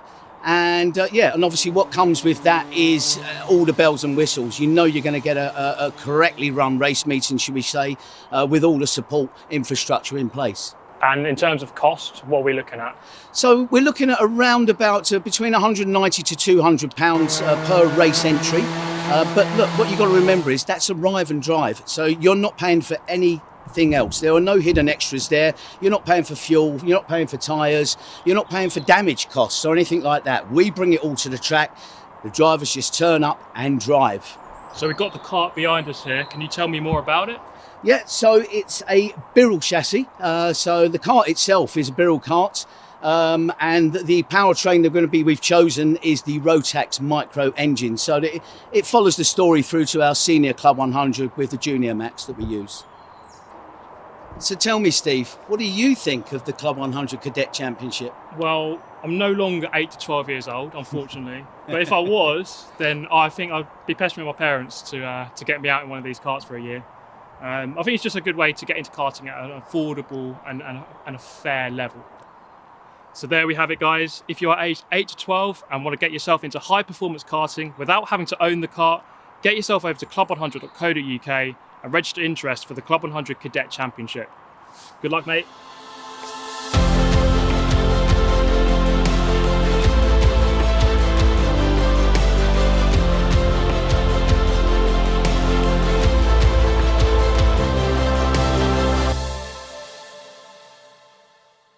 Welcome to Alpha Live, the live streaming service where you can be part of the action from home. You can watch via your smart TV, phone, tablet, or even your gaming console. We've got you covered. Just head to the YouTube app on any of your devices and search for Alpha Live. Here you can watch all of the events as they unfold, or you could choose from our vast library for those lazy days in, all in beautiful HD. Be sure to hit that subscribe button and click on that notification bell so you don't miss out on any future videos.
Good afternoon, everyone, and welcome back to Clay Pigeon Raceway.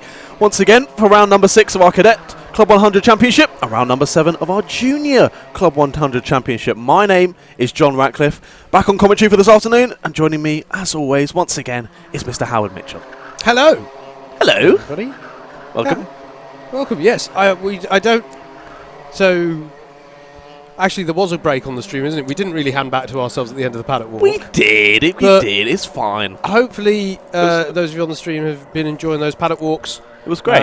Able to give a bit of the flavour of how people are doing here in the paddock. A lot of people here for the first time. A lot of people. Loads of people. Obviously, of those that we spoke to this morning, a lot of people who hadn't raced in the wet.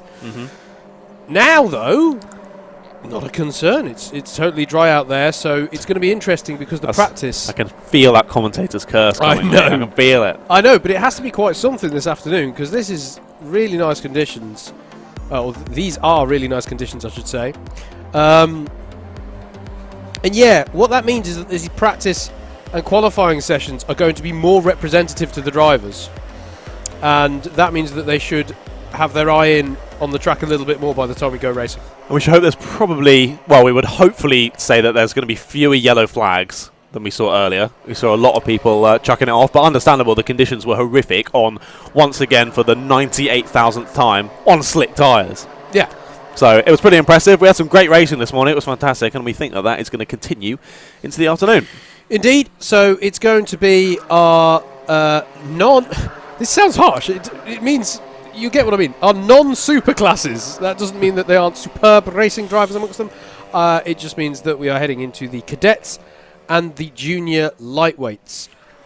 So the super cadets this morning were 45 kilos. And also the other thing I should say, there's a difference in age range between the cadet classes where there aren't in the juniors.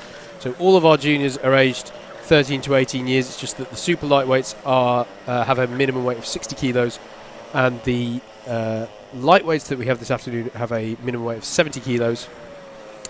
The super cadets we had this morning are aged between 10 and 13 years of age, and it's a 45 kilo limit. Now we're going to see the cadets, which are 7 to 10 years of age, and it's a 35 kilo limit. So our youngest drivers are taking part in the cadet runnings today, and then this that's on track right now is a practice session for our lightweights, who on average are going to be our oldest lightweight runners as well, because they'll be towards the upper end of that weight scale. So our youngest and our oldest, as it were, of the Club 100 cadet and junior ranks, and it's exactly the same format as before. So I know we played the stinger a moment ago for the cadets qualifying, but we've still got just a couple more minutes left to run on this practice session. So it's a good time to talk a little bit just about the format again. As a reminder, we're going to have the qualifying sessions each of our classes. So we've done the super cadets and the super light juniors. We're going to have the cadet. I'm having you're already demonstrating better dance moves than me in this commentary box, Mr. Radcliffe. We've got to have our two classes that are racing this afternoon. No, it's fine. Our lightweights and the cadets are going to be racing this afternoon. But there's too many of them to have them all on track at once qualifying. And indeed racing later on. By the time we get to the races, we'll be talking about B races and A races. For qualifying, we've not been able to do anything to distinguish their relative pace. So they've been randomly allocated to two groups. Those groups will go out, and the relative positions from those groups will be used to form the grid. What do I mean by the relative position? We're about to see Group 1 of our cadets. Group 2 of the cadets will go out for their qualifying later. The fastest driver from each session will form the front row of the grid.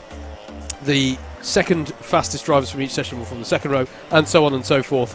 Why is that done? Well, we saw exactly why that was done earlier today when we had the drying track, because the conditions were very different between Groups 1 and 2.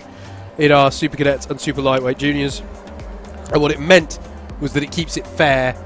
It doesn't mean that just if the track starts drying out, then the entirety of Group 2 are ahead of Group 1. That wouldn't be fair. The fastest times between those two sessions was like 4 seconds different, 5 seconds different, something like that. Yeah, I was about to say, about 5 seconds I think it was in the junior lightweights, junior super lights. Sorry. So big differences. We would expect to see less of that today. So what it's gonna mean is that we really won't know the full picture of the grid until it gets to the end of qualifying. Obviously, within each of those rows, it will be the fastest lap that determines it. So you'll take the two fastest drivers, the fastest driver from each of the two sessions, I should say, and then compare their lap time, and the fastest of those two will get pole, and so on and so forth down the grid. So if you weren't with us earlier today, that's how that is going to work. We'll then get into what's known as the pre-finals, but I like to think of them as Final 1 ahead of Final 2 later, and that's because exactly the same points are on offer for the pre-final as for the trophy final, although as it implies the trophy final is the one for which they get the silverware at the end of the day. But points are still the same in the championship. So that's all to be borne in mind. Anyway, it's been a long day. It's been a long day, but it's been a good day. That's why we're so knackered. It's because the racing's been so fantastic. It has. We genuinely had to take 5 minutes after the last one, just gather our thoughts, get our voices back, because the racing was absolutely superb this morning, as indeed I'm confident it will be this afternoon. Cadet Group 1 are out for their qualifying.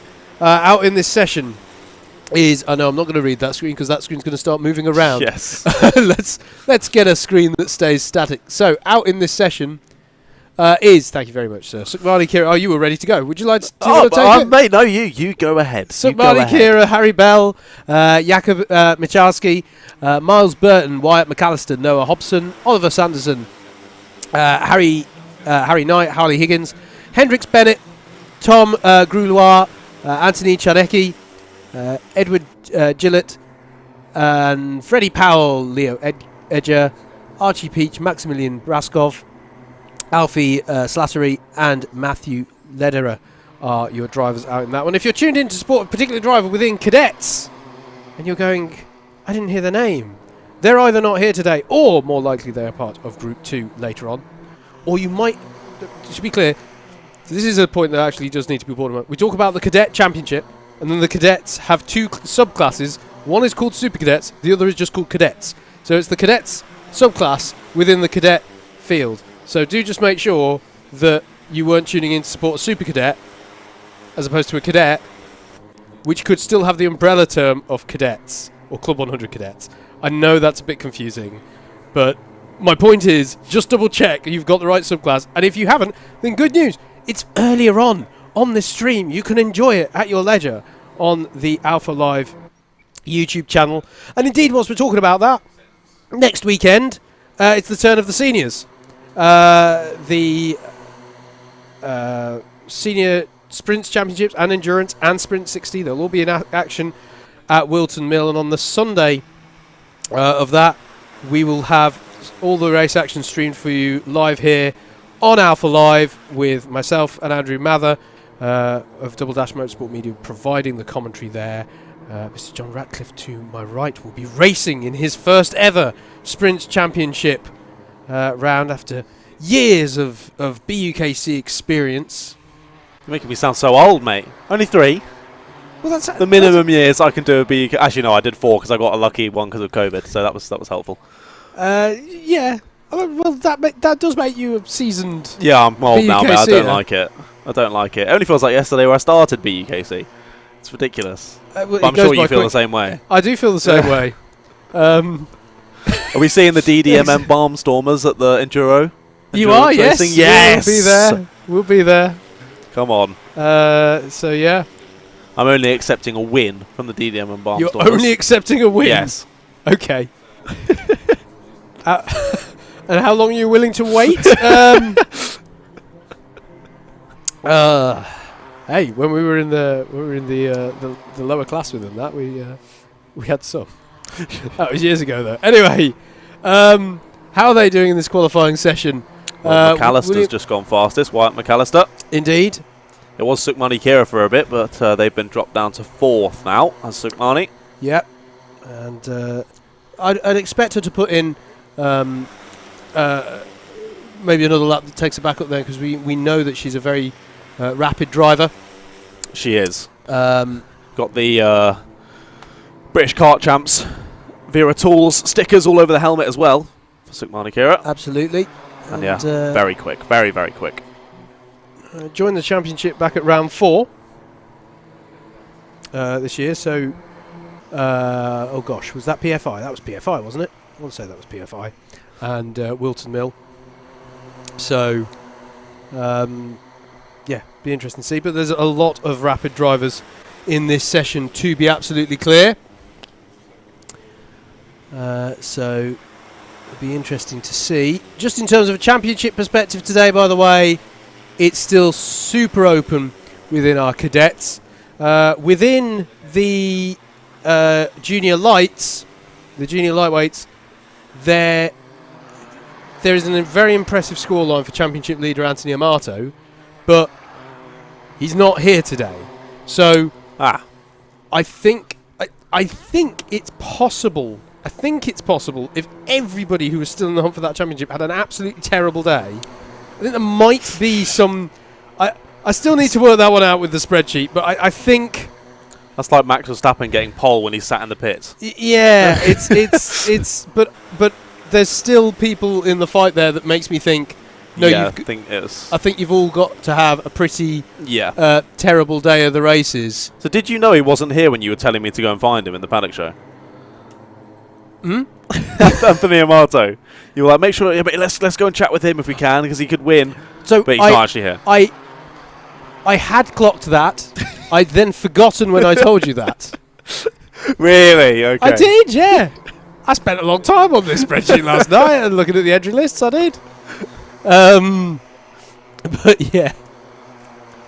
Like you were speaking in the paddock show, though, a lot of drivers saying that their favourite driver is Lewis Hamilton. And we could see one of his lids. It's now moved back. I couldn't see which driver it was now, but one of the lids featuring an old Lewis Hamilton style white design, which is always very snazzy. With some of the drivers showing off their own designs, one of which being Sukmani Kira that you can see in the 78. Yep. A nice array of fluorescent colours. Absolutely. So there's... Actually, I'll tell you about that situation when we actually get to the lightweight juniors. Okay. That makes more sense, doesn't it? Let's not confuse it? ourselves for now. So in terms of the... I mean, like, there's no point me talking about championship permutations for this one, because there are 24 drivers who still mathematically have a chance of winning this championship in cadets. So it's a bit of a dull championship then. Like, it's already closed off and nothing much can happen. Oh yeah, mate. It's like the F1 this year. Yeah, it's a foregone conclusion. Yeah. An interesting one here. So Harry Bell and Sukmani Kira, the two fastest, they're split by about 0.04 of a second, and they're following each other here through the traffic. Yeah. So Sukmani was matching times with Harry as they were moving through. Then they've caught this big pack. It's going to hold them up for a little bit. And they might separate them now. So, but Sukmani has just knocked off that driver. Hands in the air. Definitely does care though, and that could be a penalty for Sukmani Kira there. That was definitely a takeout from Sukmani. So we'll have to wait and see on that one what is decided by the stewards. But just going for it a little bit too heavily into Billy's blind there for Sukmani. Yeah, it was Leo Edger who went round. Not for the first time. I'm a bit, it's qualifying, everybody. Let's keep it cool. Keep it chill. It's fine. I can get that you want track position, but yeah, equally, it's not the last lap of the final. Yeah. Not got to send those kind of moves, and there you go. Confirmation of the penalty. Indeed. For Sukmani Kira, ABC takeout, and that was 4 or 6 positions, or is it different for qualifying? It's 6 positions. 6 positions, but we don't know if it's fastest lap deletion. I was trying to answer this earlier, and I can't remember whether it's fast lap deletion or positions dropped. We'll have to wait and see. I'd have thought it's fastest lap deletion. I think that would make the most sense. It would make the most sense because that's the name of the game in qualifying. Exactly. 1 minute and 20 to go. Still Harry Bell at the top of the timings. Yep. Here he is. I wonder if we can stay with him for a lap of this Clay Pigeon Raceway circuit. You love rolling those R's, don't you? I do. I love it. I do. I love it. Adds a bit of spice. Yeah, exactly. Here we go then on to a new lap. I'm just going to go over that. So into Billy's blind, braking, then bringing it round that right-hander into the S's here. We'll see so many moves attempted there over the next few hours. Then down this Sturmey straight. Once upon a time was the start-finish straight, I believe, here at Clay Pigeon. Heavy braking then into the hairpin, which is an on-camber corner. So if you can get that hooked up, it really helps you keep that apex speed high. Then through this long left-hander of the horseshoe. And then we'll have this right-hand 90-degree bend here. And through top bend, it's called here. Important to have no slide if you can. You want to carry as much speed as possible onto this start-finish straight. I say straight, it kinks right a bit, and then it's got this left-hander there. So it's not exactly a start-finish straight, but it is the start-finish. And that is how you do a lap of this 815-metre clay pigeon raceway in Dorset in England. Situated about midway between Yeovil and Dorchester. Lovely part of the world. And yeah, it's one that I hope that a lot of drivers out there. I've always liked clay pigeon. I think it's a lot of fun. So hopefully, I know a lot of drivers are having their first experience out there. Hopefully, a lot of them are falling for this place because I think it's a lot of fun. Here, though, coming to take the checkered flag is Harry Bell. He doesn't beat his PB, which is 43.493. Has anyone got anything to beat? That's a good improvement there from Jakub Milczarski. And Sukmani Kira has crossed the line. Did their personal best, 9 thousandths slower than Harry Bell. Oof. That is close, yeah.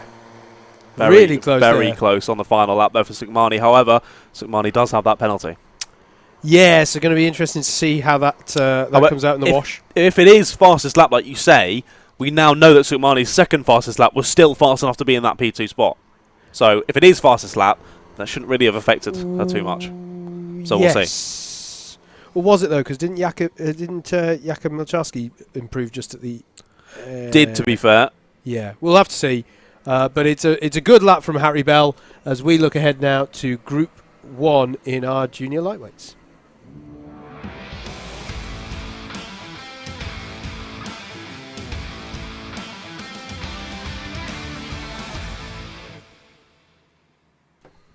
So, junior lightweights, Group 1 are out for their qualifying.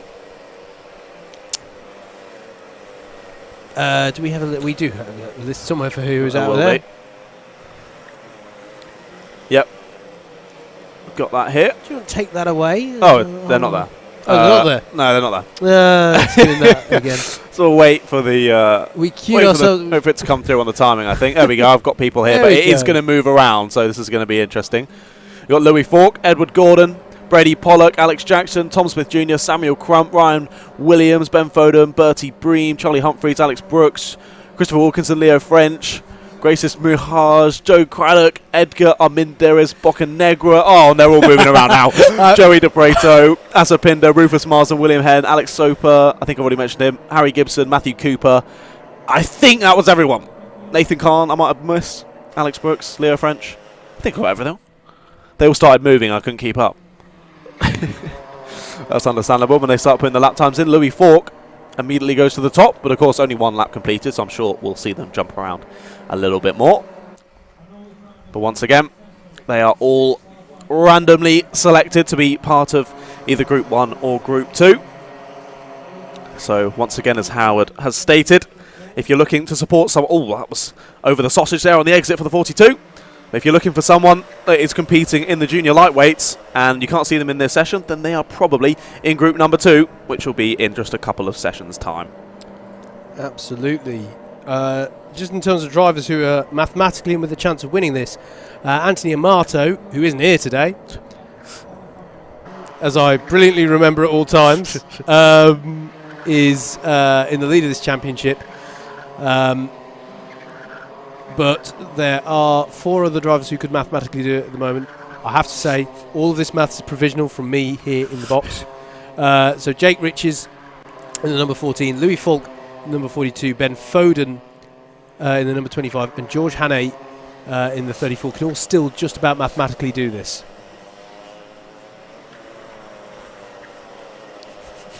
So just getting some F1 updates in the comments box. No spoilers. Okay, no spoilers. Any spoilers in the chat will be banned. I'm just going to put that out there for now already. However, just an interesting comment about a couple of drivers out there on circuit in Singapore. But we look back to Clay Pigeon. Why would you watch Singapore when you can watch Clay Pigeon Raceway? It's fantastic. We got a bit of a spin there for the 103. Was that? There isn't one. Maybe the 113 of Asa Pinder, or the other couple of 100 numbers. Bertie Beam in the 109 and the 117 of Samuel Crump. Contact warning for Asa Pinder, so possibly involved in that one.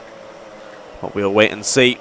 Leo French does a personal best, 42.181, but fastest lap goes to Alex Jackson at the moment, 42.168. So still pretty close at the top of the timing screen, 13 hundredths of a second at the moment. Oh, that was nearly a spin there for the 72. Just dipped the rear left onto the grass as they got towards that hairpin, and you don't want to be doing that because, as you see, the rear left doesn't want to stop, and it just wants to keep going towards the corner. So the front of the kart then immediately swaps ends. It does indeed. Down to Race just asked in the YouTube comments, what biscuits and or cakes are required in the comms box next weekend at Wilton to ensure favourable commentary? I understand that Darren is working on a poll right now, which I'm not sure how I feel, because surely that's for us to say, Darren. He's not there. Okay. I don't need to bring any cakes to I already have the commentary side, so I know you guys are going to be favourable to me anyway, so it's fine. Mr. Mather, with whom I shall be commentating for that event, if you want to log on under every single email that we've got for DDMM and just vote, mate. I'm going to go. I don't even know if he's putting this on the poll. Oh, do you know what? I've not had an age. It's a nice bit of Battenberg. Anyway. There have been no Battenberg flags today, only full course yellows. Hey, I like that segue. You haven't even been reminded of them. I know. Today. Matthew Cooper is the early pace setter in this one. We never went through the list. Oh, no, you tried. You tried to I think I got everyone. I think you got everyone, Thank you. 40. Sorry, it's because I was looking at the championship tables at the time. 41.783 currently the time to beat there. Louis Falk with a big improvement there. That time through, 41.9. Still a fair old gap, though.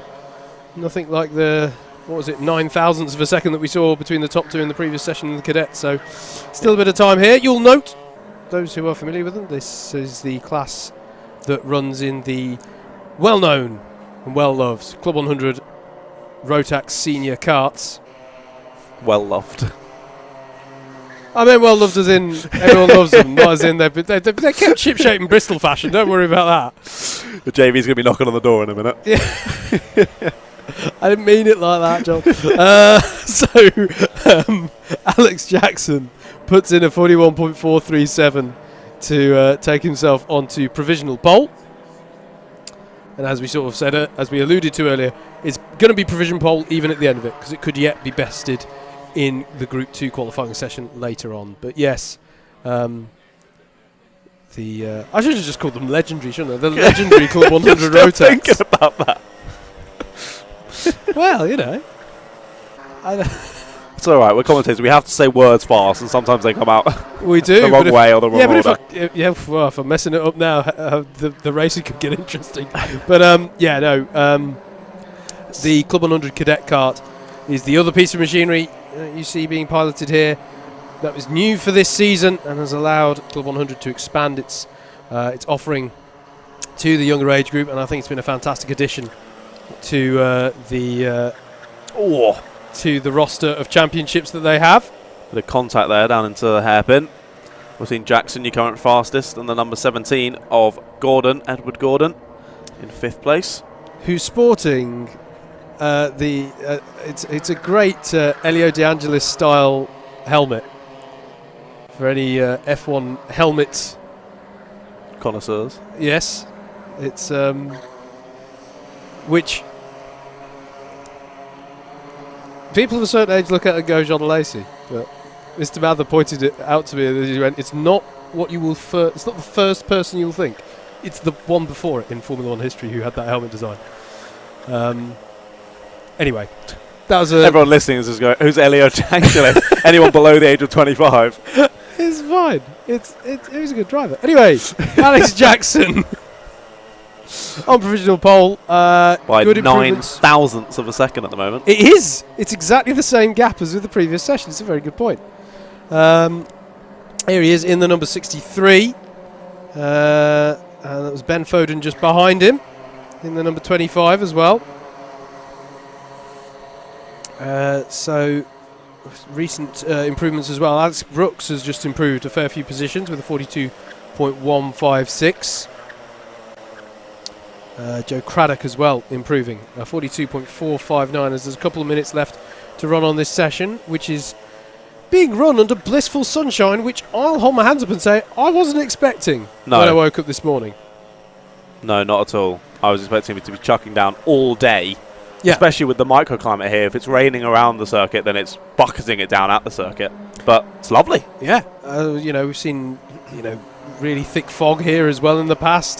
This morning it was pretty bad. It was pretty bad. We were getting ready to do what was mostly going to be a radio show with various pictures of raindrops on camera lenses, to be perfectly honest, but it has really cleared up something proper here.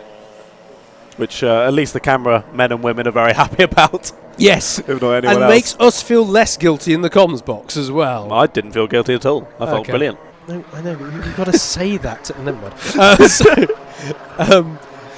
Great choice. This just in. Great choice. Jaffa Cake's currently winning the biscuit and cakes poll. I like that definitely. because I like the way that that's been literally translated, because the actual question as stated was which biscuits and or cakes. So that plays into the biscuit cake controversy with the Jaffa Cake debate, right? Very true. That brings up a whole nother debate that we do not have time for. There is no debate. It's a cake. Less than 30 seconds to go. I think it's pronounced scones as well. Well, that one's really going to set the cat amongst the pigeons. So, 20 seconds left on the clock. Alex Jackson with the pace to beat. Can anyone best his pace? It's so close at the moment between him and Louis Falk. And the Falk just crosses the line there to get in an extra lap there just before the checkered flag. The checkered flag is out. Ryan Williams and Bertie Bream are the first to cross it. That's a small improvement from Leo French there. Takes himself up to 4th place. Provisionally 41.486. Bertie Bream jumped himself up from 10th to 7th, I think that was, the last time of asking. So a good final lap. I don't think this is going to be an improvement for Alex Jackson. No, There's been too much traffic on up, this lap. That was Alex Dathan Carnes crossed the line. Asa Pinder crosses the line. Samuel Crump. I don't know why I'm calling them all across the line. There's a lot of them to do that with. Here we go, though. Can anyone improve to take the time off of Alex Jackson? No. They can't. Louis Falk crosses the line. The only person left out there who might would be Brady Pollock, who's just coming round. Clear air, then that's a possibility. It's true. No, he's coming in the pits. Okay. So that's it. That's that for that one. That is Group 1 over, and that's Alex Jackson by 9 thousandths again. What are the chances of that? That's a bit weird. 9 thousandths the gap there for Group 1 in our junior lightweights. Coming up next will be Group 2 qualifying for our cadets.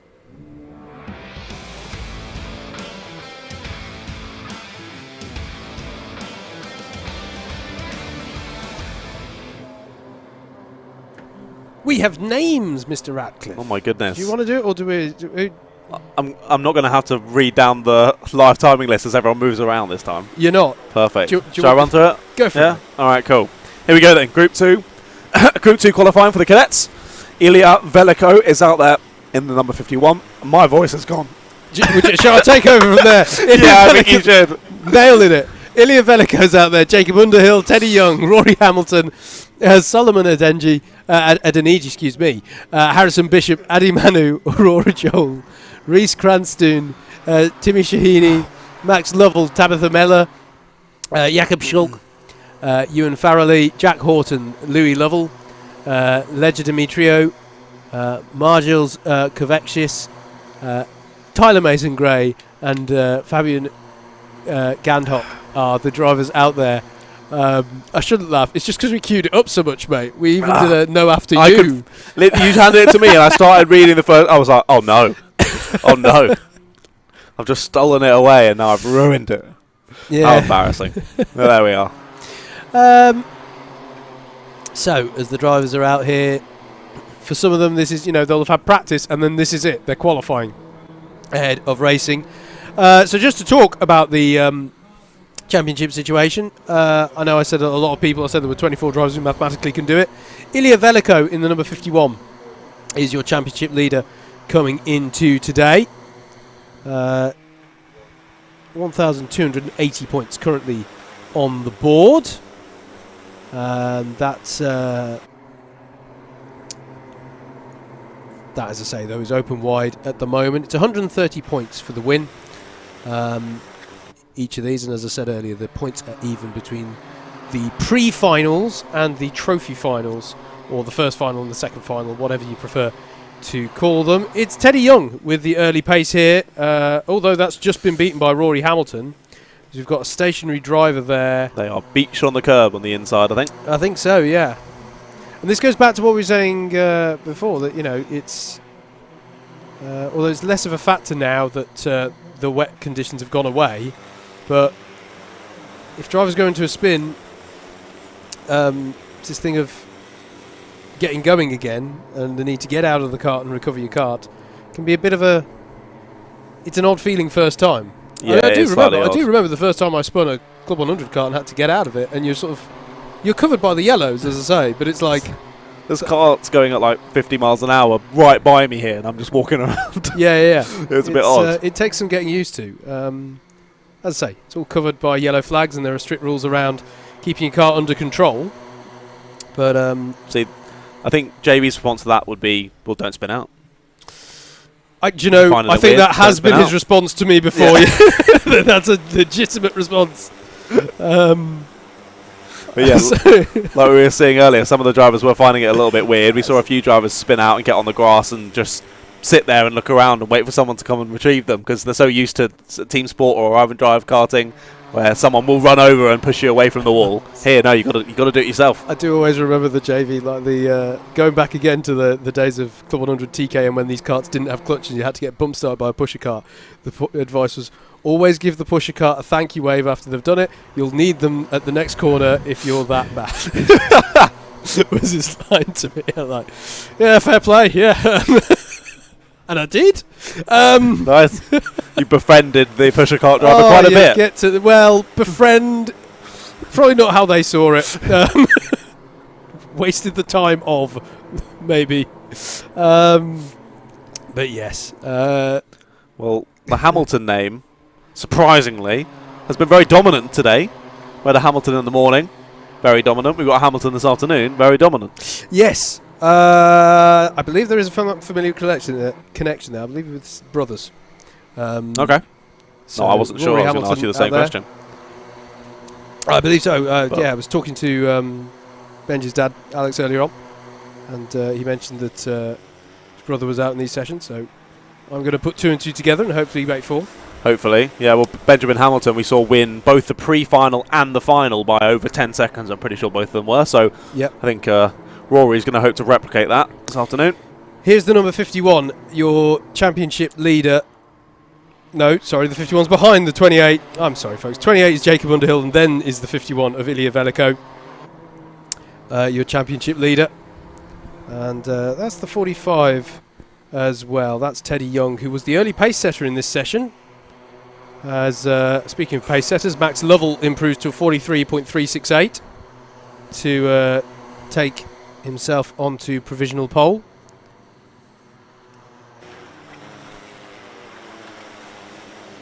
Is the poll still open for cakes and biscuits? It is.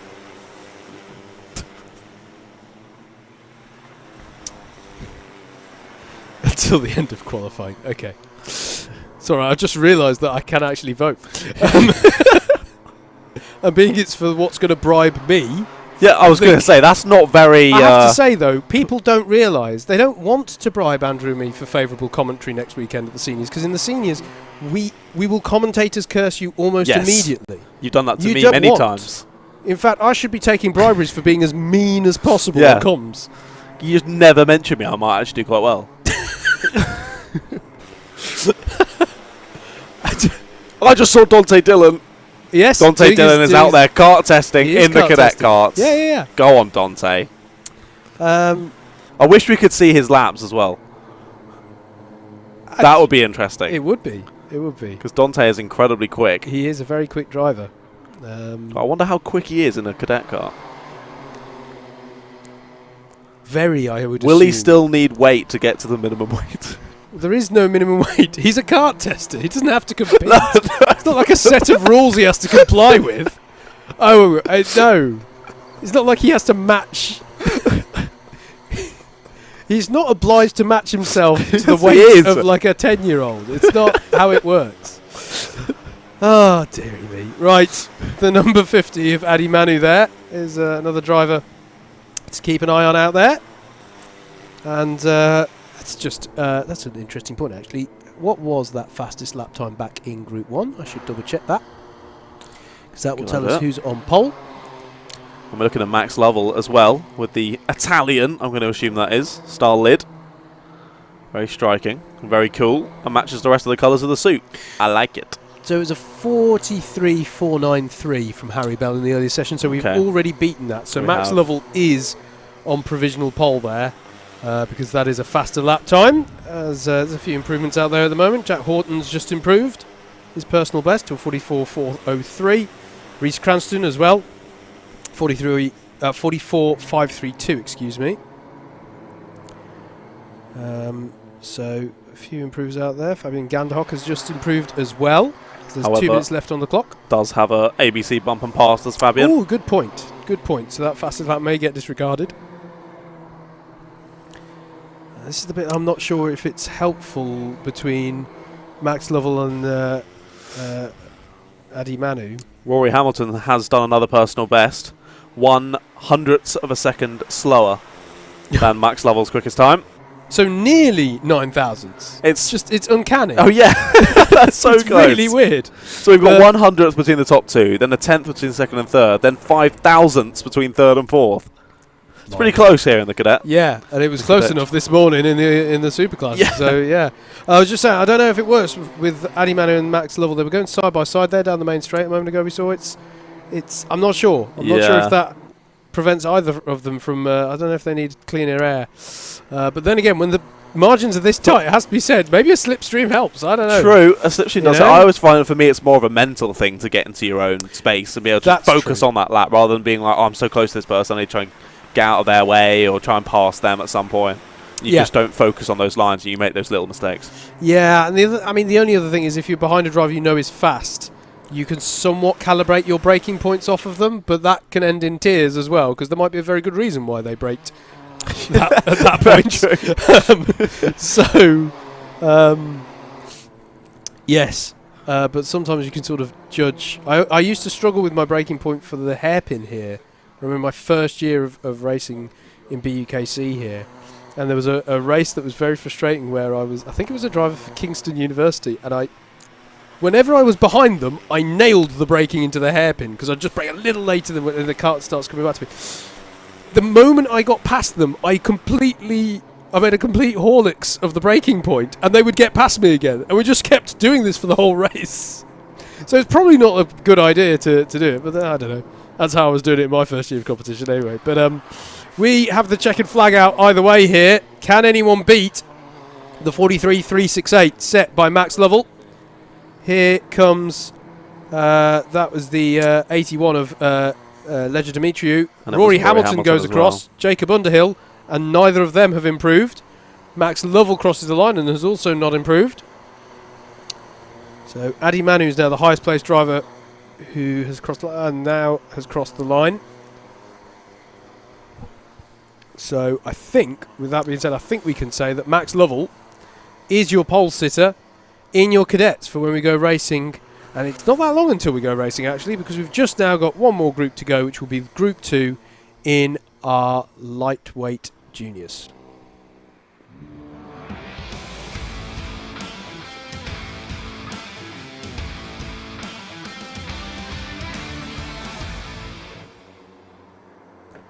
Let's take you through the drivers who are out in this session then. Jake Riches is out there in this one, as is Lewis Davis. George Hannay and Tamino Colavecchi. Josh Bates and Rafael Mangot are out there as well. Benjamin Rowe, Mario Nacolo, Elliot Baker, Harry Clark, John Eld Muhaj, Flame Arikala, Joshua Greaves, Dan Hillier, Giovanni Castle-Joseph, Sam Iddles, Marcus Allen, Owen Camber, Abik Biju, Sammy Davidson, Ben Smiles, Christian Barber, Rory O'Regan, and Hudson Gordon-Huntley are all of the drivers who are out in this qualifying group. Don't forget, you can go to live.alphatiming.co.uk and click on Club 100 to get the live timing screen here. Obviously, once we get into racing, you also get, in the qualifying session as well, we get the timing tower here on your stream. But if you want to see the full version of that timing, then, and you've got another monitor spare maybe, then definitely head over to live.alphatiming.co.uk, click on Club 100.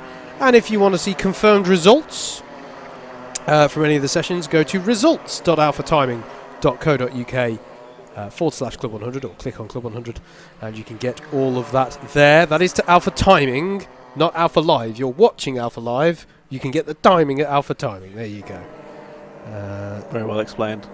I've typed that in wrong a few times myself, so I thought I'd just let you take the grid for that one. I couldn't deal with the embarrassment again. Do you know, I almost got I got a frog in the throat as I was starting as well. Yeah, clearly it's just an emotion that just chokes you up saying who's out there. So excited to see all the drivers getting out there on track.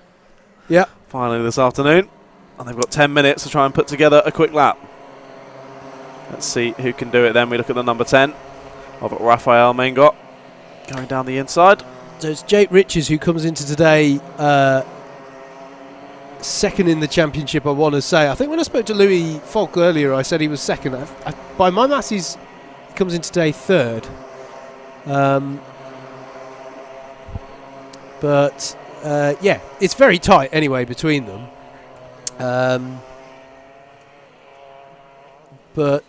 Yeah, it's Jake Riches who comes in today, I believe, as second in the championship. I don't know why I say I believe. I can check the official one rather than my spreadsheet, and that would probably tell me. No, it is Louis Falk who's second. I need to check my spreadsheet. But, oh yeah, it's 1 point between them, that's why. So really close between those two coming into today. But they'll be looking to maximise their points to try and keep themselves in it against Anthony ahead of the final round of the season, which will be down at Butmore Park. And I had a few people asking about the streaming. I'd say as well, thank you very much to everyone who's come on and spoken to us. You know, any of the commentary team over the course of this season, or any of the Alpha Live squad. We really do appreciate the positive feedback we've been getting. So thank you for all your lovely comments. Has been asked about Butmore Park. Butmore Park taking place on November, the 26th of November. We're not streaming that one, but you can obviously follow along all the live timing, and there'll be some coverage on social media as well. So make sure you're following Club 100 through the usual social media channels. But we do still have plenty of Club 100 coverage for you. We've got streaming of rounds of the Senior Sprint Championship.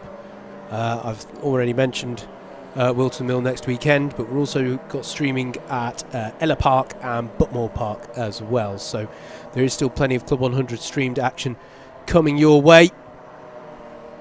And yeah, if you like what you've been seeing, you feel you'd, you know, as I say, a lot of people were asking whether we're streaming Butmore Park. You know, definitely, you know, let it be known out there that, you know, you'd really appreciate that. You know, Club 100, I think, have got a very good habit of a good habit. They're very good at listening to the community. So, you know, if the community out there, if there is the will out there for us to have perhaps more streamed action here in Club 100, then you know, that's something I'm sure that will be taken on board. Yeah, thank you. Thanks for the coverage. Thank you, Joanne, for your comment there as well. Loving the live coverage. We're glad you are. We enjoyed doing it. We hope people are enjoying the racing as much as we are here at the circuit. Like you were saying, for you're getting more streamed rounds and things. I've learnt that the BUKC, for the first year of my recollection anyway, every round is going to be streamed next year, I believe. I believe so, yes. That's what I've been told by the trusty Jacob. So okay. I do believe so. We'll be seeing all of that next year, so I'm very excited to get BUKC back underway. Has a special place in both of our hearts, doesn't it? Yeah, where we began our BUKC journeys. Obviously, it's where I began our BUKC journeys. Where we began our Club 100 journeys. Don't you know that BUKC is where I started racing in the BUKC? That's crazy. Tell me more. If true, though, yeah, that would be the first time for a few years that would be streamed. So the whole time that I'm racing in it, we don't get it. And as soon as I leave, back to normal. Lovely. I'm just joking. That's fine. Back when I first started, there wasn't. There were no cameras. There were no such thing. Oi, steady. Sorry. I'm not that Sorry, old. that was too mean. Well, to be fair, there were no cameras at the track. Anyway. Explosion of the helmet-mounted cameras that happened in the second year. 3.5 minutes to go. I'm feeling old now. Next, I'm going to tell you that we're going to start streaming to TikTok, and then that's going to make you feel really old. I'm joking. We're not. Maybe in the future. You never know. I remember the Alpha Live TikTok is popping. Can I make myself technical term? Yeah. Hey, I remember bits of the senior sprints going out on Periscope. That's. Oh, I remember Periscope. Oh my goodness, I would have been like 13. So before I show my age any further, Rory O'Regan is setting the pace here with a 41.369. And I just want to check what the fastest lap time was from the previous session. Alex Jackson did a 41.437. So once again, we can already say that that whoever comes out top in this session will be your outright pole sitter, because Rory has already beaten that time. Do we think that that's just because of the track warming up, or do we think that just happens to be in the second session there's been someone faster? It's an interesting question, isn't it? I mean, the track might have warmed up a bit more. There'll be tiny bit more rubber. Probably more that the karts will be warmed up more. Yeah. If they've retained some of the heat from the previous qualifying group, so it's probably more that, I would have thought. But that would be my theory anyway as to why that is. You're right, the circuit may have warmed up a bit more, just that little bit longer in the sunshine, but it's not blisteringly hot out there today. It's just sunny. It's not hot at all. Yeah. It's still pretty chilly. It's neither blisteringly hot nor blisteringly cold. It's just, but it is lovely to have the sunshine and to have these dry conditions. As we're into the last 90 seconds of this final qualifying session of the weekend, actually. We'll be going into the racing after this. It'll all be about the pre-finals. We'll have a pre-B final in cadets to kick us off. And there it will not only be about getting as much in the way of points as you can, but it'll be the top two positions in that will get the promotion up until the A grid. So as this works, obviously we've qualified, but it's not just deciding a grid, it's also deciding which race people are in. So the top half of qualifiers will be in the A races, the bottom half will be in the B races. But if you've maybe not had as good a qualifying session as you might have liked, and you've ended up in that B grid, there is the opportunity for redemption by way of the repechage system, essentially a promotion system that operates for the top two finishers. What a word. In the race. That's a great word. I love it. Repechage. Say it again. Well, I feel like I know what I'm talking about when I say that. You sound smart. I know. Power of words. It's the only time I do feel smart. Anyway, Jake Riches. With almost the last gas there. We're just about to get to the end of the countdown there. A 41.255, which improves by quite a bit there. The fastest time. It's now 0.114 of a second that he has in hand. So is there any response to that? Who's in clean air? Who's in traffic? The checkered flag is out. I think this is the 116 of Rory O'Regan. It is indeed.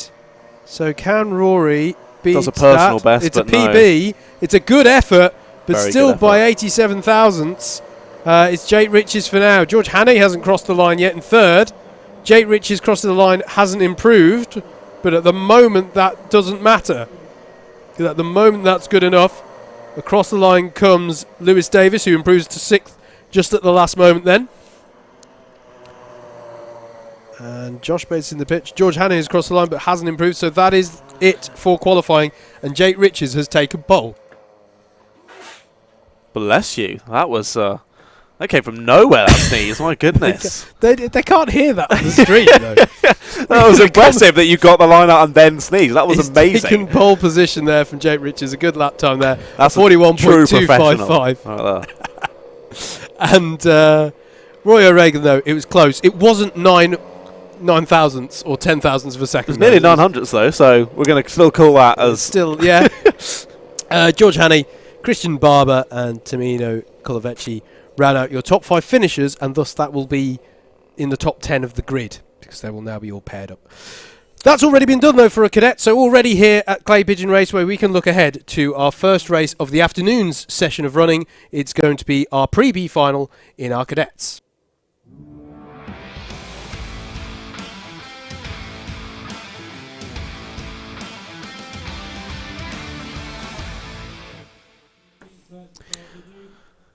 Here we go then, for afternoon racing. Indeed. I don't think we've got a graphic. Oh, we do have a graphic for this one. Oh, we found the graphic. You lied to us. Producer just told us. You lied to us.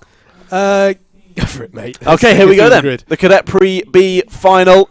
19 races in total. That's a lie. There's 21 races in total for this one. It's Harley Higgins who lines up on pole alongside is Jack Horton. Behind is Fabian Gandhock, Harry Knight, Jacob Sultz and Alfie Slattery. Then it's Reese Cranston, Matthew Lederer, then Tom Grulis, then Aurora Joel and Leo Edgar, and then Timmy Shahini.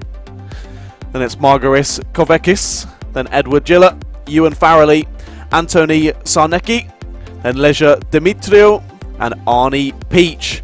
And then finalising your grid, it's Freddie Powell, Tabitha Miller and Louis Lovell. So again, 21 drivers in total for this B final. And to remind you once again, if you weren't here in the morning, the top 2 drivers from this B final, or sorry, the B Pre-Final, will be moving on to the Cadet Pre-A Final in only a couple of races' time.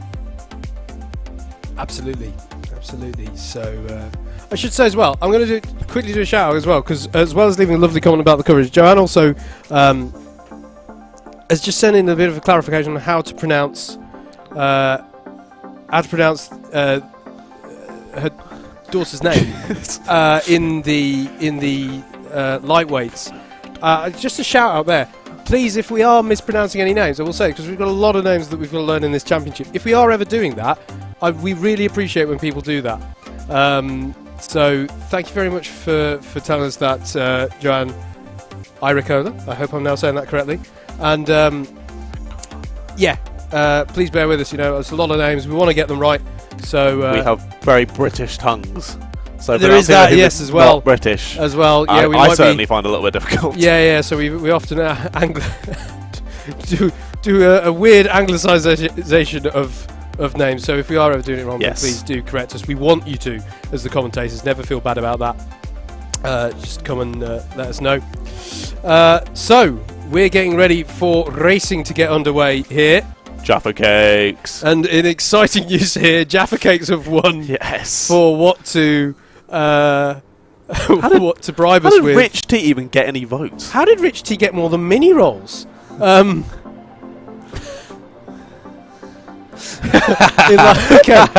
Brilliant. now been switched so that if we get given Jaffa Cakes, we can't announce it. Yeah. That means we now can't sing the praises of those who bring us Jaffa Cakes. We literally have to go, Jaffa Cakes were just turned up. You can at the end of the day. You can, yes. There you go. Once you've not commentators curse them. That'll be it. Afterwards. And driver X crosses the line and takes the win, and it was they who gave us the Jaffa Cakes. That'll be that. And then after the flag, they immediately spin out into the barrier. Yes. I'm still shocked. Rich T beat How did Rich T beat mini rolls? I mean, how was that even on the choice of 4, Darren? It's a good dunker. What an awful choice. It's a good and it got 21% of the votes, and apparently it was the sadistic choice. I don't think you're giving it. You're all sadistic people in the chat. Teeth, they're good dunkers. They've got good rigidity for the tee. Yeah, but like, if you can't have it without tea, then what's even the point of it existing? It looks like we're good for a race start here. I but don't it's an interesting grid formation. I'm going to say no. I'm not sure about that one. I don't know if they've had some problems. Yeah, we're going straight into a full start there.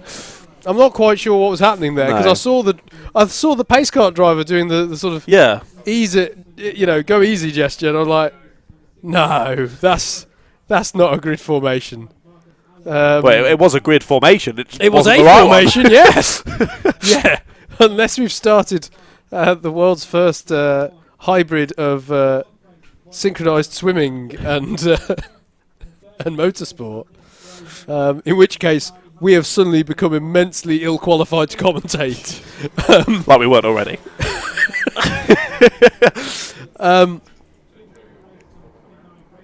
There was a sad face then on the DigiFlag board. Yeah, because there's a restart. I know. Sad face. Don't do it again. The digiboard is, just if you're wondering by the way, there's this board on the gantry rather than just the fabric flags. It seems here that, I don't know, I'm not quite sure why the drivers are in single file. Yeah, he's pointing, the pole man or second place man is pointing towards the pole. Get in 2 by 2, come on, chaps. Here. This is looking a bit better. We're seeing something like a grid and they're being told to spread out across the tram line, so hopefully we should be good for a start this time. Here we go then. Harley Higgins is going to lead them away. And okay, so away we go for this one. I think that might have been that the pole sitter wasn't on the correct side of the grid. Ooh. And I think that was causing confusion further back. But it looks to me like that might have been Fabian Gandhock who's got to the head of the field early on here. False start called on the timing. Full start again, okay. Yeah, false start. So I think, I don't know, I'm not sure. To me that looked like, I'm not sure if the pole sitter was on the right side. I don't know what there was a reluctance there to get into the 2 by 2 formation. There was, wasn't there?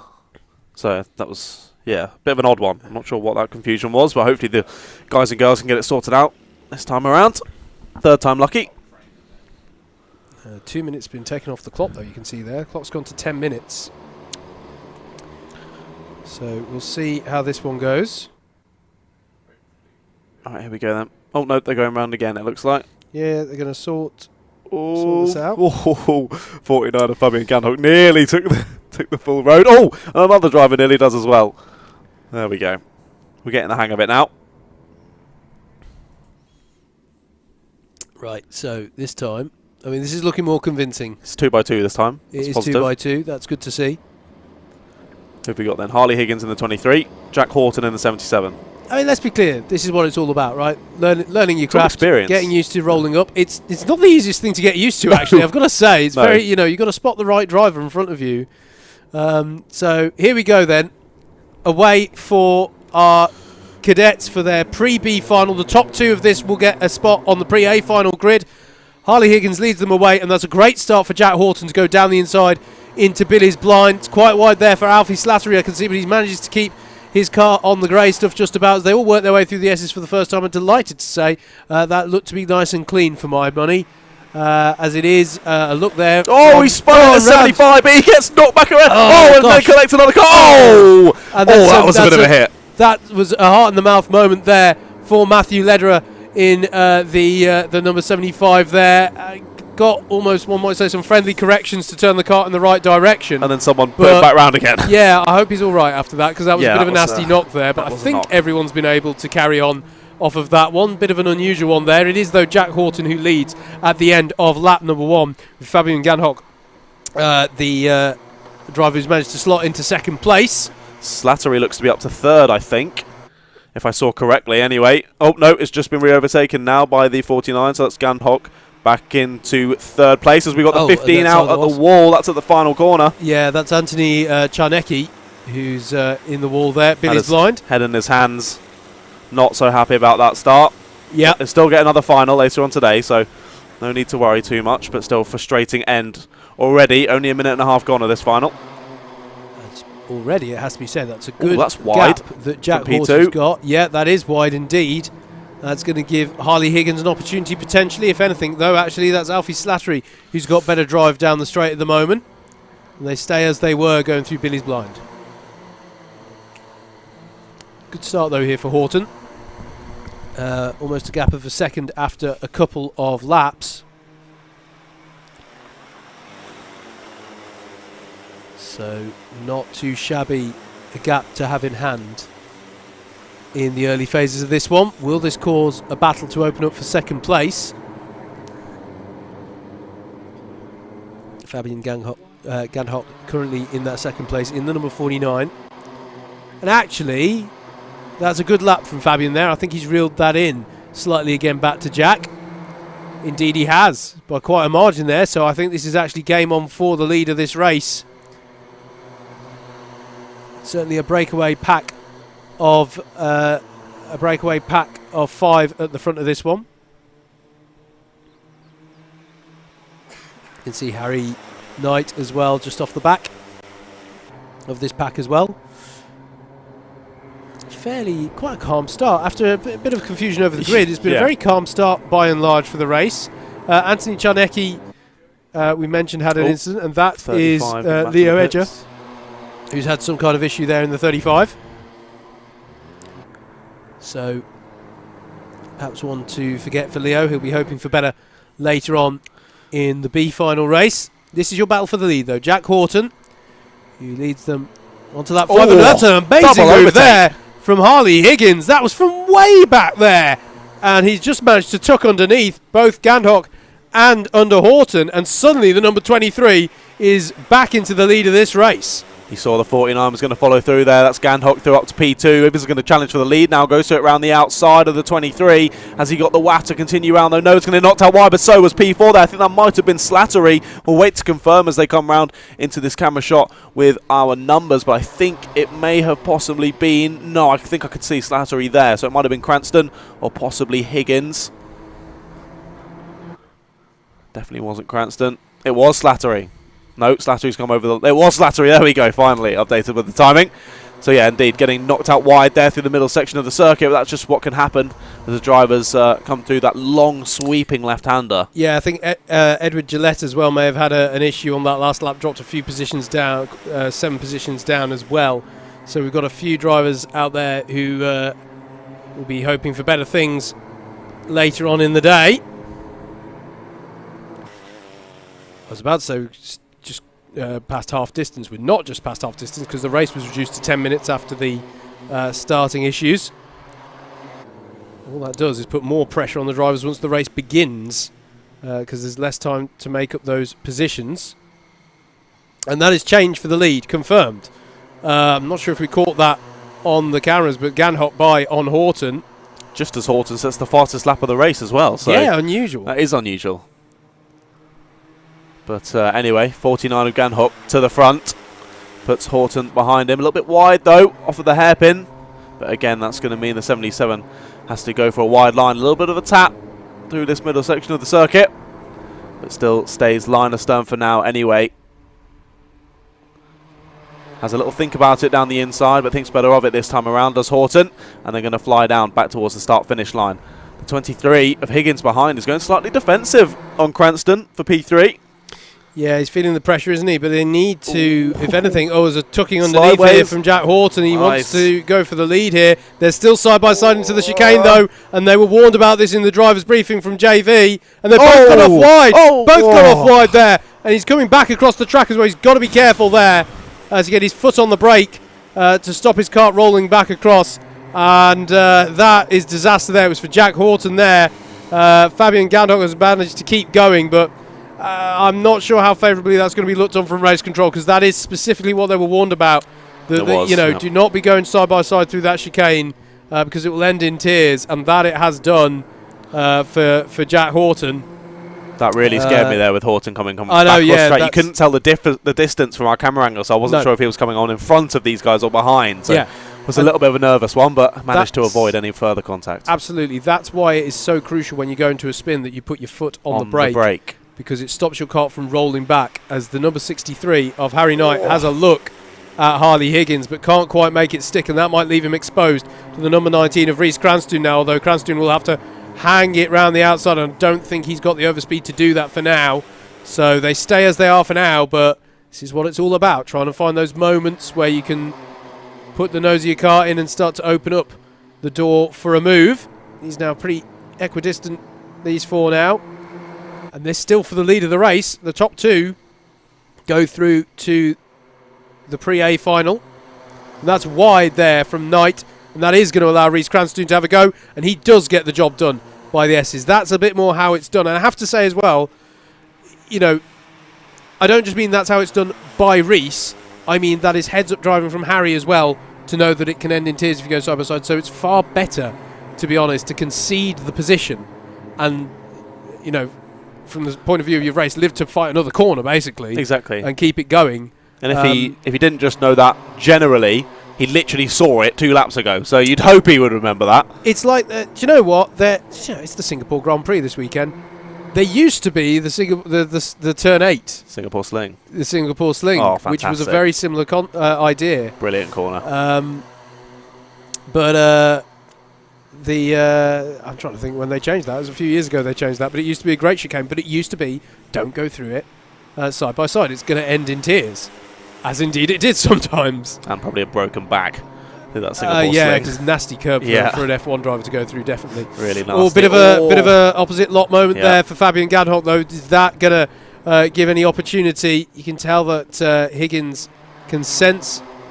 It's a difficult position to be in always with this kind of sprint racing, because you can't do a half-hearted move, because then you'll lose positions, you know. But so you've really got to go for it. As we've got yellow flags here at Billy's Blind, so that neutralises it for the time being. A couple of marshals running over there. Not sure if someone was in the barrier or not. But last lap, Harley Higgins, Reece Cranston and Harry Knight all setting personal bests of the session. That is Anthony Czarnecki, who I think is... I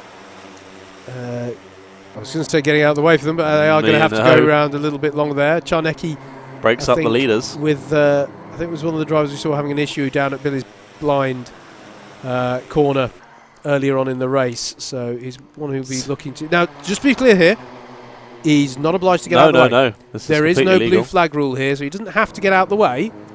Do we know if he's really good mates with Gandhock? I don't know. I don't know. But they now took underneath, so that is Higgins through. But yeah, it's still on here for this lead battle, although the timer is counting down. So there you can see the blue flags, which is given to the drivers as a warning, just to let them know, but they're not obliged to immediately leap out of the way. It's not like an F1 rule around blue flags. It's just because it's difficult to know which drivers you're actually battling with and which drivers are leaders coming through. So it's just a nod to say, hey, those are the leaders, just so you know. Yeah, absolutely. So it might well be last lap board this time around. Yes, it is. So, is there anything left in this top 4 battle? Some good battles going on down the field, by the way. Kovechkis has just got past Shahini for 9th. Matthew Leder as well recently got past Archie Peach. But I have to say, Higgins is closing here. But if he's going to make a move, Johnny's going to have to go for it soon. Could go for it here on the left-hander. Not quite enough waft off of that hairpin. And actually, Gandhock has had a great line through that middle section of the circuit. He's opened up a couple of tenths, and that's all he needed as they come around the final corner. It should be a relatively simple run to the line here for Fabian Gandhock. It's going to be close for the second place in the promotion spot, though. It's going to be Fabian Gandhock who takes the win and bags the first of the promotion spots, and Harley Higgins, by 1/10 of a second, is going to bag the last spot on that pre-A final grid. Reece Cranston in 3rd place, Harry H. Knight in 4th. Tom Grouillard in 5th, then it's Aurora Joel in 6th, Jack Horton in 7th, Alfie Slattery, Margiris, Kovechkis and Timmy Shahini round out your top 10 in that one. Solid start to the afternoon's racing, I thought. That was a great start. You know, there was the disappointment, though, it has to be said. Yes. Midway through the race for Jack Horton. Did manage to recover for 7th, and will be one to watch when we see the B final later on. That's very impressive. And I also do want to give a shout out to all of those cadet drivers. Not a single penalty in that race. Very impressive. No, very good point, mate. Very good point. Next, though, here at Clay Pigeon Raceway, we are going to look ahead to our pre-B final for the junior lightweights.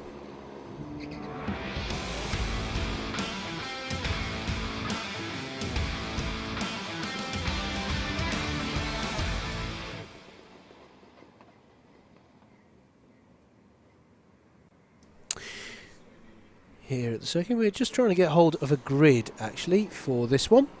Yeah, I don't seem to have any in the back end. well for timing. We may see something on screen. Oh, yeah, no, it's just for come you up for lovely me. ladies and gentlemen. It's just come up there for we me. are. So, I think we'll try and get the graphic together quickly here. It will be Samuel Crump and Dan Hillier who start on the front row for this one. There we go.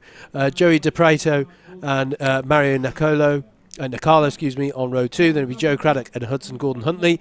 Alex Brooks and Marcus Allen will be on row 4. Then it will be Edgar Armendariz Bocanegra and Harry Clark to round out the top 10. William Henn and Giovanni Castel-Joseph.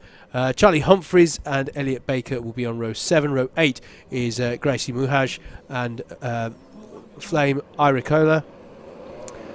Sammy Davidson and John Muhaj are row 9. And then it's Christopher Wilkinson and Nathan Kahn to round out the top 20. Then it's Owen Camber and Harry Gibson on row 11. Joshua Greaves and Alex Soper on row 12. And Asa Pinder and Abik Biju on row 13. And that is well timed because away we go then for this one. Big field here. 26 karts heading into Billy's Blind for the first time. How's it going to go? And that is a great start from Joey DePrato. Is he going to be able to go all the way? He's in the lead briefly, but he's going to be over the curb, I think. And he's going to give the position back, I think, to Samuel Crump. He did indeed. It was a good move initially, but just went a little bit too deep. That was a late move there from that driver, though, and DePrato is going to get back ahead because of that. So well read there. They're still making a lot of contact, the 117 and the 58. Yep. Getting all crossed up. That's Joe Craddock getting involved in the 58, and he got a contact warning for it. Yeah, bold move into the hairpin, but I don't think it paid off ultimately. I think he was quite lucky he didn't get an advantage there. Yeah, in many ways, yeah. That was definitely a very earnest attempt, but needs to be careful with that one. It is Joey DePrato, though. Very good first time through Billy's Blind there. Just found enough room on the inside. Up and under.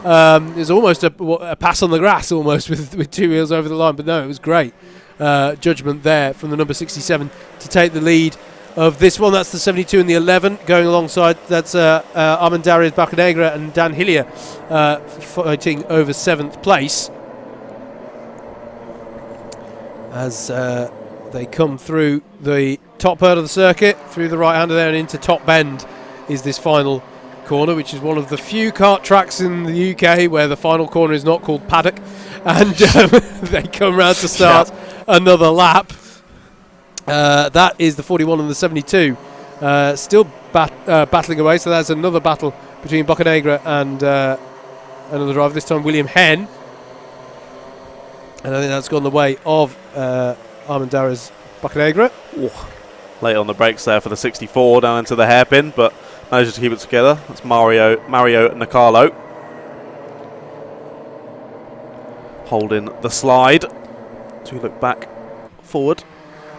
Through horseshoe they go, and through this right hand bend, and then carrying as much pace as you can here. Too much. And that's a little slow off the corner there. It's going to be a drag race there between those two drivers. We cut away though, because we're looking here at Nicolo, and Marcus Allen in the 39.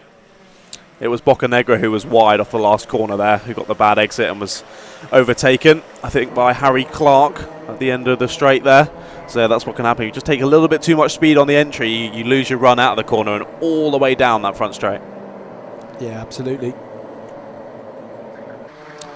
Well, that's a little cheeky move through the right-hander there. That's not usually an overtaking spot, but the 39 has done it. Marcus Allen through, however, a nice switch back from Mario. Sees them go side by side over the start-finish line. However, the 39 will have the inside, and thus the position.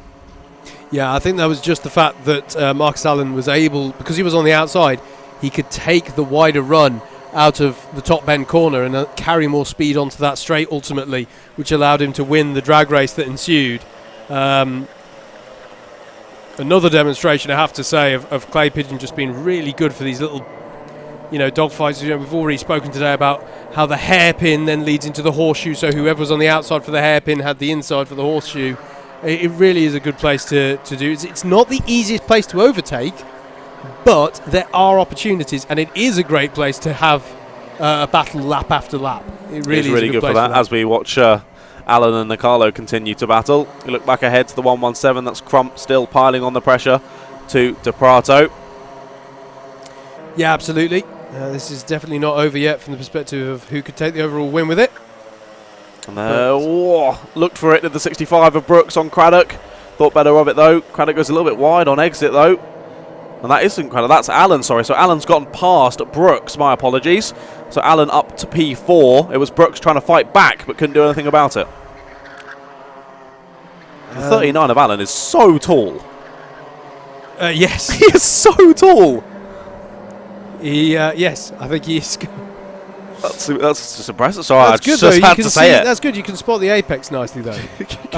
It could, to be fair, it could also be how he has his pedal set. That also determines it. True. But yeah, I think this is. That's change at the front. It is. Crump is past De Prato, and I was wondering about this because I was wondering if they were maybe working together to maybe bridge the gap a little bit to Joe Craddock. But they have swapped positions there, so that is change of the lead, and Samuel Crump to the lead of the race.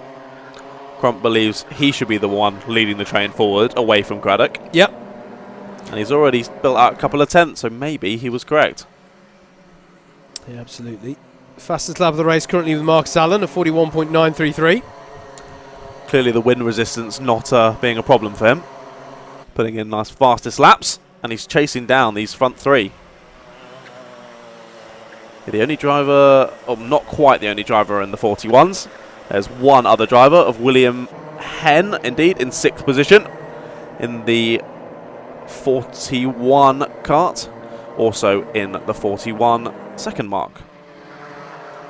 Here we look at the 58. This is Joe Craddock pressing forward, trying to catch these two leaders. And just by looking at it, it looks like that is shortened from 1.5 seconds, and it is down to 1.2 now. Both De Prato and Craddock setting their own personal best last time around the circuit.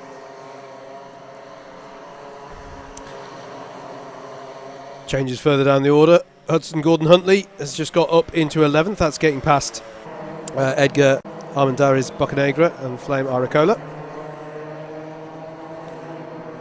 So moves going on up and down the field. There's a good battle as well going on between Sammy Davidson, Elliot Baker and Gracie Muhaj. That's further down as well. That's over 18th place. I think that's the key thing, right? And you see this across all categories of Club 100 racing. There's always someone for you to race. You know, that's a key thing, whether you're competing in seniors or anyone who's... this is Nakalo tucking underneath Alex Brooks there, I believe. Nice little move there by Nakalo. It's going to get him back, though, down into the hairpin. Yes, indeed. Quite late, switches back. It's going to open the Nakalo squeezes Brooks off onto the grass, has a bit of rallying there, manages to get it stopped before making contact, but does make contact with Humphries behind. Oh, and that's a cone taken out by the driver on the inside. I think that's Henn trying to get involved. I think that's William Henn, and that was a bit too ambitious, I'm afraid. It was quite ambitious. Because the other thing there as well, I think mentioned perhaps in the morning's running today, it's not just you've hit a cone, it's also the way that the curb drops away at that corner. You know, what people sort of, why are the cones there? It's still going on, by the way. That is Henn tucking underneath now. Alex Brooks. And Brooks loses another position out again. Indeed. To Hillier, I think that was getting through. Yeah. But, why are these cones there? The cones are there to protect the karts from going too much over the curbing and getting damaged. So, and you'll see here as they come through, you can see how that drops away.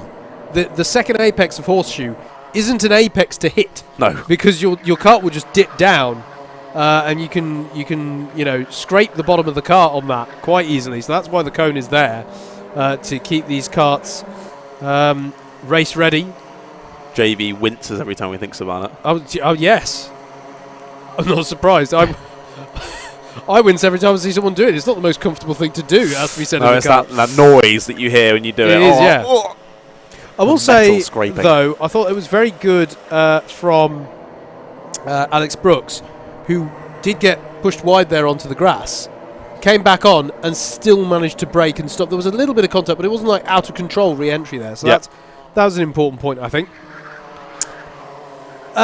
Joe Craddock has been working hard trying to reel in the top two. It's just gone out again, though, a little bit, as we're watching Charlie Humphries and William Henn still battling away over this 6th place.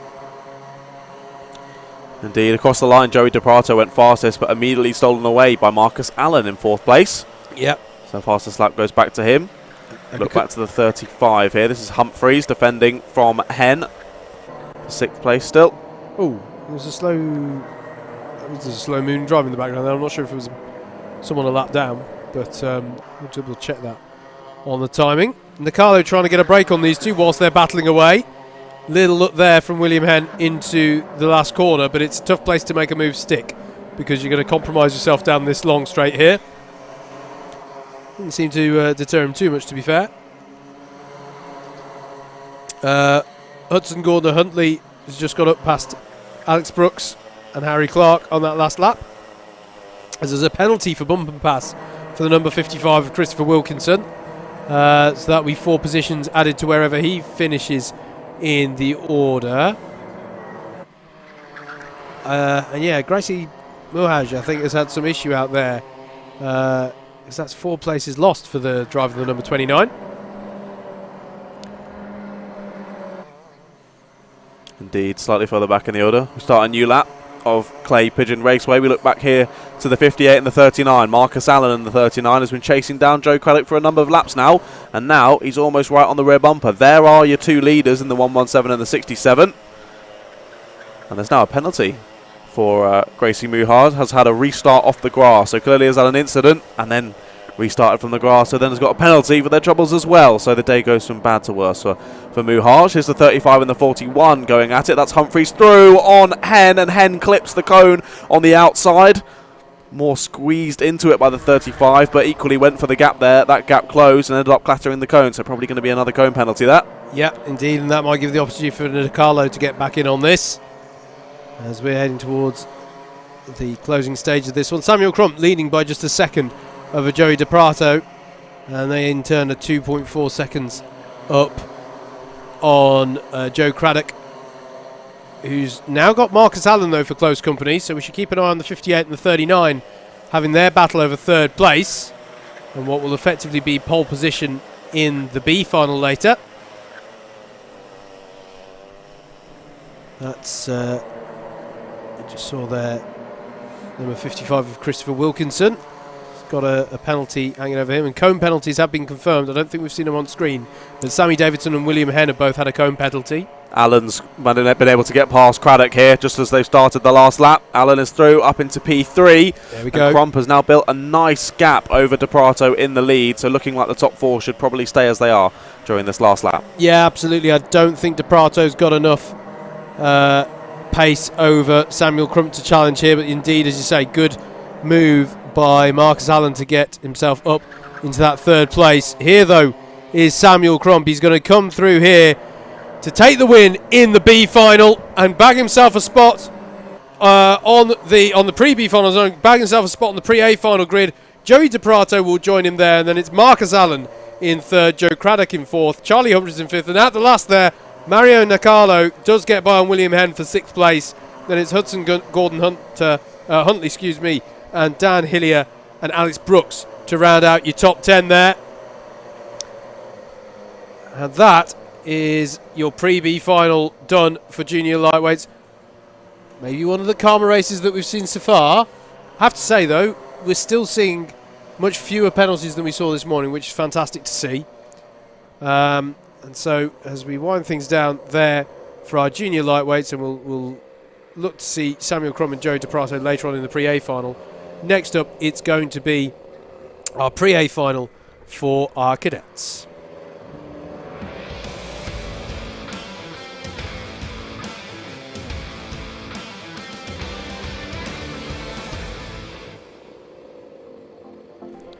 Let's take you through the grid then for this one. Max Lovell will start this one on pole with Harry Bell alongside. Rory Hamilton and Jacob Underhill are your second row of the grid, with Jakub Milcharski and Ilya Veliko making up row number 3. Teddy Young and Wyatt McAllister are row 4, with Adi Manu and Sukmani Kira on row 5 to round out the top 10. Oliver Sanderson and Miles Burton are row 6.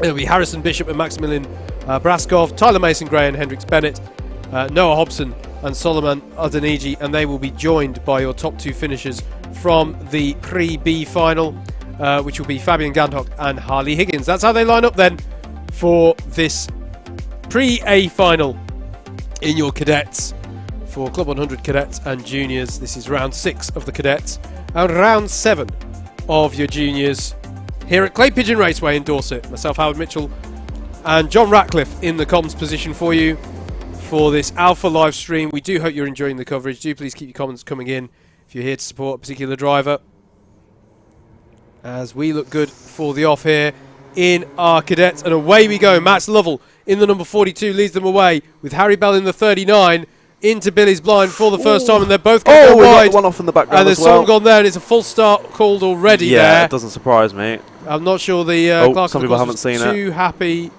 with the formation there. I think the leaders jumped as soon as the pusher cart pulled out the way. Yes.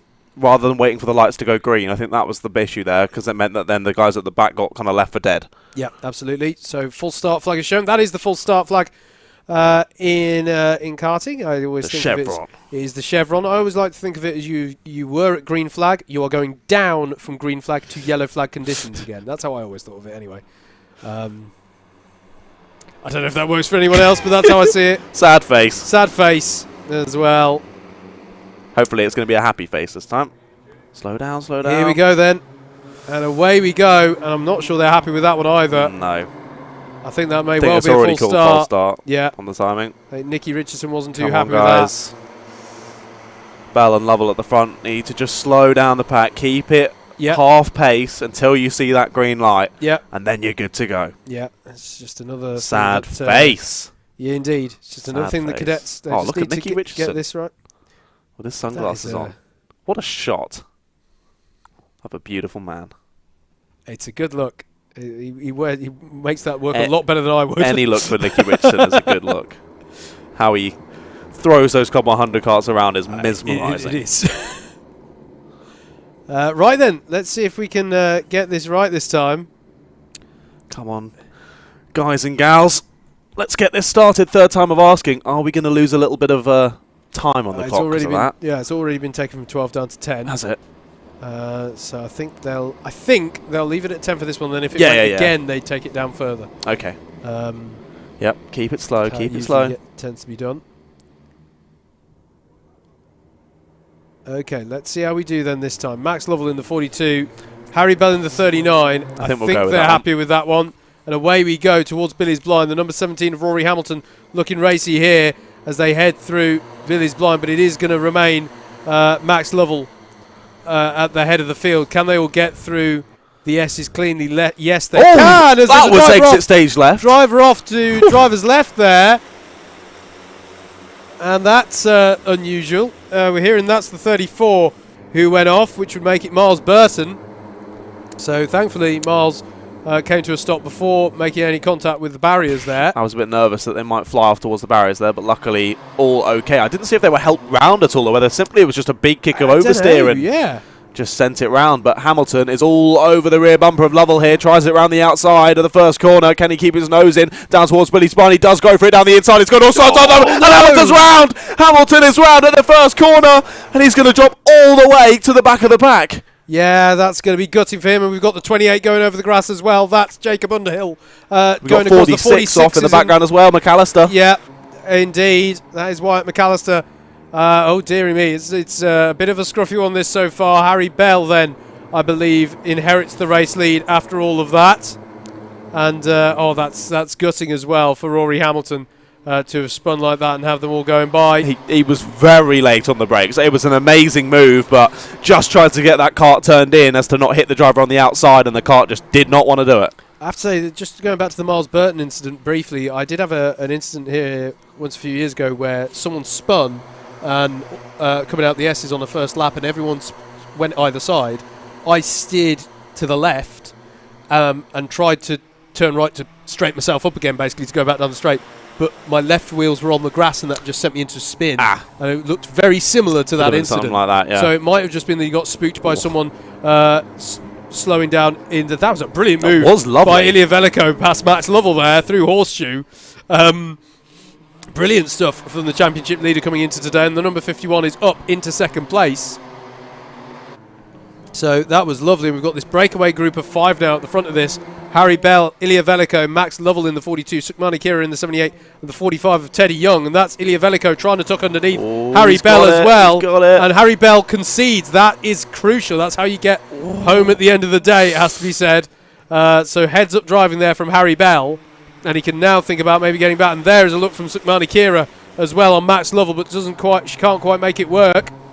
And that might leave her open to attack from Teddy Young, but it stays as they were for now, as that's now Max Lovell trying to tuck underneath Harry Bell side by side through right bend, and that might give an opportunity to Kira, and indeed it does. So Sukmani Kira through and up into third place. That good judgment by her there, and that she can now have a look at potentially get past Harry Bell. And there's this group behind as well, by the way, which is led by Solomon Adeniji. Plenty of racing action throughout the field here, and that's going to be a hairy moment there. I'm very glad to see everyone manage to keep going. Good catch there. The 64, indeed. I think it was. Yeah, that was a heart in the mount moment for Milcharski there. But manages to recuperate things. The 12 might try and go up and under here. Actually, no, possibly the 72 trying it through there, as we see the 21 and the 65 continuing to battle. That's Adeniji and Braskov. Braskov trying to hang it around the outside. Doesn't look like it's going to work though. Going to have to continue that one. I found it fun. In the group ahead last time, Young managed to get past Lovell, and they're learning. Young immediately gets past and then says, let's work together to catch back up. Love to see that. Yeah, absolutely. It is. Sprint racing has a lot of strategy to it at the end of the day. You know, when do you work together? Who works with who? So it's always good to see. Here is 72 and the 49, that being Bishop and Gandhock. That's great from Fabian to get up that high. I was going to say that, yeah. But I just did a double check. Yeah, I was like, wait, I swear that's from the B final. Yeah, started 19th in this. Brilliant drive by Fabian to get up there. 64 there of Milcharski, going side by side again. I think that might have been with. Milcharski has dropped down that line. I think it was just out of position, and it's lost the momentum, as there's a penalty for forcing a driver wide for Noah Hobson. I think that's 2 positions at the end of the race, if memory serves correctly. Just coming up to halfway on the clock then, bearing in mind that this was shortened to a 10-minute race. 2 wide here, that's nearly Hamilton. 3 wide. Trying to make his way back through. Yeah, so he's caught up onto the back of the pack and is battling away with Miles Burton and Noah Hobson there. Indeed, I think it was through on Miles Burton. Just trying to then get past Noah Hobson. As you say, leaders start another lap here, as we are indeed over halfway through this one now. Ooh, is that a change? Second place battle, and it's not a change for now, because it's still Bell from Lovell from Sukmani Kira. But indeed, you're right. It's one of the closest battles out there on track, and Teddy Young's in on this as well in the 45. It wasn't a great exit for Sukmani. Felt the need to cover then through the left-hander there, which then has lost them time to the 2 ahead. Yep, absolutely. But as you say, it's all about tactics, especially with 4 minutes to go. Because you might get ahead with 4 minutes to go, and you could find yourself right at the back of this pack once again by the end. As a statement of intent, Rory Hamilton, who we saw spin and sadly drop to the back, fastest lap of the race at the moment, 43.2. Statement of intent maybe for what we might see from him for the remainder of this race, and indeed into the A final later on. Harry Bell under increasing pressure here as they head down the Sturmey Straight towards the hairpin. But for now, I think it's at this decision point between, do you want to attack, or are we working together here to try and get back onto terms with Ilya Veliko? No, the answer's no. But it's an interesting one, what actually causes that, because it's not necessarily a driver going on the attack. It can be that Harry makes the choice to defend. Yeah, or defends, yeah. And that in of itself goes, okay, if you're going to defend, we are going to attack then. Yeah. Sukmani Kira is, I thought had a move on there, but actually it's Lovell who's trying to tuck underneath Bell and gets the job done. Textbook move there through Billy's blind before the S's, and that was nicely done for Max Lovell to get up into second place. Yeah, that was really clean. Max didn't even need to curtail his line through the S's there. Managed to carry speed very nicely. But it's going to go overtaken. What a move from Harry Bell. Back up into P2. How'd you like that? Yeah, and Teddy Young's getting alongside Sukmani Kira, but it's going to be difficult to convert that one into a move, as she's going to have the inside line for the next 2 corners. come out again to complete lap number 10. To use your line earlier, if you'd looked at the timing, you would have thought nothing had happened. Exactly. But we know differently. Exactly that. So stays as they were on the timing sheets. 2.4 seconds to the good now is Ilya Veliko, though, as a result of that battling. Rory So Hamilton continuing to set fastest laps as well, mate. yes, good point. 43.055. That is really fast. Significantly, yeah, that's really the fastest by quite a long way. Fastest by half a second, I'm pretty sure. Yeah. Yeah. That's amazing. Yeah, that's really good. Definitely one to watch later on in the day. As our battle for second place comes through top bend. Shadows beginning to lengthen a bit here at Clay Pigeon now. They are. We're getting into the later afternoon, aren't we? Jacob Underhill gets a penalty, sadly, though. ABC bump and pass. Look for the move there. Sukmani Kira goes quite deep there through Billy's blind, but luckily not close enough to attack was Teddy Young. I think that might have been against Jakub Milcharski that he did the ABC bump and pass, because Jakub lost out quite a bit there. It looks as such. Max Lovell getting a second contact warning. One more of those, and he's going to get a penalty for it. Yeah, absolutely.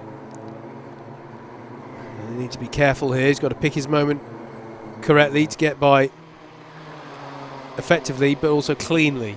That's the key thing. Ooh, great exit off the corner there for Bell. Yeah. That's leaving Lovell open to attack from Sukmani Kira.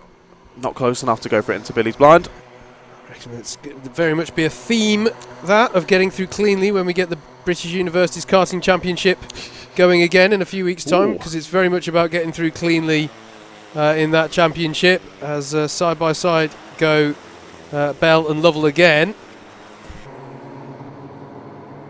Yeah, Lovell tried it around the outside, exiting the S's, but couldn't quite get it done, and now is opening up to an attack with Sukmani, but Sukmani's on the outside. Will Teddy Young be able to take advantage? Not this time around, and they stay as is. Another not great exit from the 42 of Lovell. Sukmani's going to try it around the outside here as we go on to the last lap. She's got the inside for Billy's blind. Can she get it stopped under the brake? She's going to go a bit wide. Will the 42 be able to get up and under? No, Sukmani's up into P3. Yeah, she positioned herself well there. She knew that there was the possibility of the counter-attack, so just took a slightly tighter line there to deter any move. Ilya Veliko is 4 seconds up the road from all of this, by the way, so he's looking good for that result. But they still battle their way through Horseshoe here. Harry Bell has defended this one gallantly.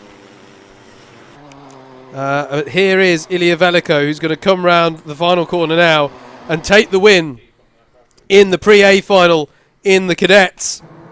Who's going to be second, though? It will be Harry Bell, and then it will be Sukmani Kira, who takes the third place just ahead of Max Lovell and Teddy Young. And it'll be Harrison Bishop, Solomon Adeniji, Maximilian Braskoff, Oliver Sanderson, and Wyatt McAllister to round out the top 10.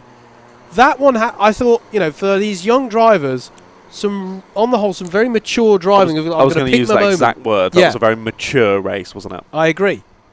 Some very impressive stuff from these young drivers, aged 7 to 10. So, very impressive stuff there from them.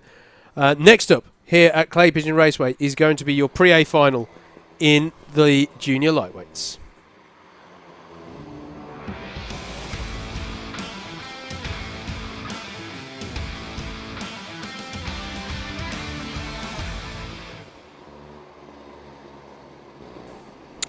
Indeed. Here we are then for the junior lightweight pre-A final. Jake Richards is going to be on pole alongside as Alex Jackson. Then it's Rory O'Regan and Louis Falk. Then George Hannay and Brady Pollock. Behind them, Leo French and Christian Barber. And it's Edward Gordon and Matthew Cooper rounding out the top 10. Then it's Lewis Davis and Bertie Bream.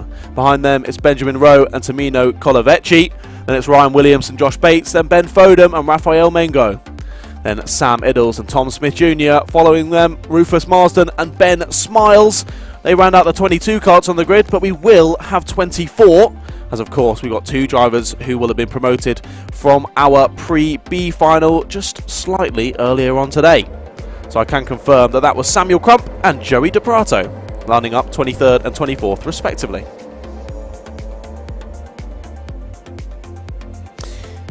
Thank you very much, Mr. Ratcliffe. That is indeed how they line up for this one, your Pre-A final in junior lightweights. You're right. Just how quickly you said thank you very much there. It was like one syllable there. Not my finest. Not my finest. I liked it, mate. Here we go then. Already underway. First time of asking here. Slightly quicker than the cadets to get this one underway, and indeed, all round the outside, that's a late one from the 42. Is going to find themselves washing deep though, and there's in fact going to lose competition. And it's going to get turned. That is the 42 still. It was just 3 or 4 or even wide going into the S's there. Did not work, and round goes the 42. That's Louis Falk. That is, and it's one of our key championship protagonists there as well. So it's the disaster start for Falk on a day when we spoke to him earlier in the paddock show. This is a day when he has to try and take points off of Anthony Amato at the head of this championship. It doesn't look like that's going to happen. No, he's not going to grab very many from this one unless he can battle back through the rest of the just over 11 minutes left to go. Right, let's call them as they come across the line. The 14 of Jake Riches, still your leader. Then it's Rory O'Regan in P2. Then Alex Jackson, Leo French, Edward Gordon, Matthew Cooper, Christian Barber, Lewis Davis, Josh Bates and Ben Foden rounding out the top 10. Look at this battle between the 22 and the 17. 22 ducks underneath, and that's Matthew Cooper getting up into 5th place. And I thought so. I thought it was George Hannay, the other driver I saw involved in that incident with Falk. So there's 2 of the drivers I mentioned who are mathematically still within a shout of this championship going right to the back on lap number 1. That could be a very significant moment in terms of championships here. I'm going to keep a very close eye on how these points work out. If Anthony Amato's watching the stream, he's going to be rubbing his hands with glee, isn't he? It's what you'd want. If you're an Amato supporter, that is exactly what you wanted to see. Here we go then, on to another lap. The number 14 of Riches is pulling away hugely. Yeah, it has to be said though, Jake Riches is another one of those championship players. So okay, maybe he's not so happy then. Maybe about 80% happy. Yeah. Out wide is forced the 22 of Matthew Cooper. He loses 1, if not 2 positions there, I think, to Edward Gordon and Christian Barber there. As we go down to the final straight, exactly there is. Christian Barber looks to the inside just to cover off another re-attack from Matthew Cooper. As Matthew Cooper now finds himself in P6. That battle continues though. They've got a little gap forward to second and third place it'll be there of O'Regan and Jackson. And we once again see your Elio De Angelis helmet in full effect in P4. Here for the number 17 of Edward Gordon, leading quite the train now of karts there. And look at that in the background, they're nearly 5 wide coming across the start-finish line. There was a little bit of contact. I think that was Ben Smiles possibly, or Samuel Crump actually involved in that. It was Crump. There you go. You can see him trying it around the outside. There's 3 wide into the S's. This might not work out well. Luckily, they all sort themselves out before we get to the end of it, and they all keep on the black stuff. It looked like the 44 was losing a position there in front. Maybe Josh Bates going down the inside of Benjamin Rowe at the hairpin.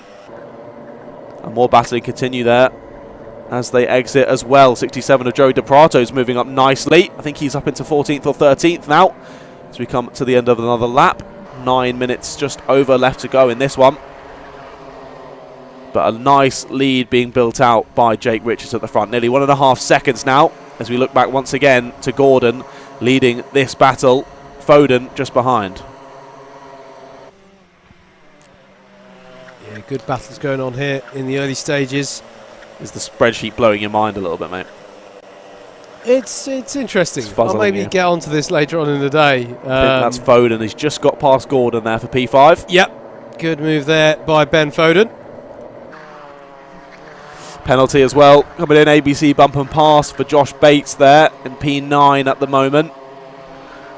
So having a decent race so far, but that penalty is going to drop him 4 positions at the end of this one.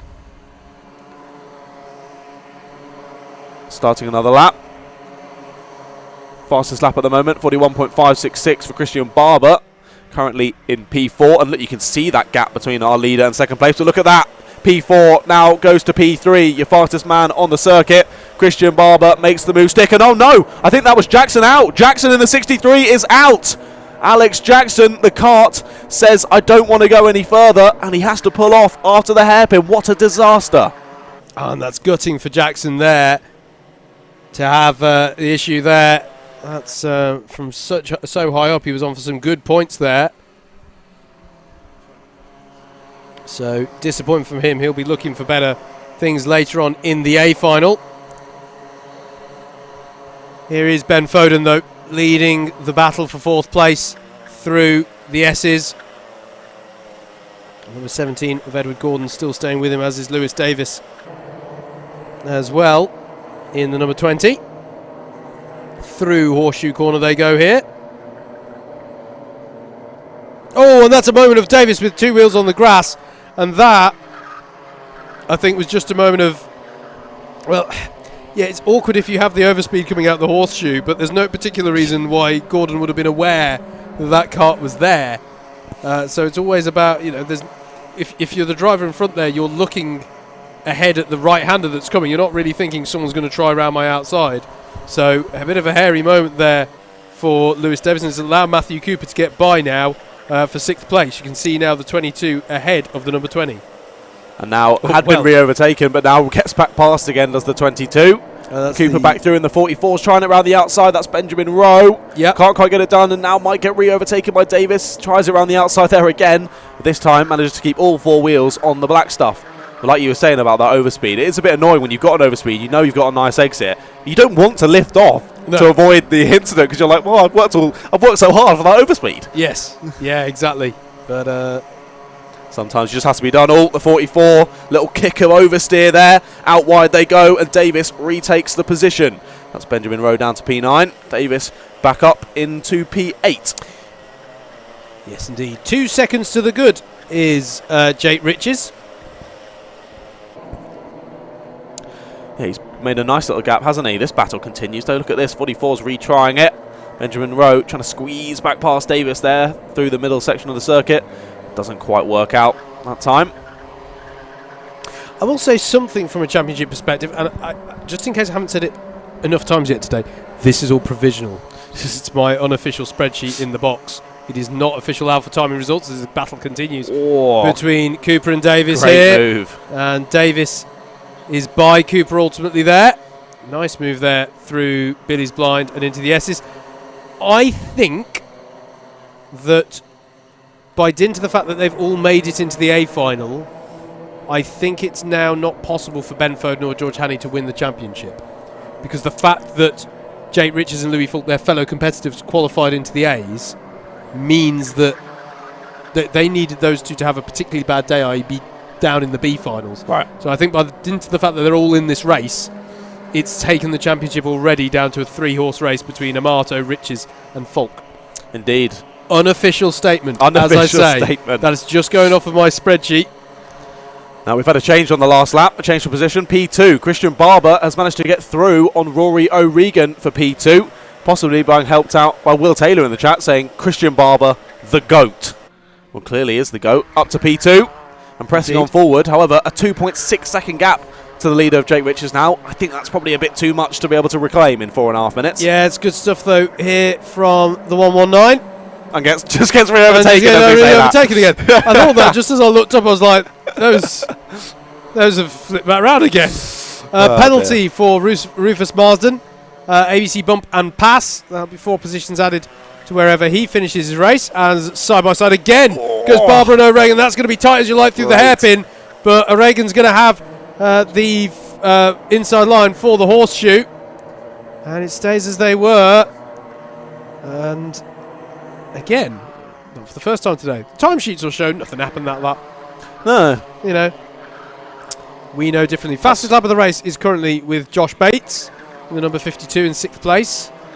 That's why it's so brilliant that we have the Alpha live stream to show off all these fantastic moves. It's a good Otherwise, point, if you don't have this, all you're doing is watching the timing, and that's all you can see is there you go, another move, and back to P2. Absolutely textbook. Brilliant move there from Christian Barber. Yeah, that was a storming move there from the number 119. And what this is allowing is for Ben Foden to get back into this. As this is a tasty battle, isn't it? This is George Hannay working his way back up the order after the incident on the first lap, and he's got very far up the order to 9th place there, leading that pack.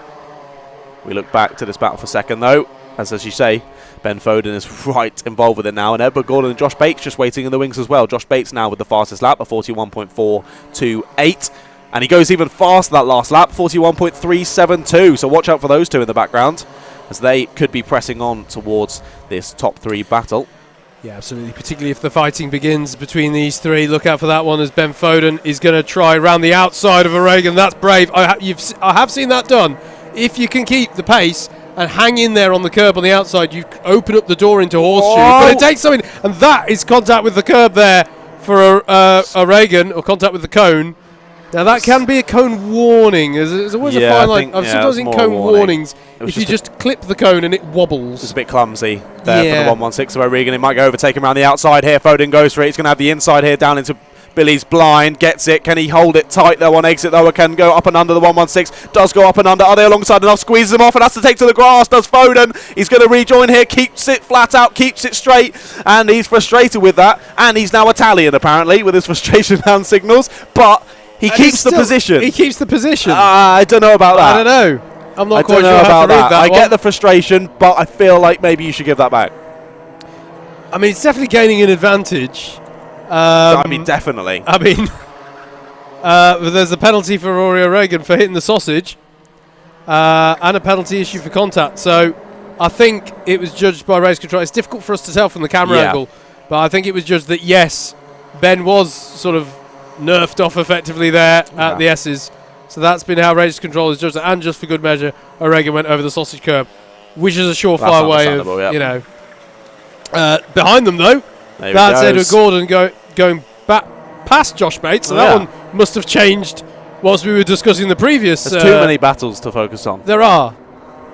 Could everyone please start having less fun out there? We're really struggling to keep up. Can we get that over the PA system, just so everyone knows? Have less fun. I'm not sure they'd listen even if we did. But there we go. Edward Gordon. But again, nothing changed on timing, but they are clearly battling out there. Again, that is for a cone penalty. So he's got 3 now. Contact times 3, sausage and cone. Yeah. Not the best day for Riley O'Regan. It's going to be costly for certain for Rory. Jake Riches leads by 3.75 seconds from Christian Barber. Does Barber have a penalty, or have I made that up? I'm going to double check that. I think I made that up. Oh dear, he's made it up. Right, we'll confirm that as we go now onto the final lap of the race. O'Regan's coming to the pits. No penalty for Barber. I made it up. Okay. I'm sorry for casting such harsh. That was a vicious calumny of me there against Christian there.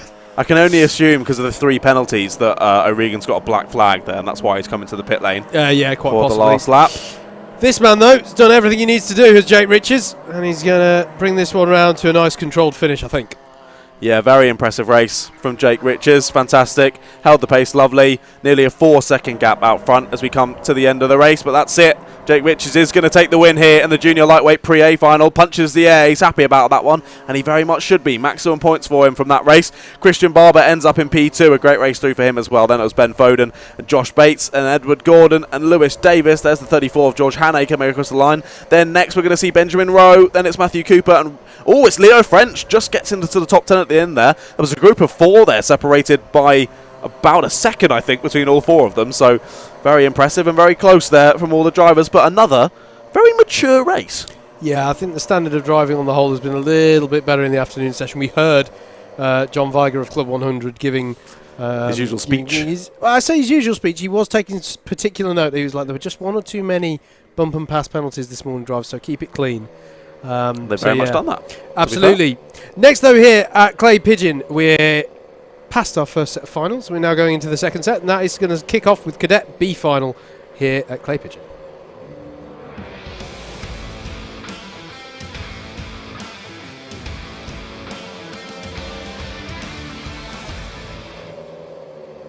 Let's take a look at your grid then for this Cadet B Final for round 6 of the CLUB100 Cadets for 2022. Reece Cranston and Harry Knight are your front row, with Tom Gruloir and Aurora Joel on row 2. Jack Horton and Alfie Slattery are next on row 3. Then it's Margiris Kovechkis and Timmy Shahini on row number 4. Matthew Lederer and Archie Peach round out your top 10. Then it's Tabitha Mellor and Jakob Schulk on row number 6. Ewan Farrelly and Edward Gillett are next. And then it's Freddie Powell and Anthony Charnecki on row number 8. Louis Lovell and Ledger Dimitriou are on row 9. And then it's Leo Edger to round out the 19 karts that we have on this one. There are no promotees because we do not have a C final here today. But it is about the promotion at the top spot. And that is a driver pulling off to the side of the track to get things started for our grid formation. top 2 from this one will get promoted. It looks like we are happy for the start, I think. No, we are going around again. I thought, just instinctively, there was a bit of me that wasn't sure about that. The Club 100 instinct inside of it said no, and you were correct. I ever tell you the record that I was involved in for full starts? No. Rye House, 8 full starts. 8? 8. My goodness, that's just impressive. It is. Did you cause all of them? No. I don't know. No.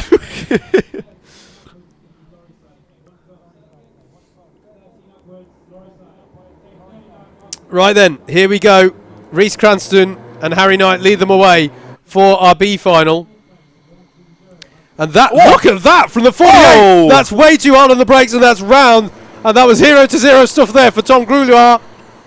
To be fair, was helped round by the number 77 of Jack Horton, I think. Yeah. If I read that correctly. So, we got a couple in spinners at the back the as 30 well. was one of them, I think. Yeah, that Tabitha would be. Mellor. Yeah, indeed. So someone else as well. It's a bit involved. of a scruffy one, this. I don't think I've seen any hint of the full start flag, though, as there's another one off there. And that's a nasty little hit in the barrier as well there.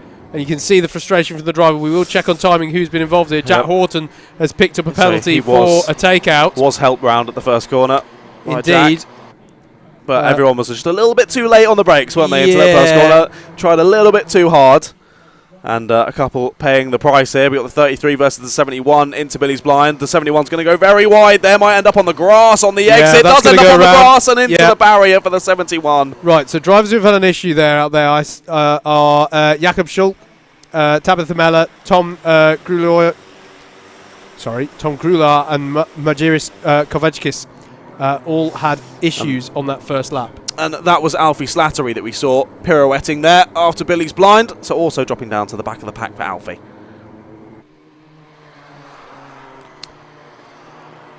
Harry Knight, though, it is who's got to the head. So it was all very close to begin with, but they've all spread out a bit now, I was going to say, yeah, it's spread out quite a bit. Not between these two, though. This is Horton and Lederer, and that was a little bit of pod to pod as well there. As this is Cranston going for the lead. It hasn't calmed down at all. It's Cranston to the lead. Apart from the no. No, you didn't lie, sir. You commentator Kirsten. Yes. We just have to keep talking down the racing action and it'll produce this. A commentator blessing. Yes. There you go.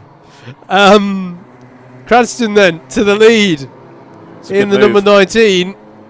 But these two would do well to work together because Shahini here is trying to get onto terms with them. You can see there in the number 33 with the Vettel tribute helmet. Beautiful. As they come on to start-finish straight. What I do like, I've seen a couple of them of people taking their own spin on it and changing the flags to be their own flags. Yes. I like that a lot. Yeah. Bit difficult to do with a Union Jack, though, isn't it? Yeah, there's a battle there between the Lederer and Horton there. Yeah, difficult to do with the Union but difficult flag. with the Union Jack. But, Jack Horton needs to be a bit more careful there. He's already got a penalty for ABC takeout. Just needs to be careful, and he's got a contact warning as well. So wants to watch out for that. 2 more of those, and that'll be another penalty. I always found it a great irony that Vettel's helmet has become so iconic for a driver who spent the first half of his career changing his helmet every week. Yeah, Back and they're in all his just Red Bull days. shiny Red Bull designs. Yeah, but it is a good helmet design. It's been a lot of good one over the last few years of Formula 1. Very good use of, I guess they'd call it the use of negative space. A lot of good use of the white sort of unpainted parts. Anyway, and that's Jack Horton just getting out of shape, and that was unforced. And that is a driver going off in sympathy as well. That is the 43 of Aurora Joel. And I wonder if that was just they both went very bold on the brakes. I think so. I don't think that. I don't think it was. No, that shouldn't count as spinning under yellow in a way, because the yellow wasn't out. I was going to ask that because the yellow wouldn't have been out yet. It was simply reacting to the accident already happened, so do we count it as there's already been an incident, but the yellows aren't out yet? My understanding was that counts as part of the incident that causes the yellow. Okay. Like if you're both just spinning in sympathy, you're both part of the same incident. Again, that's why we're in the comms box and not in the stewarding box. Yeah, it's not good if we turn. I think. What do you guys think? This is Edward Gillette, and he's under pressure from the 81. Of Ledger Demetriou. This is over 7th place. What do we know if it's Gillette? It's Gillette. Or Gillette. It's Or Gillette. Gillette. I checked. I checked on our paddock walk today. Oh, you had a little chat. Yeah. Oh, lovely. And he's got through, I think. That that's the is 81. Demetrio, who's got by on Gillette. Gillette now defending. Yeah, that's Czarnecki. And side by side, this is between Peach and Farrelly. And they're still side by side, actually, as they come onto the start-finish straight. Here they are. It's still Archie Peach just ahead of you and Farrelly, but good little battle going on between those two. That was a peach of a move, some would say. Oh. Has to be done. Not every time he does a move. He'll get tired of that one very quickly. He'll have to change his last name by default to stop me from doing it. But go on, Archie Peach, moving his way through the order nicely. I'll stop him, Archie. Don't worry about it. You keep focusing on the driving. He's doing a good job at it. He's doing a great job at it. He's under attack though from the 66 into the last corner though. Yeah, chops off the nose cone. It's not going to work though for you, and then that's going to hold it. That's going to compromise him, and that's going to give the opportunity to the likes of Demetrio and Gillette coming down that main straight, cutting back now to Shahini, who has reeled in Harry Knight, and this is for second place, and more importantly, lest we forget, the final promotion spot into the A Final. Of course. Not just for this race, but that's it. If you can get into the top two here, you will get up into the A Final on those last two spots. Perfect. So a big achievement that will be to get into the top two to move on to the A Final. A big achievement for Reece Cranston. Keeps putting in fastest lap of the races. Now down into the 43s. 43.947 for Reece. A couple of laps ago. Only one into the 43s, as I say, and pushed forward to now have an almost 3-second lead over Harry Knight and Timmy Shahini. We're struggling a bit with the light in here now, aren't we? The light conditions in the comms box are actually making it difficult to read the timing screen. Well, we could barely see earlier because of the fog, and now we can barely see because of the brightness of the sun. I can't maintain visibility anywhere around here. But yeah, it just goes to show we've had a good long day of racing. There's been a lot that proper British weather. It has been proper British weather. Well, it has. Fog, but we've also then had rain, then sunshine. Yeah, absolutely. But we needed some snow, and then we'll get the full picture. I don't say that. That'll be when we're trying to get out the circuit tonight. Oh, yeah, definitely. But yeah, it just underlines what an operation the Club 100 staff do to keep these races turning around.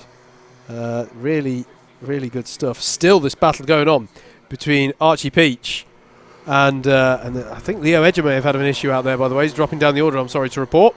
But between Archie Peach and Ewan Farrelly still going on. And in fact, it's everyone back to Czarnecki actually involved in this battle over 5th place. So it's a nice little battle here from 5th down to 9th. It is. And Archie Peach not quite able to build a gap over this little group. And if Farrelly is able to send a move here, it could get this group to become very, very spicy as we head into the last 4.5 minutes of this race. Yeah, Harry Knight able to keep Timmy Shahini at bay still at the moment. And I say at bay not in terms of time, they're still very close together, but he's just been able to deter Shahini from making a move. It's pretty impressive because Shahini did close up relatively quickly. Yeah. And now once on the back end, they're doing very, very similar lap times. Yeah. 44.3 for both of them. That's a good point. It's a good point. Alfie Slattery has just got past Jakob Schulk as well out there for 12th place. There's a contact warning for Timmy Shahini, so there is a battle definitely raging over that second place.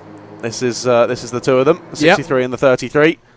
A little bit further away now, so maybe some contact happening and forcing them further apart. But Shahini closes the gap once again. It's a good run there through Billy's blind. Absolutely, and it's interesting. Billy's blind. It is actually quite a technical corner. In terms of getting it right, because you'd think just use all the track, but if you go out too wide, you're losing time effectively there. So there's an optimum sort of tightness to take that corner at, and then there's all the stuff we spoke about already about the dirt on the outside that will try and pull you out off onto the and then grass. that line varies depending on the conditions. Yeah, and it's a prime overtaking spots. Oh, and that's from high up. That's 81, Demetrio. yeah. That's Demetrio who's had an off at Billy's blind. Now that is I couldn't see where he's getting started from then, but that looked very early on for it to be just outbraking oneself. So I wonder if there was any contact there. I'm not seeing anything come through penalties. No, it looked to be on the left, didn't it? So Gillette is by on... One. Oh, no, Gillette was ahead of Horton before, sorry. But Farrelly is now ahead of Peach. Indeed. So there has been a change there. Now Edward Gillette is on the back of Archie Peach. And that looked like a move there as well. I think that was Slattery getting by on Charnecki. Shahini's through. Yep, change for second place out there. And Timi Shahini, who's been working on that quite a bit. There it is. No, there it isn't, sorry. Yes, it is. Yes, it is, sorry. Yes, it is. My apologies. I couldn't see the Vettel helmet. I was like, no, it's not. The Vettel helmet's already cleared off. It's 63 versus 75 is now. Is that because Lederer's got Lederer's through? So Lederer's through as well. They're side by side now, in fact. It is Matthew Lederer and Harry Knight battling away over third place here. Gets it done. Yeah, nice judgment there. Just to seal the deal in the Horseshoe Complex as well. As there's a contact warning for the 71 of Alfie Slattery.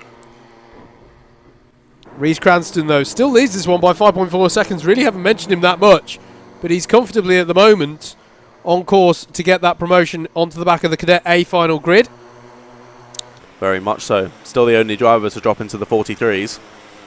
So very impressive pace from Reece Cranston. It's all well and good us moaning about the light in the commentary box, by the way, but that is a genuine aspect, obviously, to judging your braking point at various points around the circuit.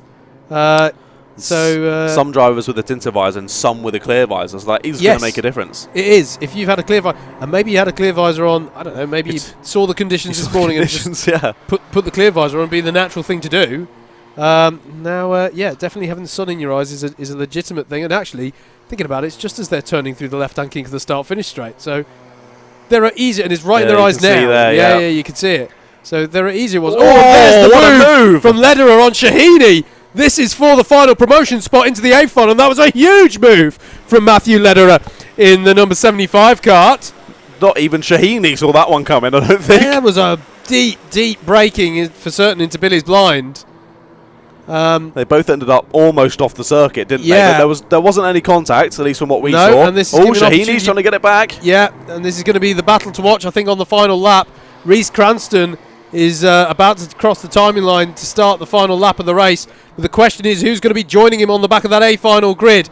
It's going to be one we would have thought out of these three, as Knight is in the wheel tracks, Shahini's in the wheel tracks, Lederer goes to the inside to defend. They're both going to go out wide, though. That's going to make them 3 wide into the S's. Who's going to win that one? It's going to be Harry Knight, who's up into second place and is now in the pound seats for the promotion spot. But they've still got half a lap to go here in this battle over second place, with traffic ahead of them as well. Shahini's going for it. It might compromise both of them, though, and allow Lederer to buy back in.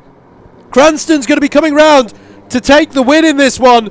But as traffic beckons ahead, it is Shahini at the moment in front. And I think he might just have enough in hand. But it's going to be difficult with the traffic ahead of them. Reece Cranston takes the win to bag himself a spot on the A Final grid. And it's going to be Timi Shahini who crosses the line and bags the final golden ticket ahead of Harry Knight and Matthew Lederer. It's going to be Ewan Farrelly, I think, next to crossing the line. It's going to be quite a wait, actually, because there was quite a gap between those. What a frantic battle for second place in the final promotion spot. It is going to be... Oh, look at that. There were 3 wide over the line there. Yeah, Ewan Farrelly, Archie Peach, Alfie Slattery, Jack Horton, Edward Gillett, and Aurora Joel to round out your top 10. Slattery was who we saw in the barrier exiting Billy's blind on lap 2. It was. Yeah. What a bizarre but highly entertaining race there. Brilliant stuff there from Reece Cranston. Well-controlled race. Didn't see that much of him, but that shouldn't take away from what was a brilliant drive there. Blimey, coming up next is going to be your B Final in your junior lightweights.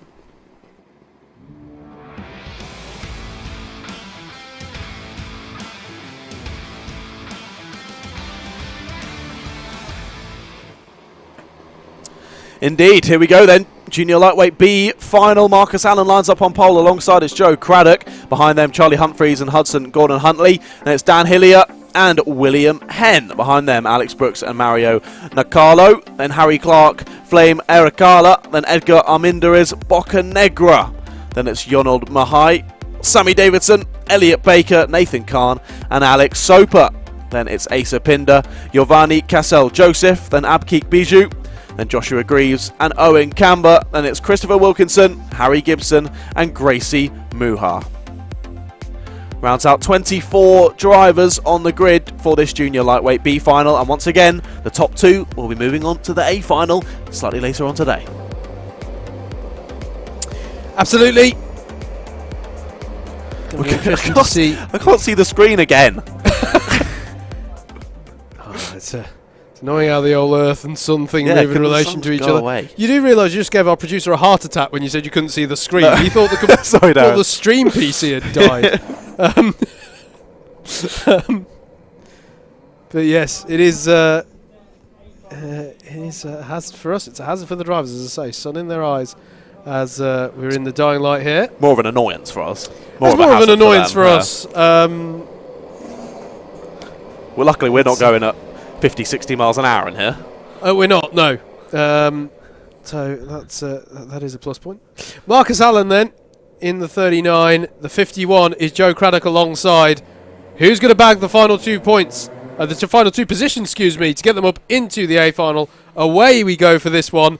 And it's another bolt. Already taken out. And I think that might be reviewed. There's more contact going on in the middle. Yeah, it's a full start. Full start. In the middle of the road for the 41 there. That's never nice.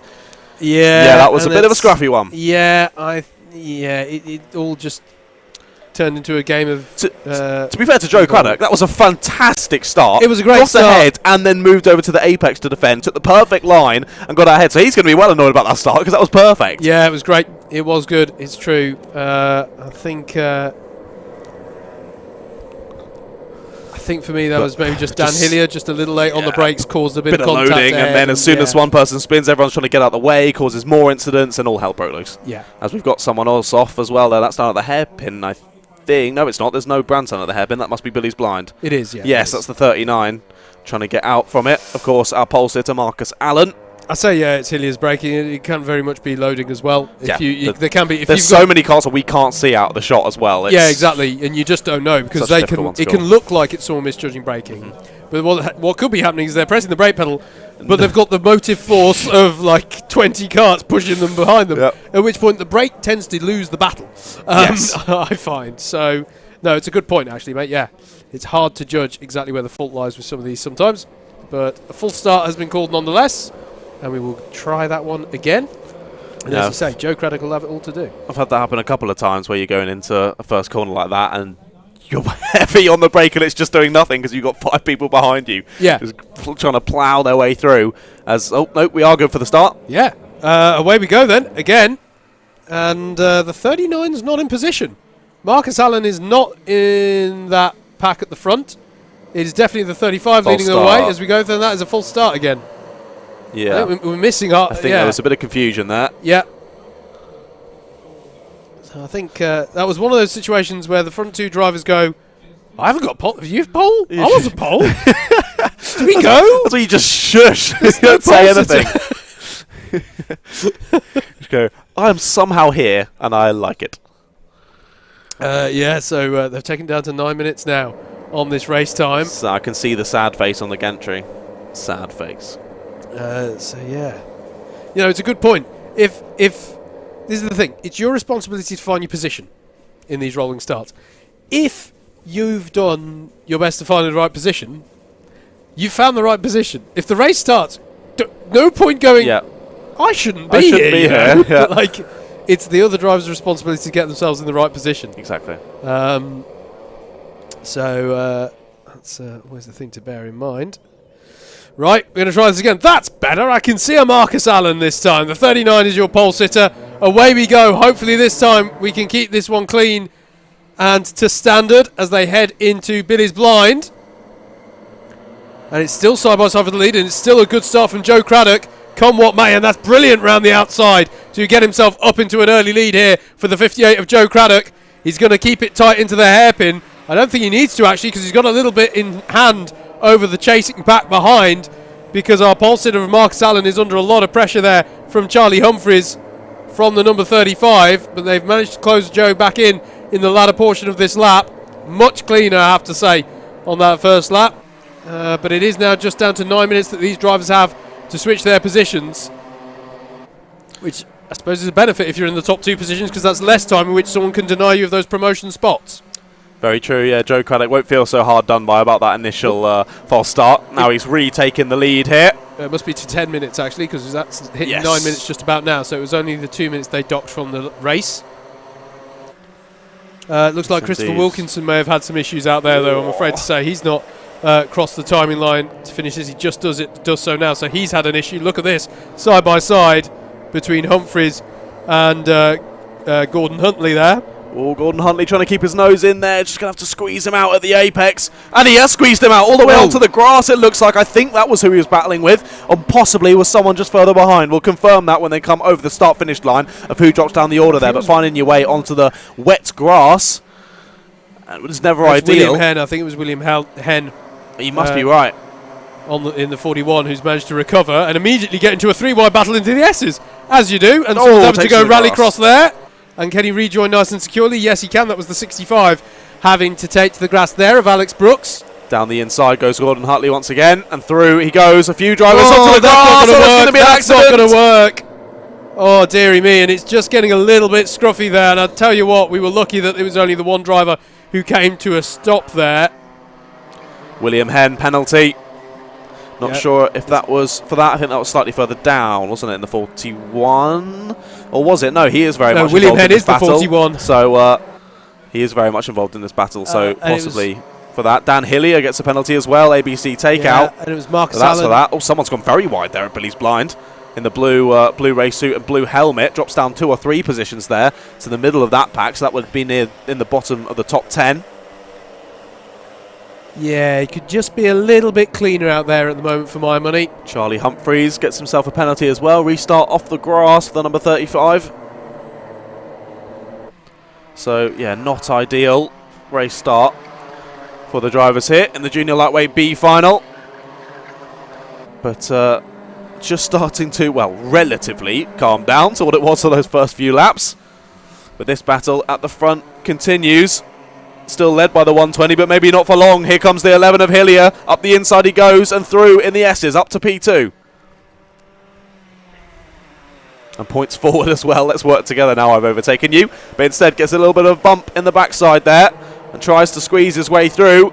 Does the 120, lets him back through, but might lose a position because 41's trying it. That was late. A little bit of a tap on the inside. Holds it there, gets 1 position, might get 2. Will the 41 of William Henn has to just sit behind there, so does indeed get 1 position up to 4th. Yeah, other moves further down as well. Armandar is back at Negra, and Muhaj have just got past Castle Joseph and Carlo, so good battle there.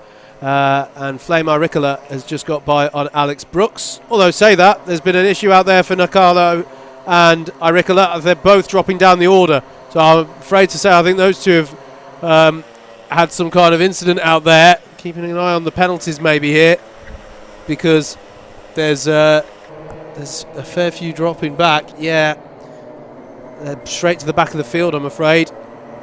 Well, Nakalo's passed the timing beacon in 20th. Flame Aricola, I'm afraid, is down in 23rd now.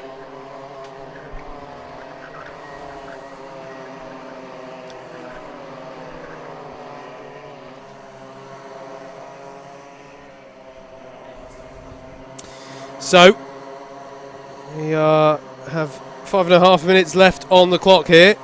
Joe Craddock leads this one by 3.78 seconds. Dan Hillier in the number 11 is the next driver down the order. And here we're looking at this battle ultimately over 4th place. William Henn currently in that position in the 41.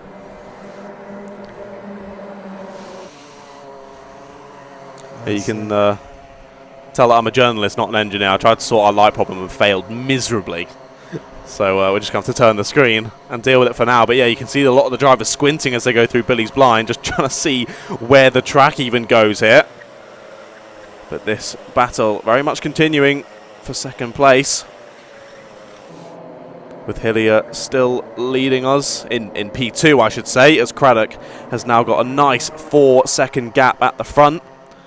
A little bit of dicing there in behind as well. Oh, and that was quite wide from William Henn there in 4th place. Not going to get the best exit. Leaves himself open to attack on the 106 of Henry Clark.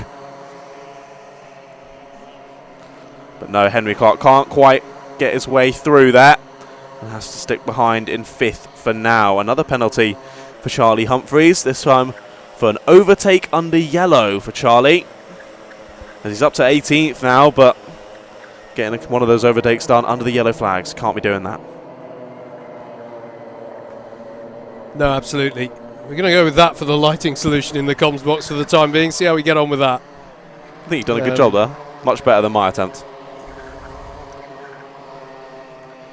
If it's any consolation, I suck at journalism. So there we go. So 3.5 minutes left on the clock. Fastest lap of the race from William Henn in his pursuit here of Hudson Gordon Huntley in that 3rd place.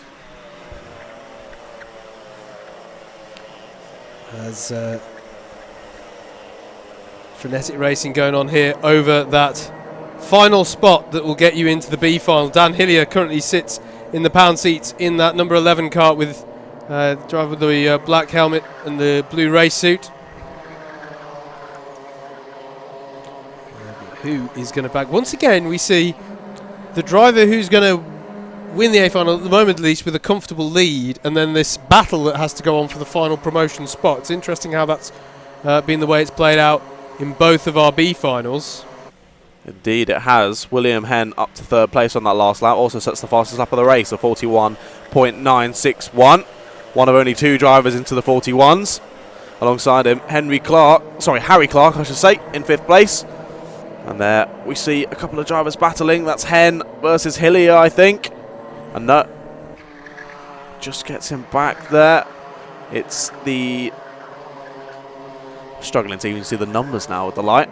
Let's have a look. It's the 11 and the 41 indeed. So it is Hillier defending on Henn. Henn was all over him through that past lap, but not able to quite prise the door open. Alex Brooks from P10 gets a penalty as well. Yeah, absolutely. Here we go, though. This is the battle. Absolutely for the final promotion spot. Henn has a line up the inside of the hairpin. He's going to go for it. Is he going to be able to keep that one together? They stay side by side. Look out for Hudson Gordon Huntley behind them as well. Still side by side. And that is lovely from Hillier to get back into that position. Here it is, though. It's turning into a 5-car battle as well, because Harry Clark and Elliot Baker are joining the party as well. Side by side here between Hillier and Henn. This bags you the last spot on the last race of the day's grid. And there's a little tap. Now what's that going to count as in race control? As Gordon Huntley is having a look and gets by. And that is the number 120 of Hudson Gordon Huntley up into 2nd place. But it's not over yet. William Henn is keeping his foot in this one. But he can't make anything stick going into the hairpin. Behind them, that looks to me like Harry Clark has got by on Dan Hillier as well. But Hillier's fighting back through the horseshoe and has got back past him. This is fantastic stuff here in our B final for the junior lightweights. This is so close. 5 drivers and anyone could take this final spot in the A final. Who's it going to be? Last lap. Last lap indeed. Joe Craddock is some 4 seconds up the road from all of this. But at the moment it is Hudson Gordon Huntley. But there's William Henn having a look, and he's disregarding the ruling about going side by side through the chicane. To be fair. They both make it through. Absolutely, that's fair. And look out for Dan Hillier coming around the outside. Round the outside of the hairpin. Can he make it stick? It's going to go 3 wide here. He's going to have the inside for the horseshoe. Dan Hillier goes side by side with Gordon Huntley, and he's through. He's up into 2nd place. Joe Craddock has rounded the final corner already. He's heading for the line. Who's going to join him in the A final? It's going to be the number 11 of Dan Hillier. What a drive, what a move to take himself back into the crucial 2nd place that will mean that that's not the last we see of him here at Clay Pigeon today. Elliot Baker, Hudson Gordon Huntley, William Henn, Harry Clark, Edgar Armendariz Bocanegra. It was then Jonel Muhaj, Giovanni Castle Yosef and Owen Camber round out your top 10. But what a move from Dan Hillier to get himself keep his foot in the door there. That was the most amazing move I've seen here today, for sure, from Dan Hillier. Take a bow, son. That was fantastic. What a move. And not only a move to grab a second place, but also to grab the final spot in the A Final. Going for a move like that around the outside for such a big meaning is amazing. Absolutely. So fair play to Dan Hillier. Absolutely. Right, next up here at Clay Pigeon is our A Final for our cadets.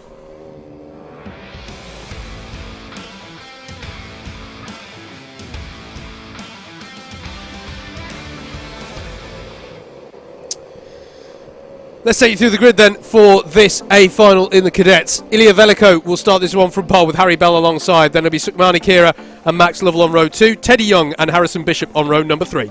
Solomon Adeniji and Maximilian Braskov make up the 4th row of the grid, and then it'll be Oliver Sanderson and Wyatt McAllister to round out the top 10. Fabian Gadhock and Adi Manu make up row 6, and then it's Hendrix Bennett and Rory Hamilton on row number 7. Harley Higgins and Tyler Mason-Gray are next on row 8. Then it's going to be Miles Burton and Jacob Underhill on row 9. Jakub Milcharski and Noah Hobson on row number 10. And they, don't forget, will be joined, one moment, by the confirmed top 2 finishes in the B Final, which was Reece Cranston and Timmy Shahini. That's how they line up for our final cadet race of the day here at Clay Pigeon. Final one for cadets, round 6. And are we good for the start? It looks like we are. How's the start going to be? They don't look too happy with that amongst the start marshal, so we'll see if it gets called good. As it is, though, it is the 51 of Ilya Veliko leading them down, and it is immediately called as a false start. So we will try that one again.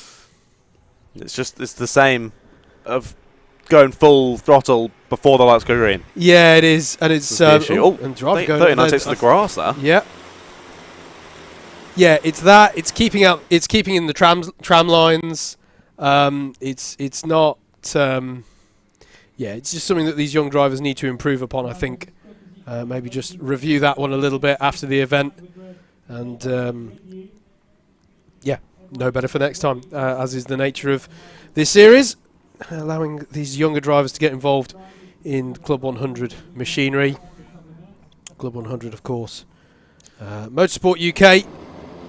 Affiliated championship, as it has been for a good couple of years now, and their cadet offering really adding to that offering they can give drivers on the ladder here. Still not within the tram lines there. We'll see if race control are happy enough with it. Away we go then. Is this called good? Ilya Veliko will lead them into Billy's Blind for the first time. Sukmani Kira down the inside already on Harry Bell there. And the 42 of Max Lovell is looking racy as well. Can they all get through the S's nice and cleanly here? As now there's one part of the circuit significantly in shade here as they stream out into the sunlight at the hairpin. And yeah, the start is called good. Still think there's room for improvement though for the field in general there. As I say, something for them to maybe take away as a learning point for today to improve in the future. At the moment, though, it is Ilya Veliko, but Sukmani Kira here looking very racy, isn't she? And she has a little look heading towards top bend, but as they come around to finish the first lap, it is Veliko who leads the way. Indeed, yeah, it was a bit more than a little look. It was a big look from Sukmani Kira, but goes wide, and Billy's Blind might open the door for the 42 there. Luckily, is able to pick up the pieces on exit and retake that P2. But I think this could be quite the interesting fight here between Veliko, Kira, and Lovell. And Kira is just looking to defend, actually, from Lovell. Lovell could get the switch back here. They can get a good exit. As we've got someone off in the wall there. That's an interesting place. Exiting the S's, isn't it? Yeah. Just past the sausage curb, but we'll try and find out who that is dropping down the order. But we look back to the front here. Still Veliko leading the way. Yep, absolutely. Little bit of a breakaway for these top 3 here, with Harry Bell and Teddy Young behind. But to be fair, I think Bell and Young will know that it's a good time to work together here, as once again Veliko's good there at just not really giving enough of a gap or a disadvantage on braking there, just enough to deter any moves by Sukmani Kira. Lovell has a look at the outside this time to try and get a nice little switch back out the corner, but it's not going to work this time around. From watching her positioning on circuit, I feel like Sukmani is going to go for it at the first opportunity that Ilya opens up for her. So we'll keep an eye out for that one. Battle going on behind as well between the 39 and the 45. That's Harry Bell and Teddy Young. They're hopefully going to be working together to try and catch that 3-pack at the front, as they're really not too far off, only about a second and a half. Oh, contact, 51 is out. Sukmani Kira just goes a bit too deep on the inside there, and the 51 of Velico spins out into the wall at Billy's Brine, manages to rejoin, but has lost at least 10, if not more, positions there. That's going to be a big drama here, and how is that one going to be interpreted back in race control? That could be a costly one then. There is the penalty.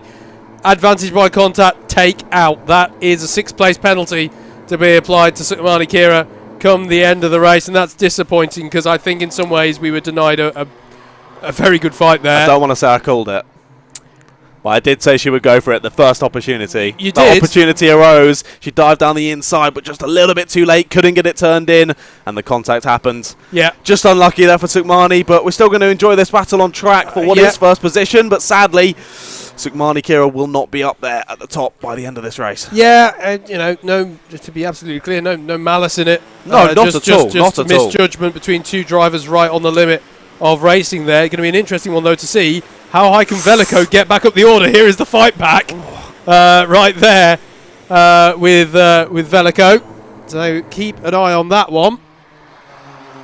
This, though, now becomes a very tasty battle over the last 2 podium spaces at the moment between Harry Bell and Teddy Young. Solomon Adeniji and Harrison Bishop have caught up to it as well. That's Bishop in the 72, just off the back of this one. Fastest lap of the race for Teddy Young last time around, 43.631, if I can get my numbers out. Indeed. And where's Velico down? Velico's showing in 12th place. Okay, so not a nightmare, but not ideal. So we'll see. Still has just under 6 minutes to try and gain a few positions back. And, 12th place. Only 7 seconds off the leader, to be fair. So anything could happen here in Club 100 Cadets. At the moment, that would be one of his drop scores. Don't forget about penalties ahead, though, as well. Very true. Very good point. Yeah. Fastest lap of the race from Sukmani Kira. Her job now, even if she can't win it outright, is to try and win on the road. Because the higher up you finish, the more you've negated the penalty to be applied. Lots of pressure here. Yeah. I think that's Adeniji on Young. It is. It is indeed. The 21 hounding the back of the 45 at the moment because Harry Bell's just been able to open up a little bit more on this lap. A bit wide. And now the 72 of Harrison Bishop, is right with them as well. So this is a really interesting fight here. And there's potential opportunities as well for Rory Hamilton behind.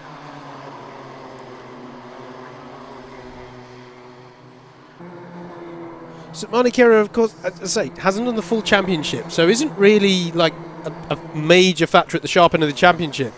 The word that Andrew Mather and I like to use in that one is a disruptor. They're here just to have fun and get as good a result as they can. As there's the penalty for Ilya Velico for an ABC bump and pass, and Wyatt McAllister for a takeout as well. They were in roughly the same part of the field. Wyatt McAllister already got one for bump and pass as well. Ilya Velico has fallen to the back of the field, so I can't help but think that takeout. So I wonder if the bump and pass was Velico, and then Velico got taken out. Yeah, possibly. That's interesting. That's a drama that we didn't spot on the camera, certainly. Here is Rory Hamilton trying to chase down. I would expect to have seen Rory to go forward a little bit because we saw, was it a spin in the previous race? There's a reason why Rory's out of position relative to the pace we've seen from him in, say, the qualifying sessions. And Fabian Gandhock, hasn't he had a good day? Fabian, it's like he won that pre-B final, he's worked his way up, and he's there in the top 10. Really good stuff there by Gandhock in the number 49. I think you can be very happy with today's racing. But that's Harry Bell wide, and that's it. Job done. And that is through for the number 45 of Teddy Young. But now they have definitely been joined by Rory Hamilton at the back. So Teddy Young's up into second, but there's now 5 karts battling over second. So a mistake is all that bit more costly. Harry Bell going down the inside. That's going to push them both wide. Beautifully judged by Harry Bell, though. That was absolutely perfect. And that's allowed Adeniji as well through on Teddy Young. That was perfectly judged for Yes, I've made the move. No, I haven't pushed us so wide that we're both compromised. That was brilliantly judged there by Harry Bell. Yeah, perfectly weighted on the brakes, as you say, as there's another ABC bump and pass for Wyatt McAllister. Yeah. Day goes from bad to worse for Wyatt. Costly one there. He's probably going to end up near the back of the field after all those penalties are applied, sadly, for Wyatt. But we look back to this battle, as you say, for net P2 after Sukmani Kira gets her penalties. So here we go then, the 45 is pressuring, that's Young on the back of Adeniji. Yeah, good run. Not able to make a move though. Put the hand in the air though, I'm not sure, don't think there's a yellow flag out there. It's a 72, tries to take advantage and does. Down the inside goes Bishop and through up into 5th place. Yeah, nicely judged by Harrison there. As we've still got a good couple of minutes. Oh, that's from a long way back as well by Rory Hamilton. Down the inside there, and that's round. And I think, was that Gandhock? Oh, he just cut away there. Yeah, it was. It was Fabian Gandhock. That's disappointing for him because I think he just arrived on the scene. And Rory Hamilton and Bishop, I think. Oh no, I think it was Teddy Young. They were just having their little contretemps over that position, and it just. I feel a bit sorry for Gandhock there because I don't think that was really his fault. I think he just sort of had to sort of do that to avoid a problem. Anyway, the 17 of Hamilton alongside Bishop, and that's a beautiful move there for Rory Hamilton to take himself up into 5th place. Yeah, that was a great little move. Yeah, sad to see for Gandhock just getting involved and then has a little pirouette just after you said how great of a day he's having as well. Yeah, yeah. One might say that that's a commentator's curse. One might say that. I hope you've all got that Battenberg ring. Oh no, it was Jaffa Cakes. Jaffa Cakes one, sorry. If you don't get that reference, remember you can watch the whole day's action back again on the Alpha Live YouTube channel. Contact warning for Hendricks Bennett. They need to keep it clean in these closing stages. Still this fantastic battle going on. Only 1 minute to go. Max Lovell's playing this cleverly. He's not. I think that he may have had some communication. I don't know, but he may have had some communication that Sukmani Kira has got that penalty, or he'll just know. Maybe, you know, we're a long way into the season. Maybe he will have seen penalty for the 78 and known the significance of that. So, I mean, actually, think about it. Never mind, has he seen the penalty board? He saw the incident in front of him. He'll probably have put two and two together. Know, yeah. So one wonders if he's going to. Well, he may well go for a move, but I'm not sure if he's going to, you know, throw everything at this one because he'll know that the net win is up for the taking there. Last lap it is though, and the big question here is who is finishing net second here. Harry Bell leads the way.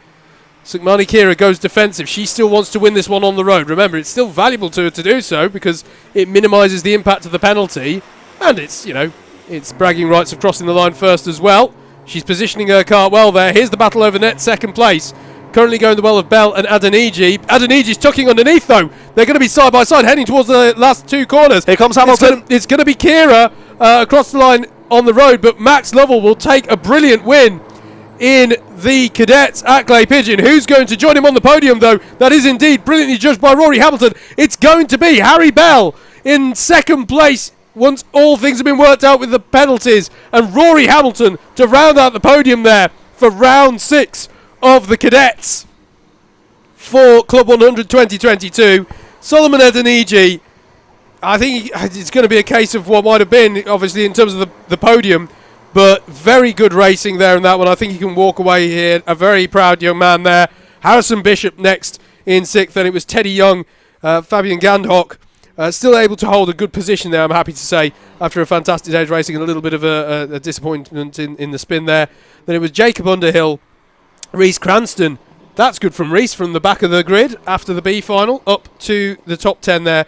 Then it was Maximilian Braskov, Adi Manu, Miles Burton, Tyler Mason Gray, Jakub Milcharski, Oliver Sanderson, Wyatt McAllister, Noah Hobson, Timmy Shahini, Hendricks Bennett, Ilya Veliko. That is definitely going to be a championship drop score for Veliko there.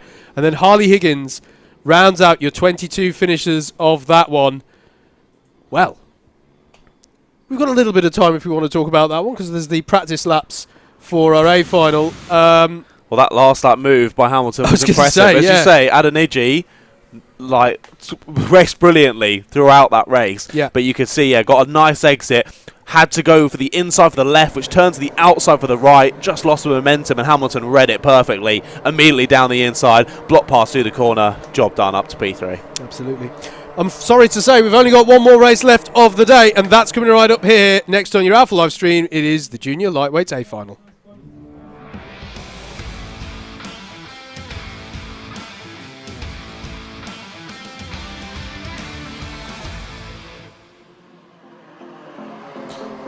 Here we go then, your final race of the day here at Clay Pigeon. It's Jake Richards who lines up on pole for our Junior Lightweight A Final. Alongside it's Christian Barber, then Ben Foden, Edward Gordon, Lewis Davis and George Hannay. Then Benjamin Rowe and Josh Bates line up behind. Then it's Matthew Cooper and Leo French running out the top 10.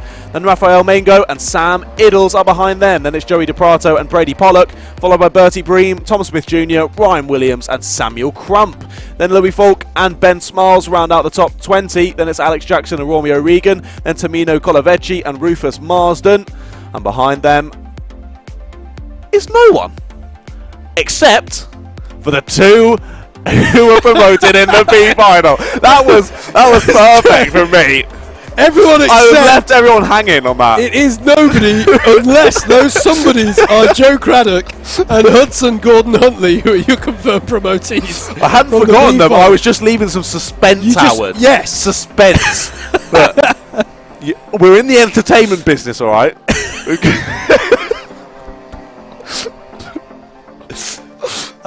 Nailed it. Right, so nailed that's it, how they line right. up for the last race of today. I think it's been a fantastic weekend here at Clay Pigeon Raceway. So many drivers who we spoke to today who come to Clay Pigeon for the first time. And I really hope that they've enjoyed it. I really hope some of them have fallen for this circuit, because it's a fantastic venue here. As I say, I am old enough to remember coming here and racing when none of this clubhouse was here. It was a porter cabin, essentially, and it's a fantastic venue. Had that investment, brought about this clubhouse and the new paddock. And it's always been a pleasure. It's always been a great track to come to, but it has got fantastic facilities as well. I'm sounding old though. Someone's probably going to tap me on the shoulder and then go, "You realise we finished that 8 years ago," something like that. But there we go. That's like similarly with the Wilton Mill Clubhouse. I don't remember the track before the clubhouse. I'm that young. Oh, okay. So I guess it's the same with here as well. I only know these lovely facilities to be at kart tracks. I wasn't back in the ye olden days where you had to get in a porter cabin. I remember when they introduced engines to the karts as well. That was quite a revelation. Before you just had a hole in the bottom, you just ran. Right then, I think we're going to be good for a start here then. With the 14 of Jake Richards and the 119 of Christian Barber. This should be interesting. It definitely should be. See how it goes. So far in these finals, we've more or less had quite runaway winners. This might be different. We'll see how it goes. Indeed, a runaway winner meets a runaway winner. Likely to be a good battle. Here we go then, down into Billy's blind. It is Jake Richards alongside Christian Barber. Who's going to make it through? Could Bill Foden duck underneath? I nearly said Phil Foden. Of course, I mean Ben Foden. My apologies, Ben. He's still in P3 there and has the number 17 of Edwin Gordon behind to contend with. Oh, is that a move? Down the inside, Jake Richards. Oh, false start. False start. We're calling the false start. I'm not quite sure. No, I'm not sure why that's happened. Maybe an incident we haven't seen. Yeah. Or something just with the start that they weren't too happy with. Well, there's clearly a few that's carts a pusher cart. That's okay, Get that's round, fine. Yeah. Having a big incident under the false start. No, that looks to be okay. Just driver slowing down. That's a false start. That is. I thought it was a black flag then. It's just the light. It's a false start flag. You guessed it. That's a false start. It's a real specific black flag. It's like the false start. And it was you that caused it. Nicky Richardson just stands there and points at you. Shame. So we will go again. Just and it looks like we're already going to be good for a start here. So whatever it was that called the false start, I don't know. That's interesting. I didn't see any cars come to a stop. Not a clue. You can occasionally. There's a timing issue. That can cause them to call the false start as well, or maybe they just weren't happy with the formation across the tram lines. Either way, we're going around again. Oh, we are going around. Okay, maybe it is something more substantial. Yeah, sadly, we can't see Billy's blind from our comms box, so No. we can't tell you if there are still people down there or No, indeed. what's going on. So we'll just have to wait for confirmation from the stewards before we can get this one back underway. As we say, the final race of the day. It's flown by. It has. It really has. It's been a lot of fun. Is this it? Looks like it. Yes. Yes, it is. Here we go then. Jake Rich is on your left, driver's right. Alongside him, Christian Barber on the anti-swirl side of the grid. Here we go then. And it's into Billy's blind for the first lap for the final time. Hopefully, if they can keep this clean enough. No. It's a wide moment there for Christian Barber. And he's going to feel a bit punch drunk here because I think they're all going to try and get through on him. We've got some drivers going rallycross there in avoidance. That was Christian Barber. The difference between the first start and last start. Oh my goodness me. Jake Richards was so snappy on the brakes there. I don't know how he kept it going. Never mind that he's lost first, and the number 20 of Lewis Davis has come to the fore. I genuinely thought I thought we were going to next find him down in Yeovil Town Centre. That was a big moment on the brakes, but he managed to get it stopped and round that corner. Yeah, that was incredibly impressive. To have a lock-up like that where you create that much smoke, to be able to hold on to it is impressive in itself. So yeah, despite losing the lead, Rich is still there in second, still in fighting contention. Sadly, though, for our P2 man, Christian Barber, down to 15th after that lap one, so just got squeezed out wide at Billy's blind and then forced onto the grass after the S's. They're all getting a bit much and drops down the order, but we'll see if he can fight his way back up. We look back to the lead here. So Davis now just creating a nice lead. He has got Richards in his tyre tracks, followed by Hannay, then Foden, then Bates, then Gordon, Cooper, French, Pollock and Rowe rounds out your top 10. You just want to say, just from a championship perspective, if Jake Richards stays in something like this position, then the championship does go on to Butmore Park. Oh, did you say that? Oh my goodness me. Has there been any more immediate commentator's curse than that? Right, I'm not going to say anything. So that's Richards down to 5th, I think, but he's trying to fight back there through on Edward Gordon, and he's through. Muscles his way through. And that's the 52 of Josh Bates going by on Ben Foden as well. Goodness me. That was just too good. That was too perfect. Right, now it's Davis and Hannay battling at the front. Hannay in the 34 kart. Look at this, there's Richards at the front of this little gaggle now, ahead of the 17 and the 61. That's Gordon and Pollock. Gordon trying to find a way through. Gets a contact warning for his troubles as well. I think that was with Pollock rather than with Richards earlier on in that lap. He looks to the inside though. More to defend from Pollock though. And all those three stay line astern as they were. But indeed, Richards in P5 can see those four ahead, still in that battle for first, but he's still got lots of time. Over 7 minutes to go in this Junior Lightweight A Final. Should be enough time, he hopes at least, to catch back up. As Ben Foden, just ahead of him, checks over his shoulder to see the gap. As there's a move around the outside, that's bold from the 34, but gets too wide and can't keep the traction and loses a position because of it. So that's Bates through up into P2 now, and he's now pressuring Davis. Yeah, indeed. That was George Hannay in the 34 there having a moment. Not the first time we've seen dramas for him today in the S's. Remember, there was an incident between him and Louis Falk earlier on in the day's proceedings. But Lewis Davis, how is he? That brilliant positioning of the kart there, just to deter any moves from those behind him. Oh, but it's a really earnest look here from the drivers behind him. Somehow Lewis Davis is still leading this one. The 52 of Josh Bates in his wheel tracks, though. And behind him, it's Foden versus Hannay as well over third place. It was brilliantly set up by Bates through that middle section of corners to then go for it into the last corner, but it didn't quite work out. Foden and Richards fighting, isn't it, for P4? Well, P3 now. Rich is through on Hannay. So that's him through as well. And Edward Gordon past Brady Pollock as well behind them. And I think he's going to let Pollock back through because he knows that was done. He's going to lose a position, though. He is going to. No, he's managed to hold on to it. I just saw that. That's impressive. That was good. There you go. Heads up drive. Take the position back. No, not you. Yeah, not you. I think that was him shutting the door on. I'm trying to see who that was. I think it might have been on Cooper. I think it might be Matthew Cooper. But, well, we said it wouldn't be a runaway winner, and with half the race to go, it's not looking that way, is it? Lewis Davis versus Josh Bates for the lead of this one. They've just got a little bit of gap in hand behind them. Ben Foden being passed there by Jake Riches. Riches has got a lot of confidence through that part of the lap, I think, into the hairpin. Well, I say that. I'm just thinking back to that one now, actually.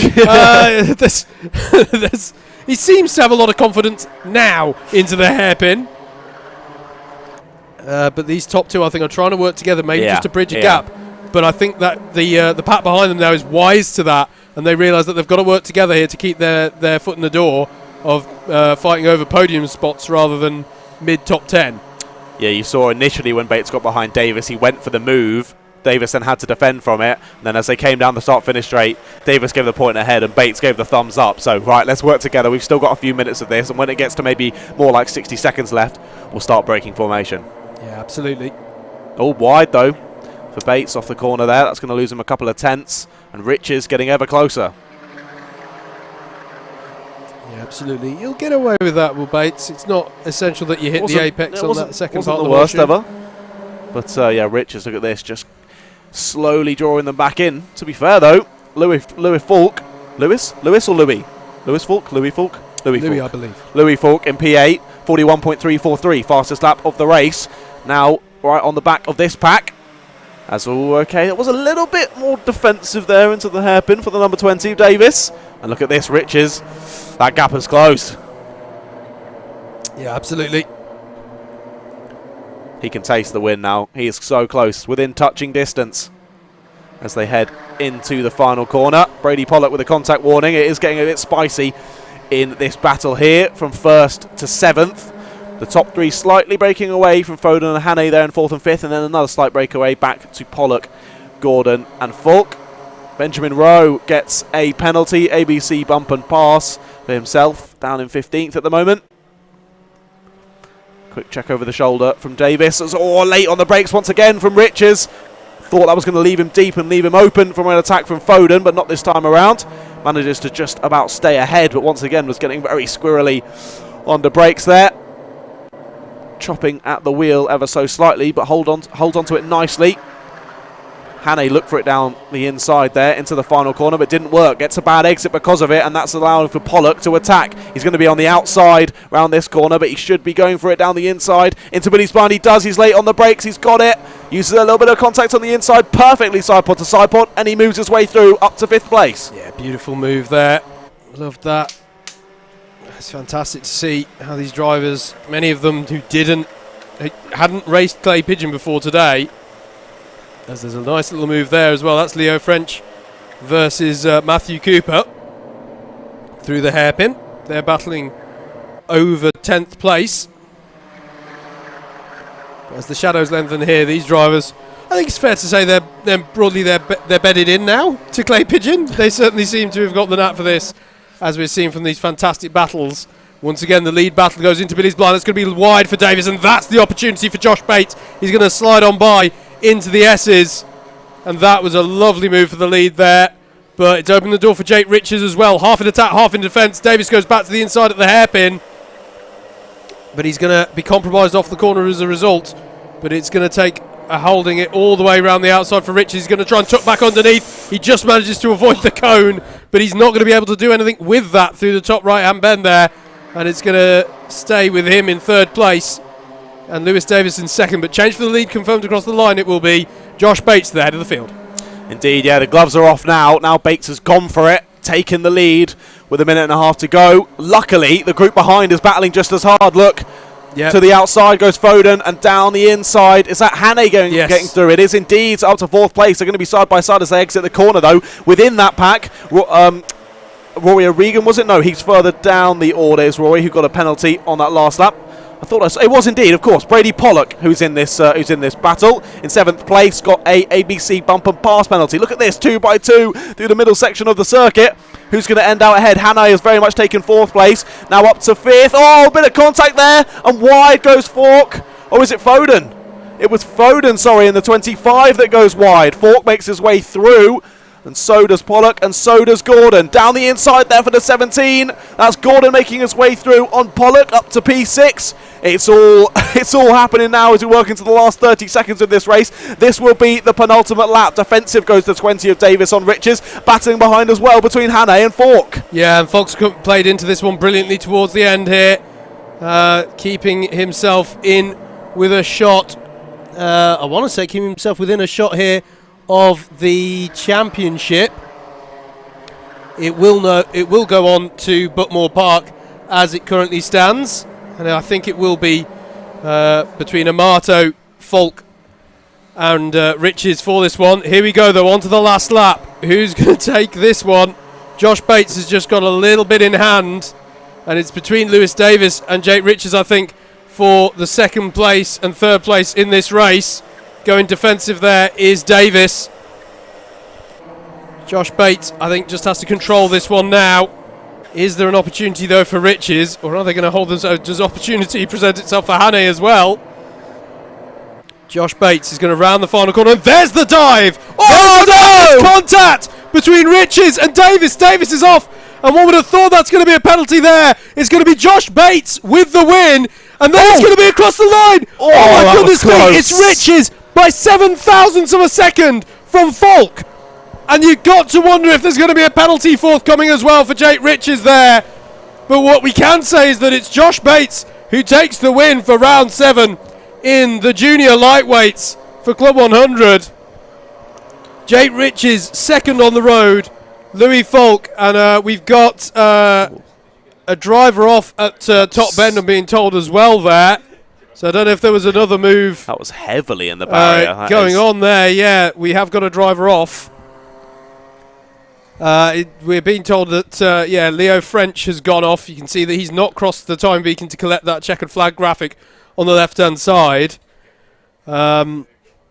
So we'll just wait to hear on something like that. Josh Bates then takes that win. Jake Riches across the line in second, but will there be penalties forthcoming there? Louis Falk in third. Then it was Edward Gordon, George Hannay, Ben Foden, Brady Pollock, Rafael Mangot, Matthew Cooper, Joey DePrato, Sam Iddles was in 11th, Ryan Williams. Then it was Alex Jackson in 13th, Lewis Davis in 14th, Tamino Colavecchi in 15th, Christian Barber in 16th, Benjamin Rowe in 17th. Then it was Ben Smiles, Tom Smith Jr., Rory O'Regan to round out the top 20. Then it was Samuel Crump, Hudson Gordon-Huntley, Rufus Marsden, Joe Craddock. Leo French is being registered in 25th place on our timing, but we know that he's receiving some attention on the final corner. And then Bertie Breen is 26th. I have to say, we're not going to show you all of that, but we have seen Leo French. He is conscious and talking to the officials. He just seemed to be a bit winded from what we just saw there on one of the other camera shots that we can see there. So not the way he would have wanted the end of the day, not the way we would want to end the day,